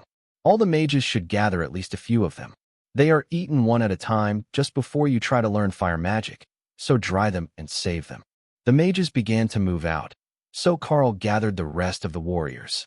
We are on guard duty, but as you move, keep your eyes open for these purple and white berries. They're delicious. Not much of a magical effect other than slightly refreshing, but they're a great seasoning for oatmeal. That made the warriors smile. Oatmeal was not only a staple of the breakfast menu at home, but it was also in the breakfast pack of all their travel rations. Being able to flavor it with some fresh berries would make their first morning in the wilderness much more enjoyable. The team made their way carefully across the field, grabbing everything that they thought might be valuable, while being careful not to kill the plants, even when they needed a portion of the roots for their training. It was a bit odd seeing these strong warriors being so delicate with flowers and weeds, but if it meant that they could come back here in a month or 2 and harvest the same resources again, it was well worth the effort. Although they had met up with a group from the clergy, it was rare for people to head this far into the wilderness, and with so much ground to cover, and only an aerial scan to indicate that there might be resources, the chances were that nobody else would return here after the report was filed that they had harvested in this region. It took them nearly an hour to finish their work and make it to the cavern, where all the team members realized that they had a real problem on their hands. They had found so many other resources that they had filled their bags already, and they were only at the 3rd stop. Well, technically the 2nd stop, as the first one hadn't been one of the intended map points to harvest resources. If we pack the moss a bit more tightly, we might make room for one more stop, but if it's a large leafy plant, or a flower that shouldn't be crushed, we will be really short on space. One of the warriors noted.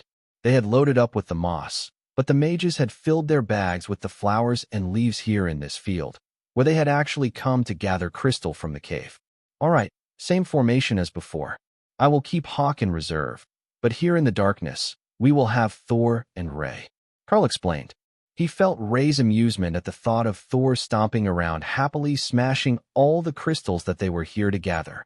On second thought, I will keep Thor in reserve as well, and Ray will help me with the scouting duties on point. The golems will take up the rear, and the rest of you mingle your ranks, warrior then mage. You all know the drill. He amended. The group adjusted their positions and prepared their flashlights with a rapid round of cranking the chargers, just to make sure that the batteries were completely charged. Unlike Karl, who had very little reason to be afraid of the dark, the others were much more comfortable in the light. Ray decided that was the perfect excuse for her to scout ahead, so she would be out of the range of the lights, and vanished into the cave. It's shiny in here. Oh, pretty stone. That's for me, and a bit of glowing moss for my nest, and a mushroom. Ray happily narrated her scouting mission. Just remember that we're here to help the others level up so that they can catch up to us, so don't loot everything before they get there. Karl laughed at the bloodbath spider's excess. They're not valuable, just pretty. You can come in now. The entrance doesn't have anything scary in it. Karl stepped inside, and for the first time noticed that there was something strange about his night vision. It was never truly dark in the academy, with the lights in the yard, the dim lighting in the hallways, and all the other light sources around. But inside the cavern, before the others entered with their lights, Karl could see in a whole new way. Not how Hawk saw in the dark, as that still relied on some level of light being present, but how Ray saw in the dark, through a combination of thermal imaging and echolocation.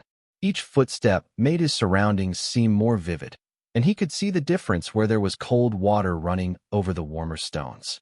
It was no wonder that Ray liked it in the dark. She was perfectly in her element. Then the group followed behind him, lighting up the tunnel with their lanterns and flashlights, and Karl's night vision naturally shifted back to the more detailed low-light resolution that he had inherited from Hawk. Ray had been correct. None of the students were interested in the remains of the interesting objects that she had found, and the spider carefully led them down to the first chamber of the cavern system. There's one. I see one of the crystals. A mage whispered. One wouldn't be nearly enough, but it meant that there were, or had been, some here. Leave the first as a marker that they are still here, and let's move further into the cave to check for more. Ray, do you see what that one looks like? That is the type of crystal that they need. Karl commented. On it. There is another good room up here, but something is in it. There is a pond in the middle, and I can sense something moving under the water. Ray reported.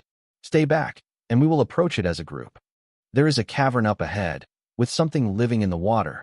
Ray doesn't know what it is, so prepare for a fight. Karl reported.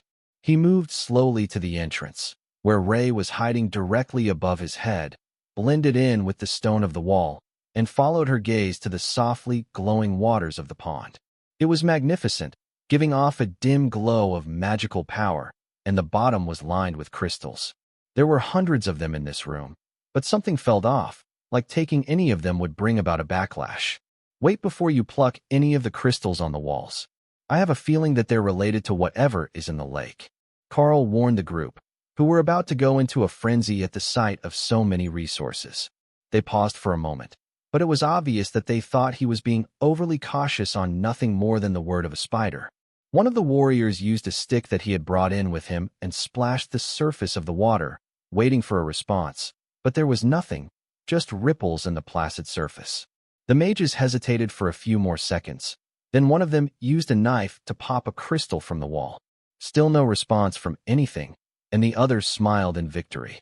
The mage took off his glove to examine his prize, and a flash of light filled the room, engulfing and blinding everyone, as well as forcing Ray back into the beast's space. I told them there was something here, she muttered as she waited for her eyes to adjust. The first to adapt was Thor, who had been sitting with his eyes closed as he chewed, and he relayed the situation to Karl. There are things here. Dangerous things. I will go out and chase them away. The lightning Sero took action as he spoke, and his bugling call to arms echoed through a much larger space than Karl had expected. They couldn't be in that same cavern. Unless it had collapsed, it sounded more like they were outdoors, next to a mountain valley. The noise was enough to hold whatever was there at bay for the few seconds that it took Karl's eyes to adjust, but what he saw was nothing he could have anticipated. They were standing in a lush green valley, as he had guessed from the sound, surrounded by mountains, with a massive golden pyramid temple in front of them. The steps up each side pulsed with magic that he could feel even from hundreds of meters away, while between him and the temple stood thousands of glowing crystal golems, the same rainbow hue as the crystals that they had come here to recover. I'm going to guess that there was no warning about not touching the crystal with your bare skin. But wherever we are, we might be in trouble. Karl informed the others, who were a bit slower to adjust than he was. How did we get here? And holy hell, are those golems? I want one. Dana gasped, shocking Karl with her unexpected language. The golems were beautiful, and they looked powerful, but if Thor's guess was right, they were far from friendly. Thor activated his lightning barrier, ready to fight, but the golems didn't move at all. They just stood there, watching the group of intruders from a distance. Karl stepped forward to calm the nervous Sero, not wanting to start an incident before everyone was recovered, and they had some idea what was going on. If touching the crystal brought them here, then doing it again on this side might send them all back. That would likely be for the best if it was possible. But when he got a few steps forward, a message appeared in the air in front of them. Welcome to the World Dragon Temple's trial instance. Do you see that? Dana asked from behind him. I do, and I would rather that I didn't if it means we've got to fight those golems. Karl agreed. I think that we stepped into an ancient holy relic. The crystals must have been the ruins of its activation array before it was buried under the cavern, and now we're in some sort of trial ground that the World Dragon Church set up for their members. She added, that's not reassuring at all. Though most of the holy relics from those ancient times didn't lead to death, a trial ground might, especially if it was damaged by time. While they tried to make sense of the message, one of the golems stepped forward. The trial is simple. Make it up the steps to claim your reward. If you fall down the steps, you may continue to attempt to pass your previous high mark. The golem spoke in a strange accent, directly into their minds. The lines of golems split, leaving the road empty, and Karl took another step forward with Thor between him and the crystal giant. It made no move to attack, and Karl simply shrugged at the other students as he began to walk toward the golden temple. If they had happened upon a holy relic, there was bound to be something left behind from the mythical times, when magic users reigned supreme and legendary beasts vied against dragons for supremacy of the skies. According to the tales of his childhood, the World Dragon and the World Dragon Church of those times had made a pact that had allowed the humans to live glorious lives of power and wealth. Now that the elite serum had been developed, Karl and everyone else knew that it was likely related to the system stones. But the fairy tale only got more popular instead of fading once it was proven to be plausible historical fact. Maybe he would learn what had happened to end those glorious times, and how such a powerful culture fell into ruin. This place looked intact, so it had to have survived hundreds of thousands of years of history, buried beneath the forest. Behind him, the rest of the group moved in the defensive formation, with the mages and clerics in the middle row, and Dana taking up the rear as she did her best to examine the golems for ideas on how to make one. The clerics simply stared at everything with reverent awe. This was a holy relic, a legacy of their church, their own ancestors. Temples like these were the ancient seat of the church's power, the source of the healing magic that they had managed to sustain with their faith through even the darkest of times. When they reached the clearing around the temple, another one of the golems stepped in front of them and seemed to stare at Thor, who was still bristling with lightning. There are 4 sides to the temple, for staircases to walk, and 4 levels of difficulty to master the lessons of the trial. Walking up the first side will test your strength. It is the easiest, as strength can be trained by any of the chosen. The second will test your magic. Like strength, magic can also be trained by any of the chosen, but it is the more difficult path. The third side will test your will. Will can be tempered, but should the tempering fail, it will shatter and leave you broken. For that reason, the third side is the most dangerous. The fourth side will test your affinity with fate. Approach the temple and speak the side you wish to challenge. Each visitor may challenge one side per day. Every day you remain on a chosen side, the difficulty of the other sides will increase. All the students stared at each other in shock. What sort of trial was this? They just had to walk up the stairs, and it would test them somehow. Then, Thor disappeared, and reappeared a second later on one of the staircases to the temple. Nothing is stronger than a Sero. Thor announced proudly in Karl's mind as he stepped onto the first stair, and a crushing weight seemed to descend upon him. See, nothing at all. He gloated, then took another step and the weight doubled. One more step, and he began to reconsider his position. Except maybe these stairs. He amended when he was forced to a stop. There were 1,000 steps, by Karl's estimation, to get to the top. Thor was struggling at step 3 and had come to a stop at step 5. Well, that's how it's done, I guess. Just will yourself to the trial you desire, and see how that works out for you. We will stay here as long as we can.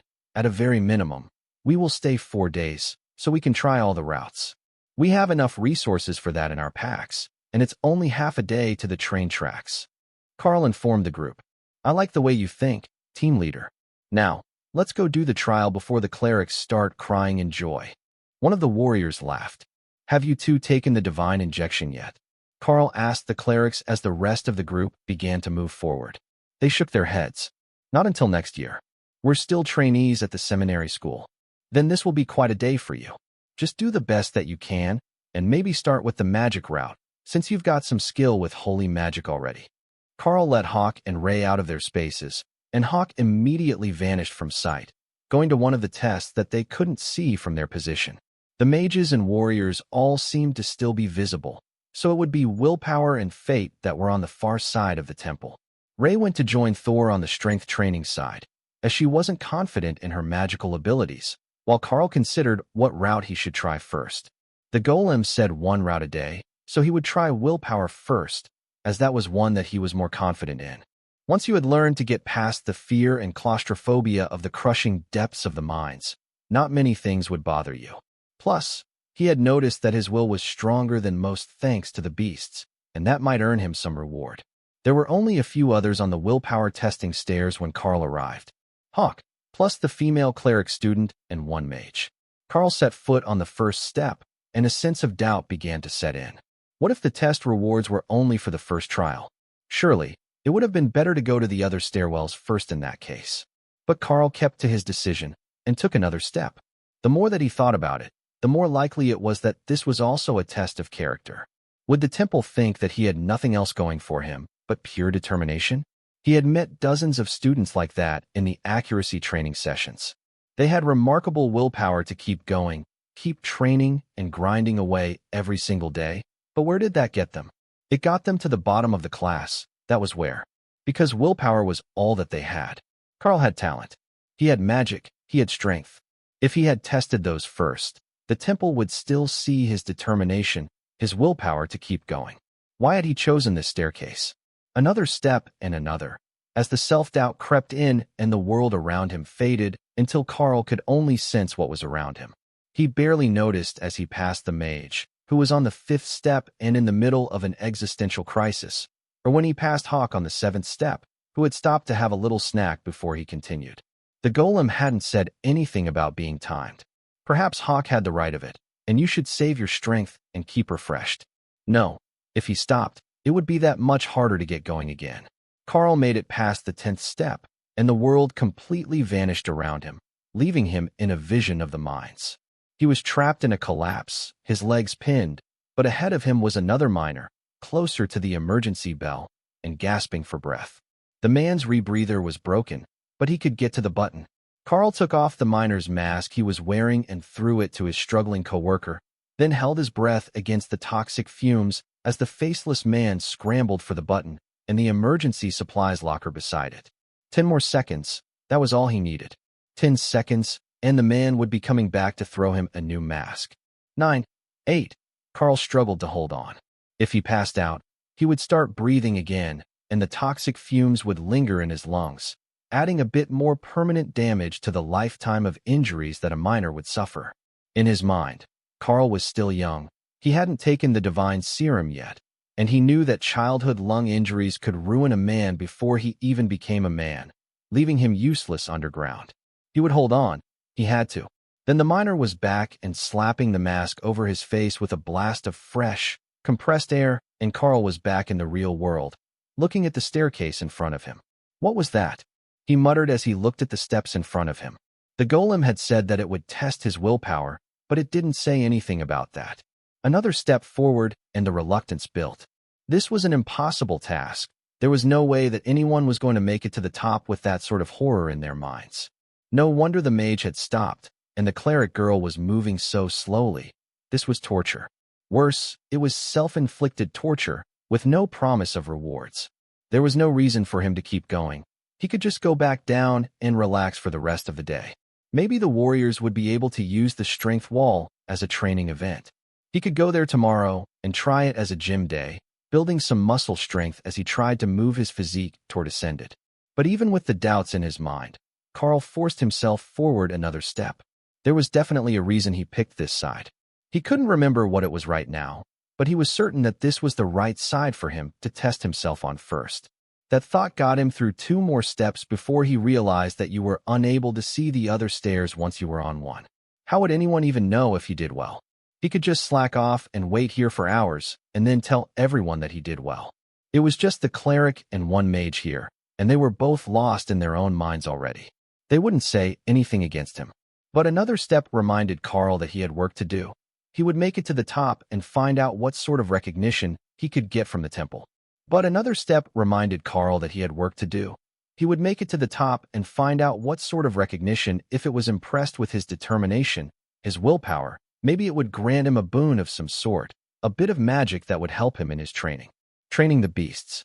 That was his ultimate goal, to help them grow and let them pull him up to the top with them. He couldn't be less determined than they were. Even Ray was out in the sunshine, testing her strength on the stairs. He could feel the pressure that she was under, as if a mountain was trying to crush her to the stone steps. But her spindly little legs were still holding strong and pushing her upward. That was determination. That was willpower. He would keep going. Even Hawk was moving again, now that he had realized that the cake was a lie, and that whatever delicacy he had seen was just a way that the temple used to convince him to stop, to give up, and not progress any further. The sun began to set over them when Karl forced himself to the 41st stair, pulling his mind out of a nightmare of desperation, where he had lost everything, even his pets, while trapped and starving here in this broken relic with no way out. Well, that one hit a bit too close to home. I've got this, one more step. Karl mumbled to himself, unconcerned if anyone thought that he was a madman. Then the sun settled below the horizon, and Karl, along with everyone else who was still undergoing the trials, found himself standing in the grass near the second golem who had spoken to them. The trials last 1 day at the most. The golem informed them, then went back to its silent judgment of their efforts. Perhaps we should have waited until morning to start our first attempt, but I think that we did pretty well. Dana mumbled as she lay on the grass, staring at the darkening sky. I'm not sure if we would survive a whole day of that. Even with these few hours, I had to back down 2 steps near the end, because the weight was becoming too much to bear. One of the warriors replied, Well, there's always tomorrow. But first, we should make some dinner and set up camp. Karl reminded them. He was not going anywhere near the willpower steps again, tomorrow or ever. He had done enough of that. Setting up the camp proved that there had been some serious oversights in their mission training. It was assumed that the leaders would be experienced, and not just powerful first years who had never actually used any of the kit before. So, an hour after dark, they were only just finally managing to get the tents set up around a small magical fire that they assumed was intended to be their campsite. It was made of flaming rocks, which gave off a gentle blue glow, as well as a level of warmth that reminded everyone that while this was a magical realm, it was still getting colder at night. For most of the students, that wasn't a big deal, but some of them came from the warmer climates, or from the big cities, where the apartment buildings were maintained at a steady temperature. They weren't expecting how fast it got cold out, even with the fire nearby, and many had chosen to pitch their tents further away for privacy.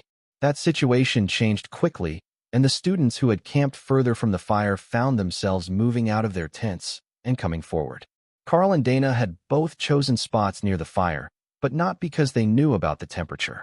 They were both used to it getting cold at night and were somewhat used to the change, but they had wanted to be closer to the center so that they could respond evenly to an attack from any direction. Both golems and Ray were on lookout for the early portion of the evening, while Hawk would be taking over from Ray later so that they would both have enough sleep tonight. They could both see well enough in the dark, with the simulated stars overhead, but nothing that they were seeing was enough to concern them. and Karl didn't wake until Hawk informed him that it was first light and that Thor was being annoying. The lightning Sero had realized that many of the students couldn't sleep in their cold tents, so he had volunteered his large, warm body to help them out, which naturally led to the students going around in the morning to find snacks for their scaly benefactor, and a lot more movement than the grumpy Hawk would have preferred. One of the students tapped a spoon against his metal canteen to get everyone's attention. "Everyone, bring out the breakfast packs and anything you have to season them. If you brought something that you think looks good, you can bring it out as well. What I'm going to make this morning is known as a cowboy stew. I'm not sure how many of you know how to cook at all, but I grew up on a cattle ranch, and we learned that if everyone brings a different bit of the basics, we can actually make one large decent meal out of 10 lousy ones." The boy explained. The students that Karl had set to pick berries each brought out a couple, as well as the packs of dry oatmeal, granola, and dried fruit that were in the breakfast ration pack. The rancher's son brought out a pot that he had managed to stuff into the bottom of his pack, and one of the mages filled it halfway up with a water spell. Then he added all the various ingredients in, and Karl brought him 3 sticks to create a tripod to hang it over the fire, the way his mother did at home in the summer. It got too hot to cook inside, and this method was much better for cooking over the fire pit in the yard. Then, Karl brought out the masterpiece of the meal, much to Hawk's annoyance. A large piece of iron tusk boar meat at the common rank. One of the last pieces from the very first boars that they had killed during the fight against the goblin tribe, and a food product that Hawk routinely ignored in favor of the many better options in his space. Food didn't go bad in there. It seemed to be in stasis. So, though Karl couldn't keep books in there, all forms of food and other resources were a valid option, and it was going to make their breakfast much more enjoyable. One of the mages scrubbed off a flat rock and began cutting the meat into small cubes, making 40 of them in total, then conjured a collection of long sticks and began to skewer them. "Now, this is what I'm talking about. See, everyone, with just one chunk of meat and a few berries, we're all going to be eating well today." The warriors stirring the oatmeal gloated. They weren't master chefs, and some of the kebabs got a bit burnt on the edges, but the oatmeal was fruity instead of bland, with no dried chunks of leathery mystery fruit to gnaw on. That left each of them with a small package of nuts left over, and the drink mix to go in the plastic drink pouches if they wanted something other than water. Once they finished eating, Karl stood to address the group. "All right, you can try the same side again, if you think that you will gain something from it, or you can try a different one. I know we all discussed our experience last night, and the willpower side was definitely not the most popular among the options, but for those of you with trouble concentrating on your abilities, it might still be a valid and valuable training resource. Take some time to choose your path. You can only do one a day, so there is no need to rush right to the wall this instant. I will see you all when we get back, but don't forget to bring water and something to eat, in case you find a spot you wish to train on all day," he informed the group. As terrible as the willpower stairs were, his meditation last night had made huge strides in the improvement of the living spaces for his pets, and Karl was briefly tempted to go back, just to see if he could meditate on the higher steps and improve the beast spaces even more rapidly. If the spaces were at their peak, it might make it easier for the 3 beasts to grow. Hawk was certainly advancing far beyond what anyone would expect of a windspeed hawk. But it was also possible that what they needed was a more magical environment. Karl was human. They were all magical beasts. What if the real limitation was the fact that he had a virtually non-existent mana pool? He might not think of it the same way that a mage did, but ultimately, the energy needed to use, rend, was still magical energy, so there should be some merit to going up the mana improvement stairs. The warriors of the ancient times had powers beyond anything that he could dream of holding for himself. So was it possible that they did it by having a well-rounded set of abilities, and not some super rare class, and an immortal ancient bloodline that allowed them to leave their competition in the dust? 3 of the sides of the pyramid appeared to be intended to train every aspect that a true warrior could need, and they were intending to stay here longer, so there was no harm in using one of the days on the mana stairs. Even if they didn't help much, he could still meditate and make the best of his time. Hawk had the same idea. He had tested his willpower, and the stairs had tested his appetite. So today he would train his magical stamina instead. Ray had decided to stay on the strength stairs to build her rapidly growing body to a standard she was happy with, while Thor didn't see any other option than strength as being worthwhile. All the warriors were with him on that one, except for one berserker who was staring toward the willpower stairs, which startled everyone around him. Are you thinking of building your willpower to extend the amount of time that you can maintain the pain nullification and enhancement of Berserk? I think it should work. I trained for a few days with Professor Tank, learning how to fight against and alongside berserkers, and there was a lot of willpower involved on his end. Karl encouraged the young fighter. The mention of the massive berserker made the warriors smile as they reminisced about meeting him, and that steeled the boy's resolve. One day, I will be as mighty as him. He agreed, then stepped up to the guardian golem and vanished to his chosen trial. One by one, the rest split up, and Karl found himself standing next to Dana at the bottom of the mana staircase. You're training mana with Hawk? That's unexpected, she commented as Karl stared up the staircase. Magical beasts, magical energy. I think it will help. If not, I've wasted a day, but I can meditate on the steps. Karl shrugged. Well, if you're willing to risk it, I won't stop you. Good luck. I'll look back now and then to see how you're doing. Dana laughed as she set off up the stairs. The first few weren't going to pose any problems to her, especially now that she knew how it worked.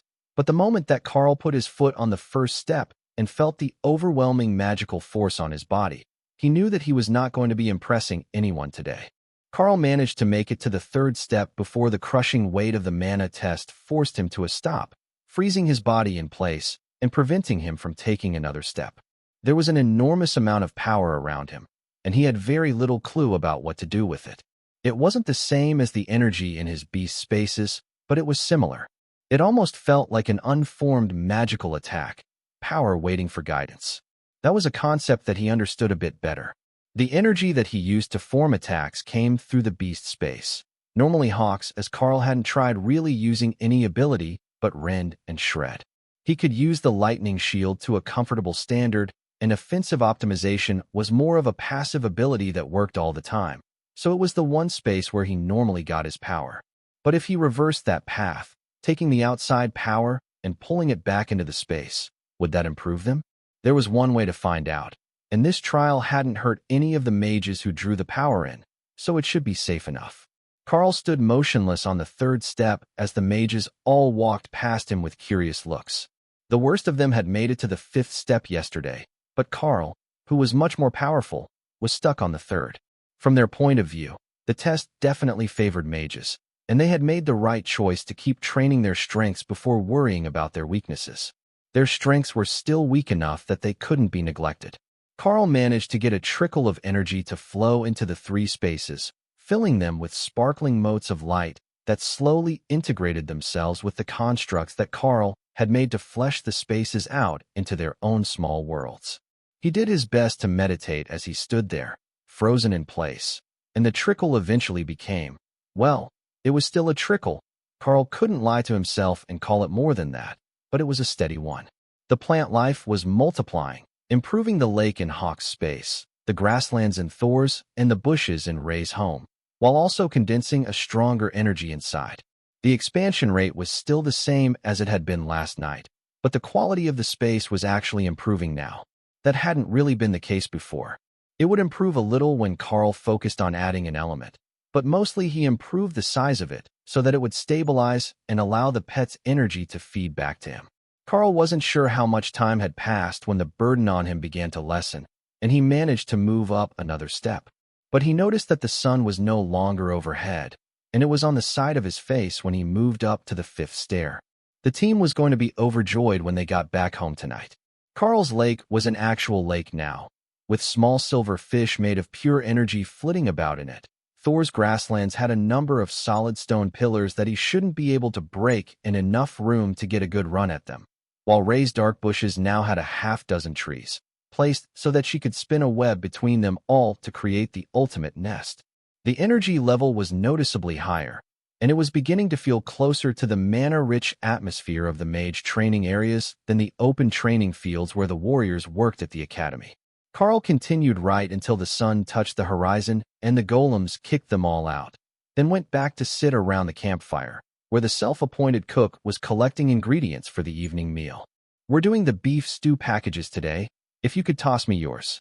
Their designated cook announced as Karl walked up. Yeah, give me a second, it's in the tent.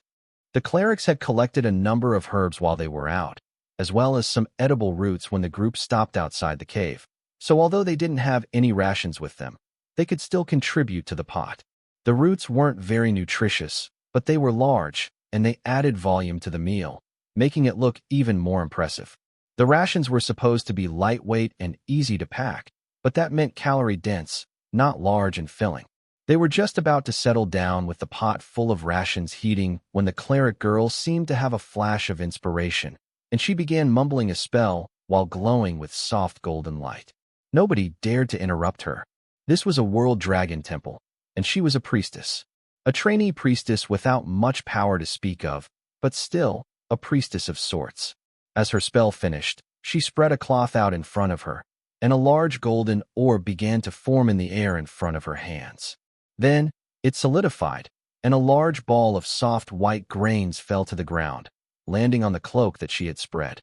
I did it. I finally got the spell to work. That, my friends, is the sign of a true magical acolyte of the church. Blessing of nutrition, she declared in a tiny, quiet voice. It was rice. Nearly 5 kilos of it, Karl was certain. That was far more than they would be able to eat even in a few days, but Karl had seen this magic before. The priests who came to town to help the poor would use their magic to create a giant pot full of rice and beans that would feed hundreds. This was just the rice, but it was more than enough for today. Karl patted her on the back in congratulations, then scooped up a bit of the rice with the bowl that attached to the bottom half of his canteen. He poured a bit of water over the top and set it by the fire to cook, signaling the others to do the same. Good work. Now we don't need to worry about running out of food so quickly. Even an extra day or two here will be a great help to everyone's training. Karl congratulated her. The boy beside her looked both jealous and proud, as if he was envious of her achievement, but unable to hold a grudge over it. Instead of trying to copy her to show off, he began to pray and created a soft golden glow over them all that soothed aching muscles and minds. It wasn't a fully formed spell, but it was close enough to a minor healing spell to refresh the students and allow them to fully relax as they waited for their aching muscles and minds. It wasn't a fully formed spell, but it was close enough to a minor healing spell to refresh the dinner to be ready, now accompanied by a large portion of rice. How is everyone else doing? Is the training on the temple stairs giving you real results? Karl asked as his beasts finished their patrol around the camp and returned to the beast spaces. It is for the mages, for certain. The amount of mana that I can handle is up by nearly a quarter. But more importantly, I gained an insight into how to make it grow more quickly even after we leave. Dana agreed. The other mages nodded happily, as they had been sharing the trick with each other on the stairs all day. The warriors decided that flexing and posing would be more appropriate, though Karl couldn't tell if they were actually any more muscular than they had been a day ago. I can't say for certain how much of a difference it is without something to test against, but I've made it 4 more steps today than I did yesterday. If this pace keeps up, then I think that I will be able to pass the Awakened Warrior exam after another week at the most. One of them explained. All right, enjoy your dinner. We will be headed back to train first thing in the morning. Make a plan. I doubt that we will get another chance like this again, unless we can return here. Karl reminded them. The cleric girl shook her head. This is a trial ground. Most of these can only be accessed at set intervals, or worse, once in a lifetime. After we leave, it could be a long time before anyone can use this place again, but I will make sure that the clergy marks it off as a protected holy relic so that nobody destroys the crystals that operate the entrance. That was what Karl was afraid of. There were other holy relics that opened only on certain holidays, and the serum could only be used once in a lifetime. But they had been able to use this one, and he was going to make the very best of it. So far, he had tested his willpower, which helped him grow the size of the beast space while meditating, and his mana control, which helped him improve the power of his beast space. So tomorrow, he could either focus on the mana control, which needed the most help, or on his body, which was already strong and improved at a fraction of the rate that the pets were improving. The initial burst of power that he had gotten from the pets had been impressive, but after that, the feedback was limited and his growth was slow. He would need a lot of training to get physically powerful, but if he focused on the pets, his combat power would shoot up much faster and eventually drag his body along with it. The answer was made when the beasts settled into their improved homes. Oh, this is nice. I can feel the power soothing my muscles. Whatever you did today, do it again. Ray commended him as she spun an expanded web between the new trees. Yes, this is the right improvement. I can feel myself getting more powerful. Hawk agreed. The two of them waited for Thor to say something, but he was staring in wonder at one of the stone pillars. Did you make a smashing pillar for me? You are too kind. He was nearly tearful with joy over the addition of the pillars, and the other two beasts immediately discounted anything else he said for the evening. Like giving Hawk an extra rare species of meat, the lightning Sero had been bribed with the thing he wanted most, and his opinion was unreliable. Karl considered their answers for a moment, and then replied, "All right, I will go back to the mana training tomorrow and see how much I can improve the spaces for you all. After all, the faster you grow strong, the faster I grow strong in return." A good night's sleep brought about some notable changes to the trio. Not so much to Hawk, but Thor was a full hand taller than he had been yesterday, enough that it was immediately noticeable to everyone when he came out for some attention in the morning, but Ray was the one who caught everyone's attention. She was not only larger, but the armored chitin on her legs was beginning to turn the deep crimson that helped to give the bloodbath spider its name. As they grew older and more powerful, the red would spread up from the claws until her entire legs and portions of her black underbelly were deep crimson, as if she had been standing in a pool of blood. She wouldn't lose the short black fur on her body, but the carapace underneath would change color as a warning to others that she was not to be trifled with and no longer needed to hide in the darkness. Karl hadn't expected it to begin so early, as she wasn't even fully grown yet. The training must have been good for her, not discriminating against users, even if they were not human. Ray is looking really powerful. I didn't know that spiders got that big. One of the warriors noted. That's not even half grown for a bloodbath spider. When she's full grown, she will be able to grab and flip an armored car with her legs. They're scary enough that even the team that took me to the wilderness to find new pets didn't want to meet the adult version. I got Ray here as an egg, Karl explained.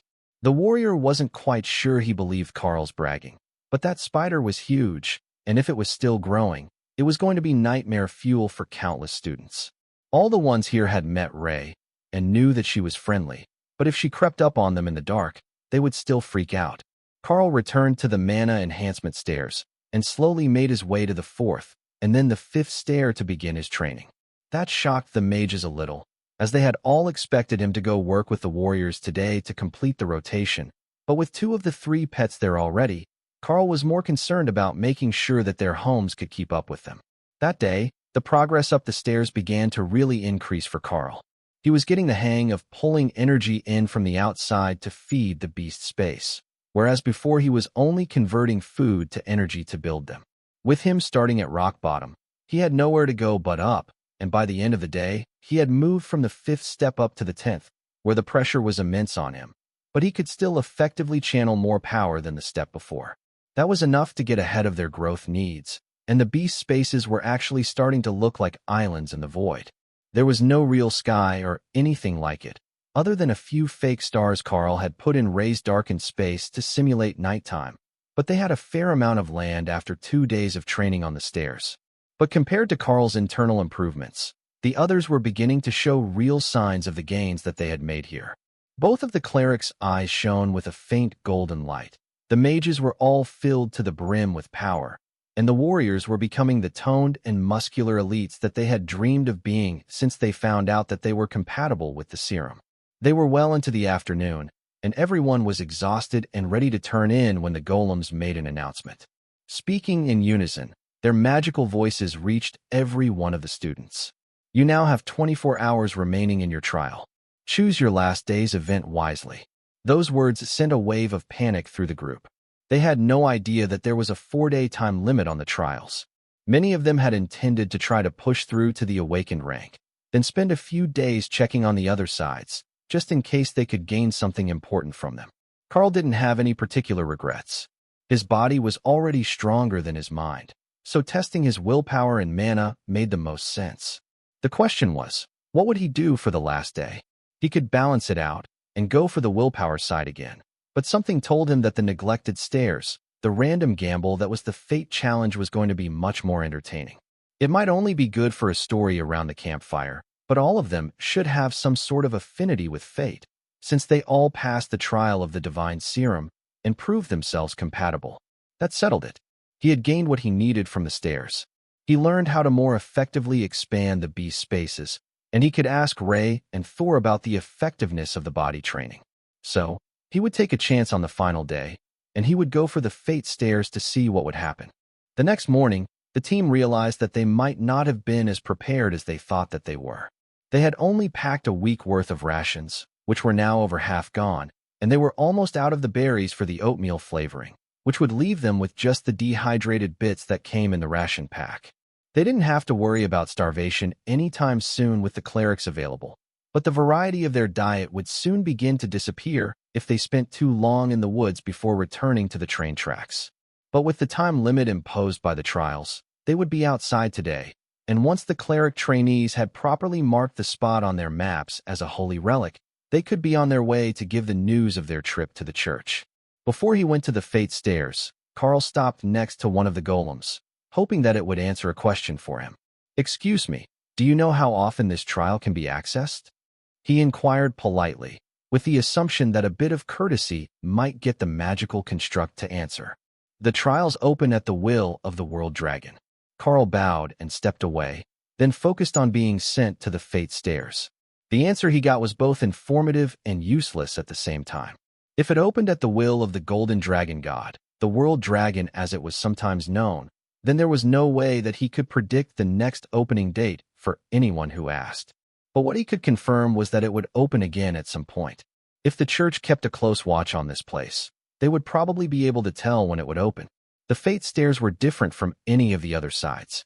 They were cloaked in thick black shadows, which made Ray immediately regret going back to strength training. That darkness looked wonderful to her, but Karl suspected that it had some other purpose.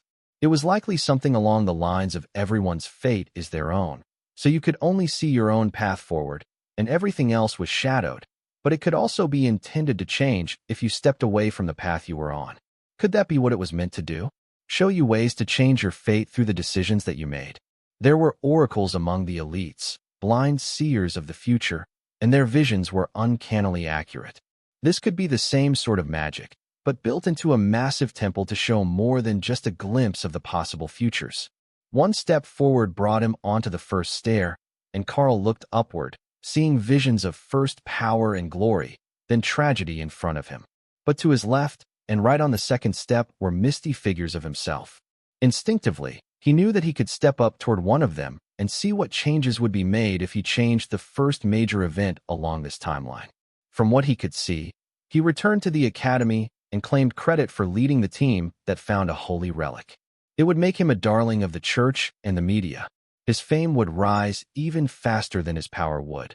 But after some time, that fame would fade, and the lingering resentment of those who had lived in his shadow would leave him alone in the world, discarded by those he had left behind.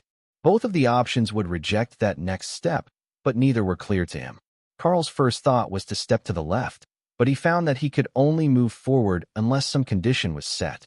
Perhaps he needed to make a choice? If he decided not to claim the find, but instead attributed it to the group, the glory would be shared between all of them and the clerics. He thought that he could also imply that it was the presence of the future servants of the Golden Dragon that caused the trials to activate. But then how could he explain that he knew it was all at the will of the gods, or keep them from ending up in that same discarded and shunned state he saw for himself? It was better to put it all down to chance. They had been the first ones here after the World Dragon had willed that the trials be opened, so they were pulled in. Glory to the World Dragon and all that pious sentiment. Yes, that seemed best. Karl saw the path to the right begin to become a bit more clear and resolved to make that the reality. He would instruct the others and say that he had seen a vision on the fate stairs instructing him to give glory to the World Dragon. Few would argue with that, and those in power would be more inclined to listen. Karl stepped up to the right, and a new future path became clearer in front of him. In this one, the 10 members of the team all became much stronger and began to surpass the average, becoming notable among the elites of the academy. His mind began to spin as the visions of 10 different people's futures were slowly played out in front of him, and Karl saw the impact that a single decision could have on the futures of everyone around him. He didn't see any horrible endings for them. They would all end up with some level of success and recognition, while their two clerics would become pillars of the church. The pillars were those in favor of the gods, who could use holy magic at royal rank or higher. Each of them would gain a boon from their chosen deity, a special spell that only they could use. From what Karl remembered, the current head of the church naturally followed the world dragon and was granted the boon of rebirth. He could bring the dead back to life, with some limitations. What those limits were, Karl didn't know, but there was video footage of him resurrecting a murdered cleric after an attack on one of the churches near the border. Every student in the Golden Dragon Nation had seen that footage in primary school. With such bright futures for everyone in the vision, Karl took a step forward and found himself somewhere entirely different. He was still on a staircase, but one with no start and no ending point. It simply floated in a sea of stars, and a sense of power and timelessness surrounded him. The first trial must have been to choose a path for your immediate future. Once you found a decision that you were content with, or intended to follow through, the vision ended. But this place didn't have any instructions. He could go up or down endlessly. It didn't seem to matter which he chose, though upward was generally seen as the correct way. You should strive to work hard and move beyond, up the social ranks. Increasing in reputation, up was used to signify all things beneficial. But down seemed so much easier. If he were going to travel indefinitely, he could certainly make it further going down than up.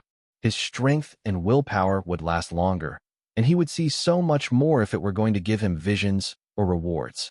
Then an absolutely insane notion came to mind. This was just a staircase floating in the nothingness. The mental spaces where he kept Hawk and the others began as an empty void as well. If he simply stepped off the side, what would happen? Could he continue walking as he wished? Would he fall endlessly?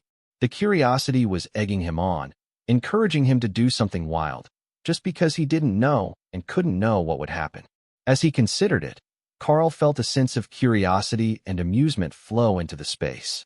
Not his own, but as if there were someone or something watching him. Someone who could read his thoughts. A little help here? What way is the right way? Karl called into the nothingness. For nearly a minute, nothing happened, though the sense of amusement remained. Then the whisper of a man's voice filled the space. There is no right way. There is definitely a wrong way. But there is only your way. It spoke. Damn it. He was terrible at riddles and brain-teaser type problems. There was no right way, only his way, but there was a wrong way for it to be his way. Or his way was destined to be the wrong way. Jumping off the side of the staircase was beginning to look like a better option than trying to figure out what way was the best, and that feeling was increasing by the second. Karl took the ration pack spoon out of his pocket and began to flip it in his hand as he considered his options. Over and over it flipped. Then Karl noticed something odd. The more he focused on the spoon, the slower it spun, as if gravity stopped working correctly because Karl was focused on the spoon being where it was. That gave Karl an idea. He would go up. Not up the stairs, but straight up into the air. So he crouched and gathered his strength, then jumped, flying high above the staircase for one brief, glorious moment, seeing the staircase fade into the distance beneath him as if he were a god himself, floating through the universe, before landing exactly where he started. Not very bright, is he? Karl heard a second voice ask, but entertaining. The first whispered, and then Karl was back in the grass next to the campsite. Karl looked around the campsite and realized that it was mid-afternoon. Over 6 hours had passed since he left, though it only felt like a few minutes in his mind. He went to move toward the fire, where there should be some fresh skewers to cook meat for lunch, and nearly tripped over a small golden chest at his feet. That wasn't anything that he had seen before, but the moment he touched it, the chest vanished from his hands, and a burst of knowledge entered his mind. Taming ability, skill master, increases the chance of a beast learning new skills when actively used during training. Was that what his class was supposed to be? He wasn't just collecting the beasts and creating a place for them to grow strong. He was supposed to be teaching them new skills as well? Was that even possible without the help of the skill books? They were a powerful magical item, and it had taken the inscriptionist group nearly a decade to learn how to make them. But this new ability Karl had been rewarded with seemed like he would be able to teach them new magical abilities at will. Hawk had been able to use Wind Shield, so if it was the right element, they might even be able to learn magical spells.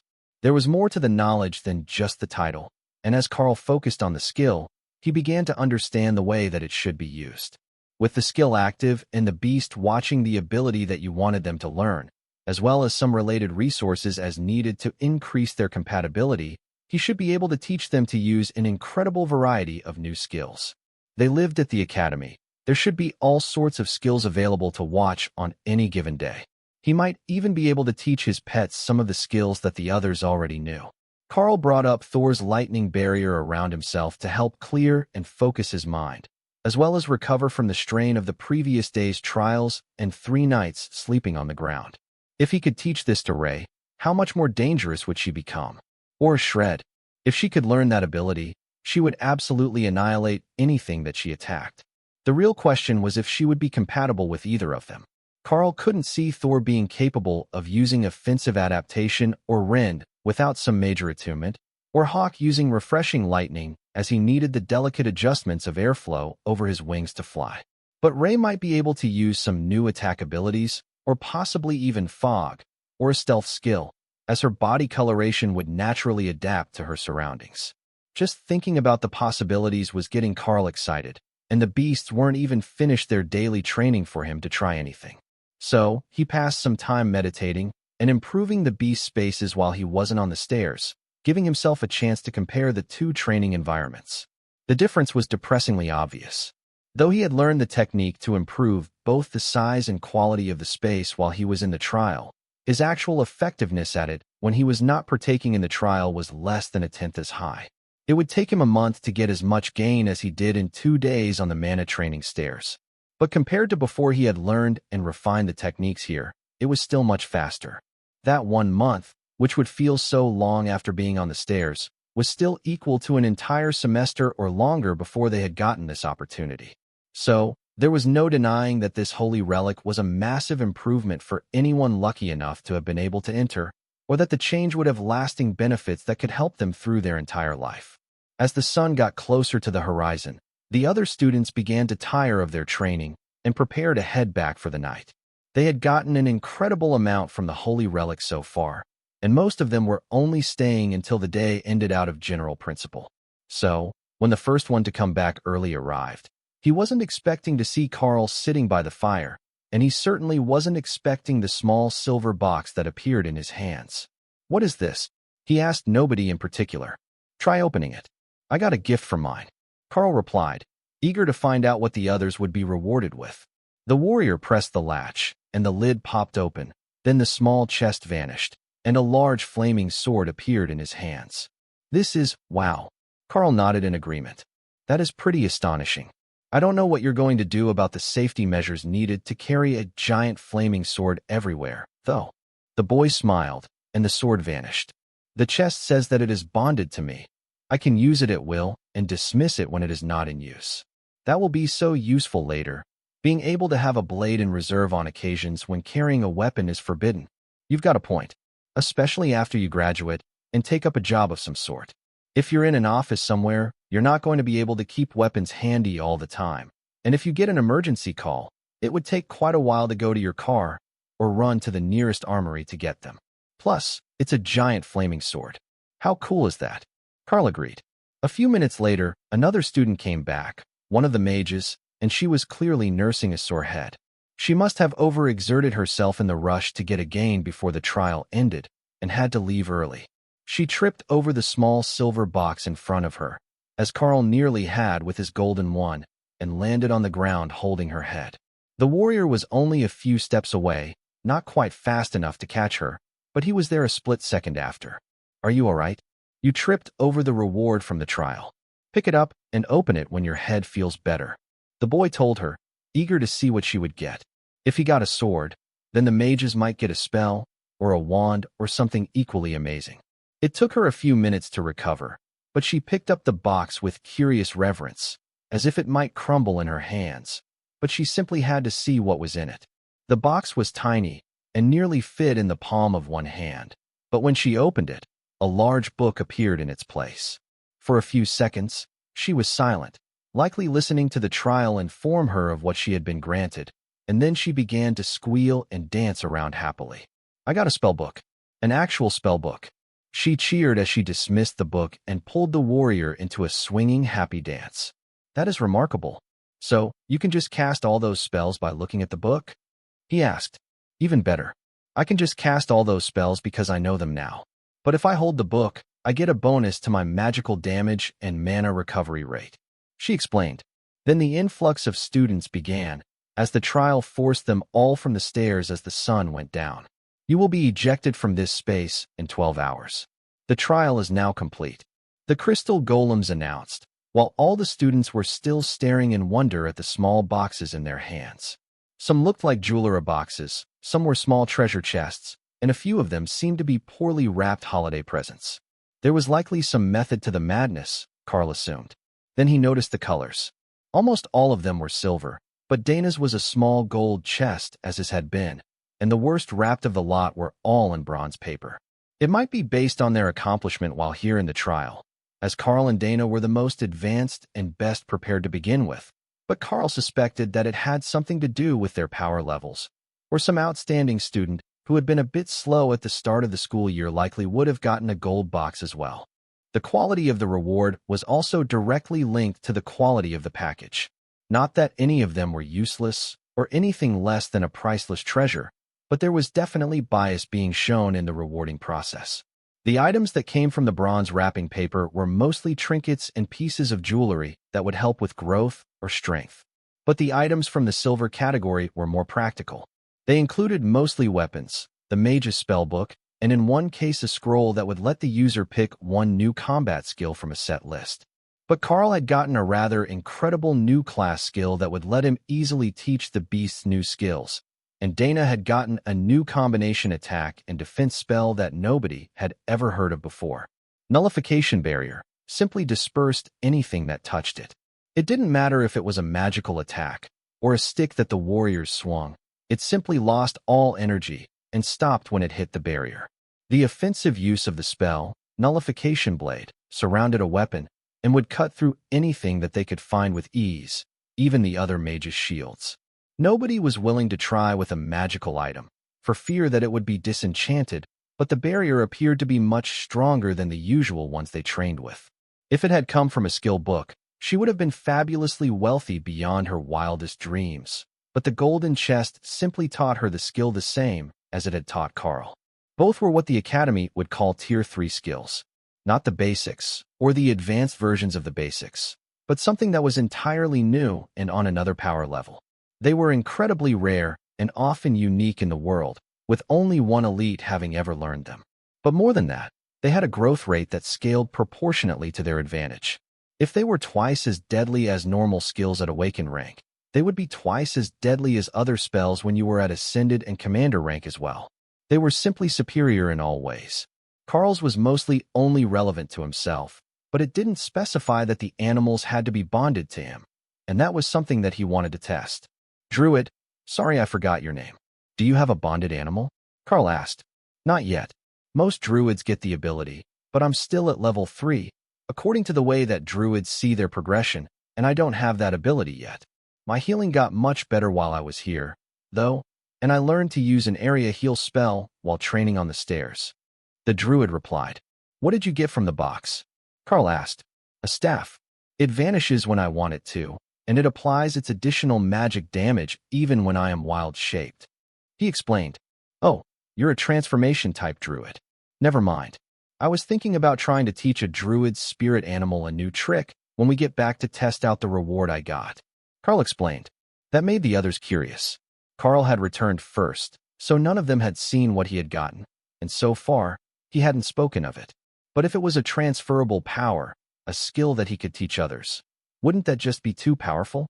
If he left to join the army, he could teach his whole unit that power, which the team assumed should be at the Ascended rank, since the item-type rewards everyone got were generally a rank above themselves.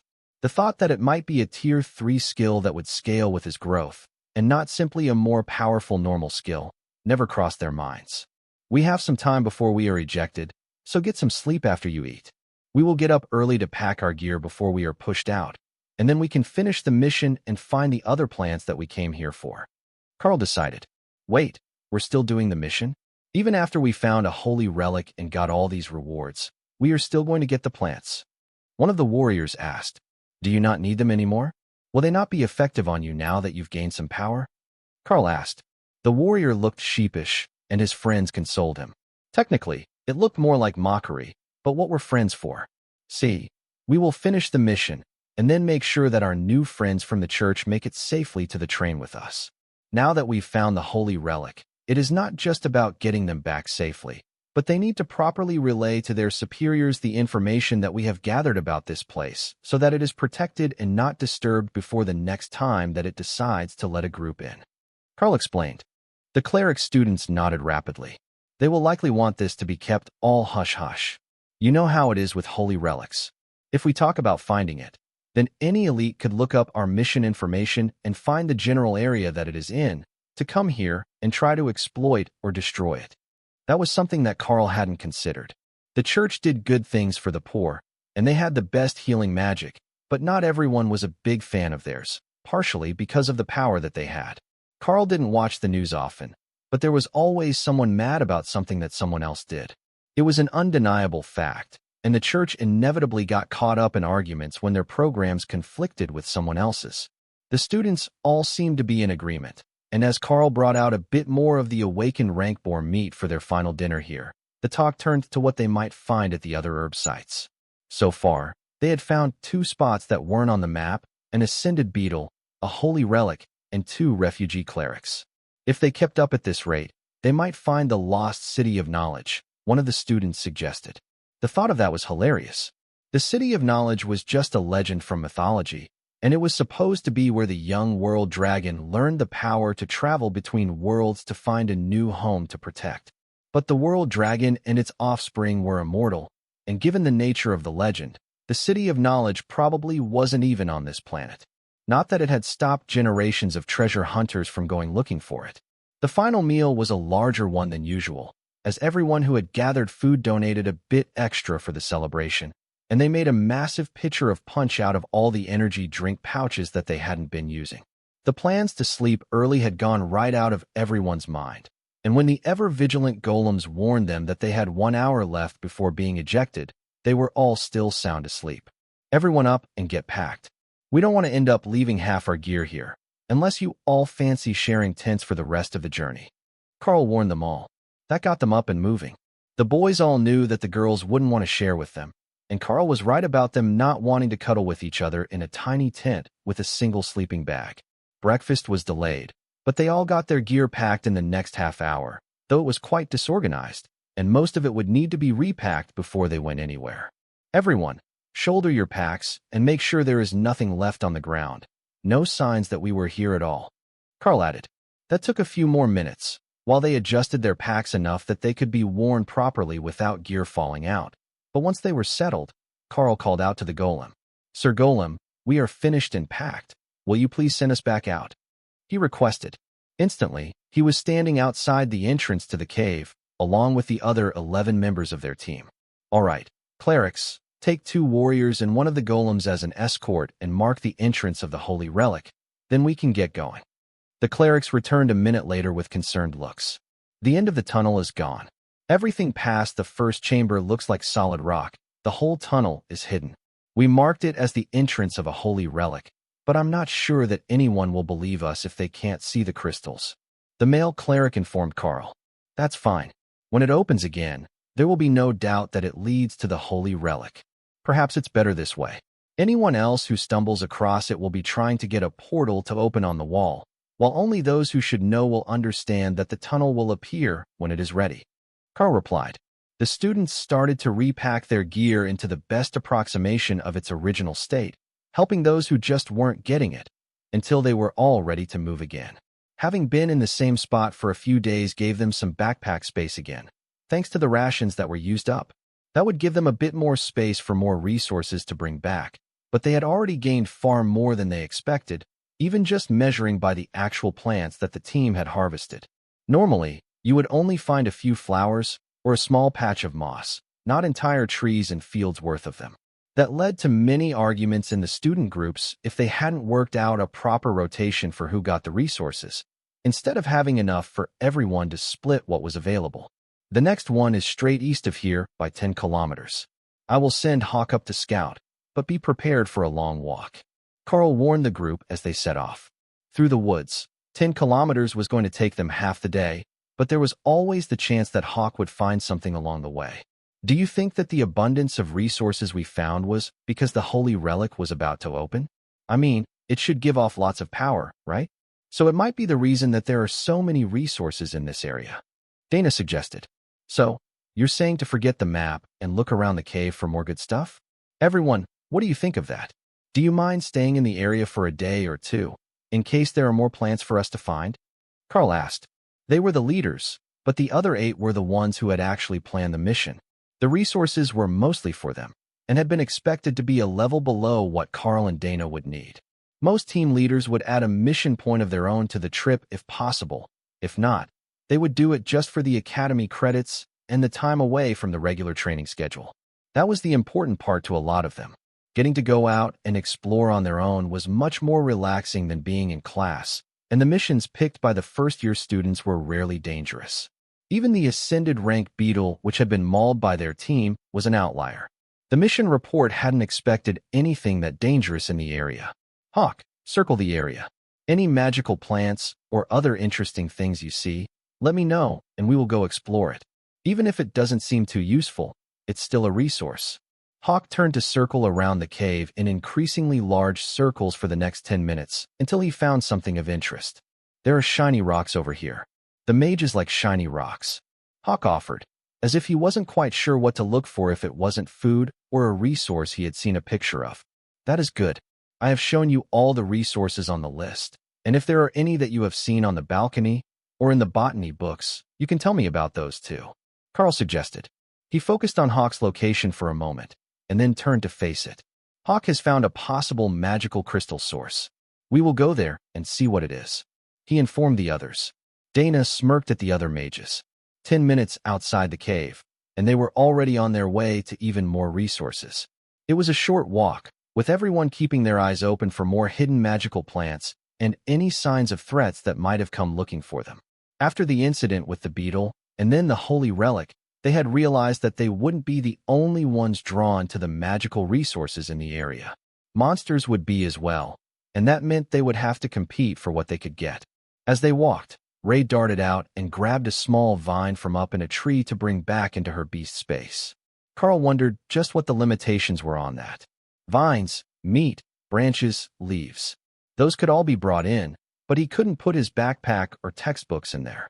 Clearly, it wasn't that they were a physical item that was the issue, so it must be that they weren't a resource for the pets. As they approached the point that Hawk had marked, the clerics started to get a strange look on their faces, and the mages were getting really excited, while the warriors wondered why. Then they stepped over a small ridge and saw the situation. There was a large pond with small glowing yellow stones at the bottom. Even the warriors could feel the magic now that they were this close, and the cleric girl looked like she was going to faint. Her legs gave out after one more step, and Karl caught her in his arms. Her partner pointed at the pond with a shaky hand. Those are holy mana stones, he mumbled. Dana looked at him, then did a double take at the pond. There had to be 100 of the stones in the lake, and each of them was an awakened rank resource. They were to mages what the strength stones were to the warriors, only infinitely more rare. They wouldn't be crushed to dust and ingested, as they were impossible to replace without an especially powerful high priest. Instead, they would be kept in a locket or other safe place, and the user would draw on their power as they meditated. Even just having one was a huge status symbol among the clerics, to the point that priests would wear them outside their robes when visiting important people or hosting nobility, just to prove their favored status. They also apparently couldn't be stolen. They decided who was able to use them, and you couldn't touch them if they judged you as unworthy. Everyone, if those are holy stones, they won't approve of a greedy heart. Put aside any thoughts of taking them all, and pick one that you like. Go for that one in particular, and if it lets you pick it up, put it somewhere safe. Karl informed them a moment before they were set to run toward the pond. The cleric nodded fervently. You must not entertain greed or violence in your heart, or they will reject you. Karl jerked to the side, startled when Dana poked him on the arm. You can set the priestess down, she's awake again. Thor looked out of his space and popped into reality to run across the field and splash in the pond. Well, we can say that the water is safe. Go ahead, everyone, and try not to let Thor splash you too much if you're not going to strip down to swimwear." Karl laughed. After splashing around for a moment, Thor settled into the pond with a sigh, letting just his snout show over the surface as he relaxed in the cool water. "It feels so good on the scales," he informed Karl happily. Karl walked down to the pond, following the others, who were searching for a spot that felt right to them so they could pick a lucky rock. Hawk thought that it was hilarious, as he had no interest in the rocks. Nor did Ray, as they glowed and would mess up the vibe in her space. How could she be a mysterious predator in the dark and use a nightlight? "You could make a walkway with them down the sides," Karl suggested. "So bright. How would I ever sleep?" Ray objected. Karl looked over at Thor, who was now snoring as he relaxed in the lake, and the spider began to laugh. Point taken. Karl decided he would pick a stone after everyone else had theirs. He wasn't strictly a magic user, so it didn't matter whether he found some perfect or most powerful stone. He would just pick a nice-looking one and call it a day. So, while the others put great effort into their choice, Karl focused on making a relaxation pond for Thor in his mental space. If the lightning serum liked the water that much, it only made sense to give him a pond of his own. Finding the stones only took a half an hour, but then the warriors began to strip down to their shirts and underwear to go for a swim with Thor. The water had magic in it, and a swim might give them some benefits that they wouldn't get just by standing near the shore.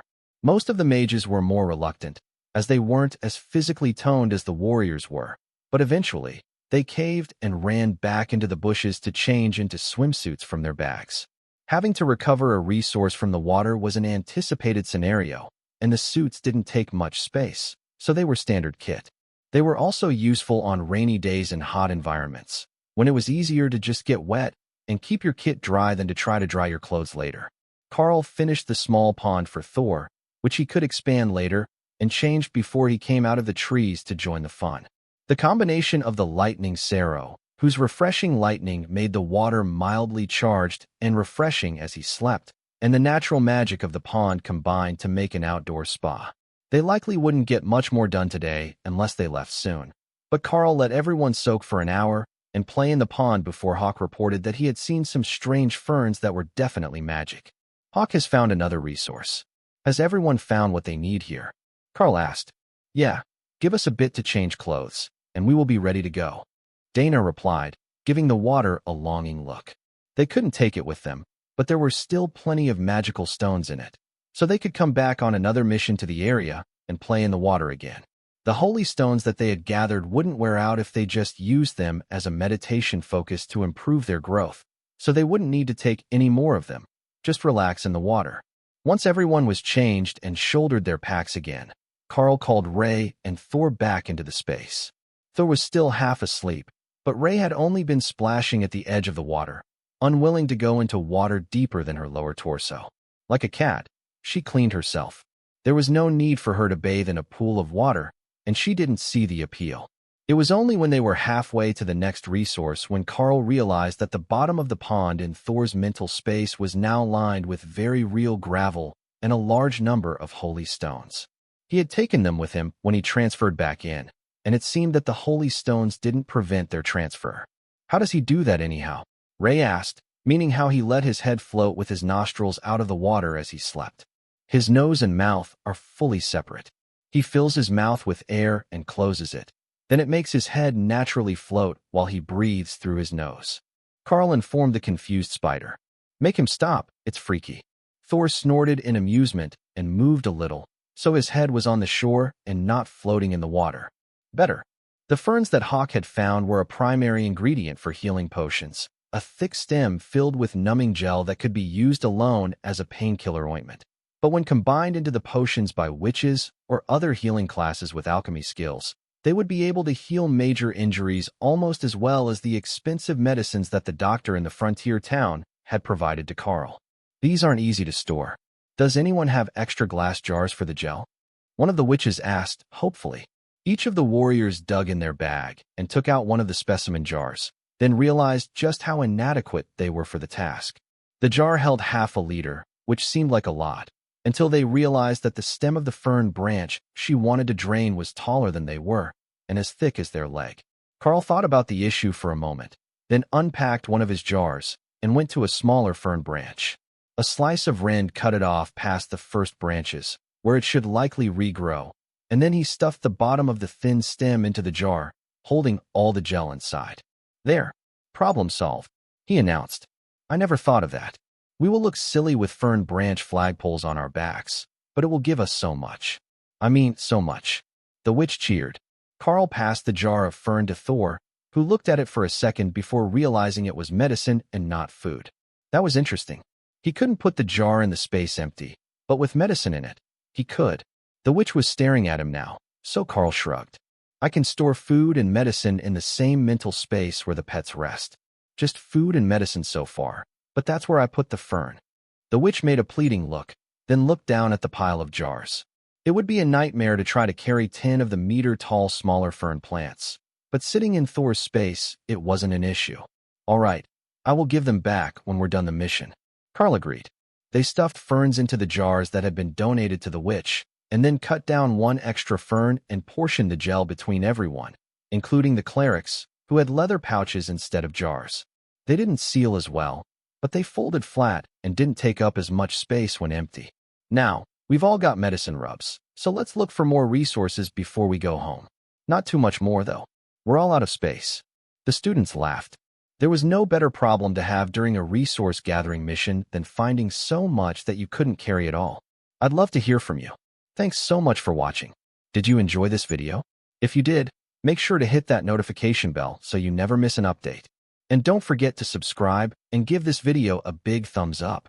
Your support means the world to me, and I can't wait to see you in the next one. Thank you.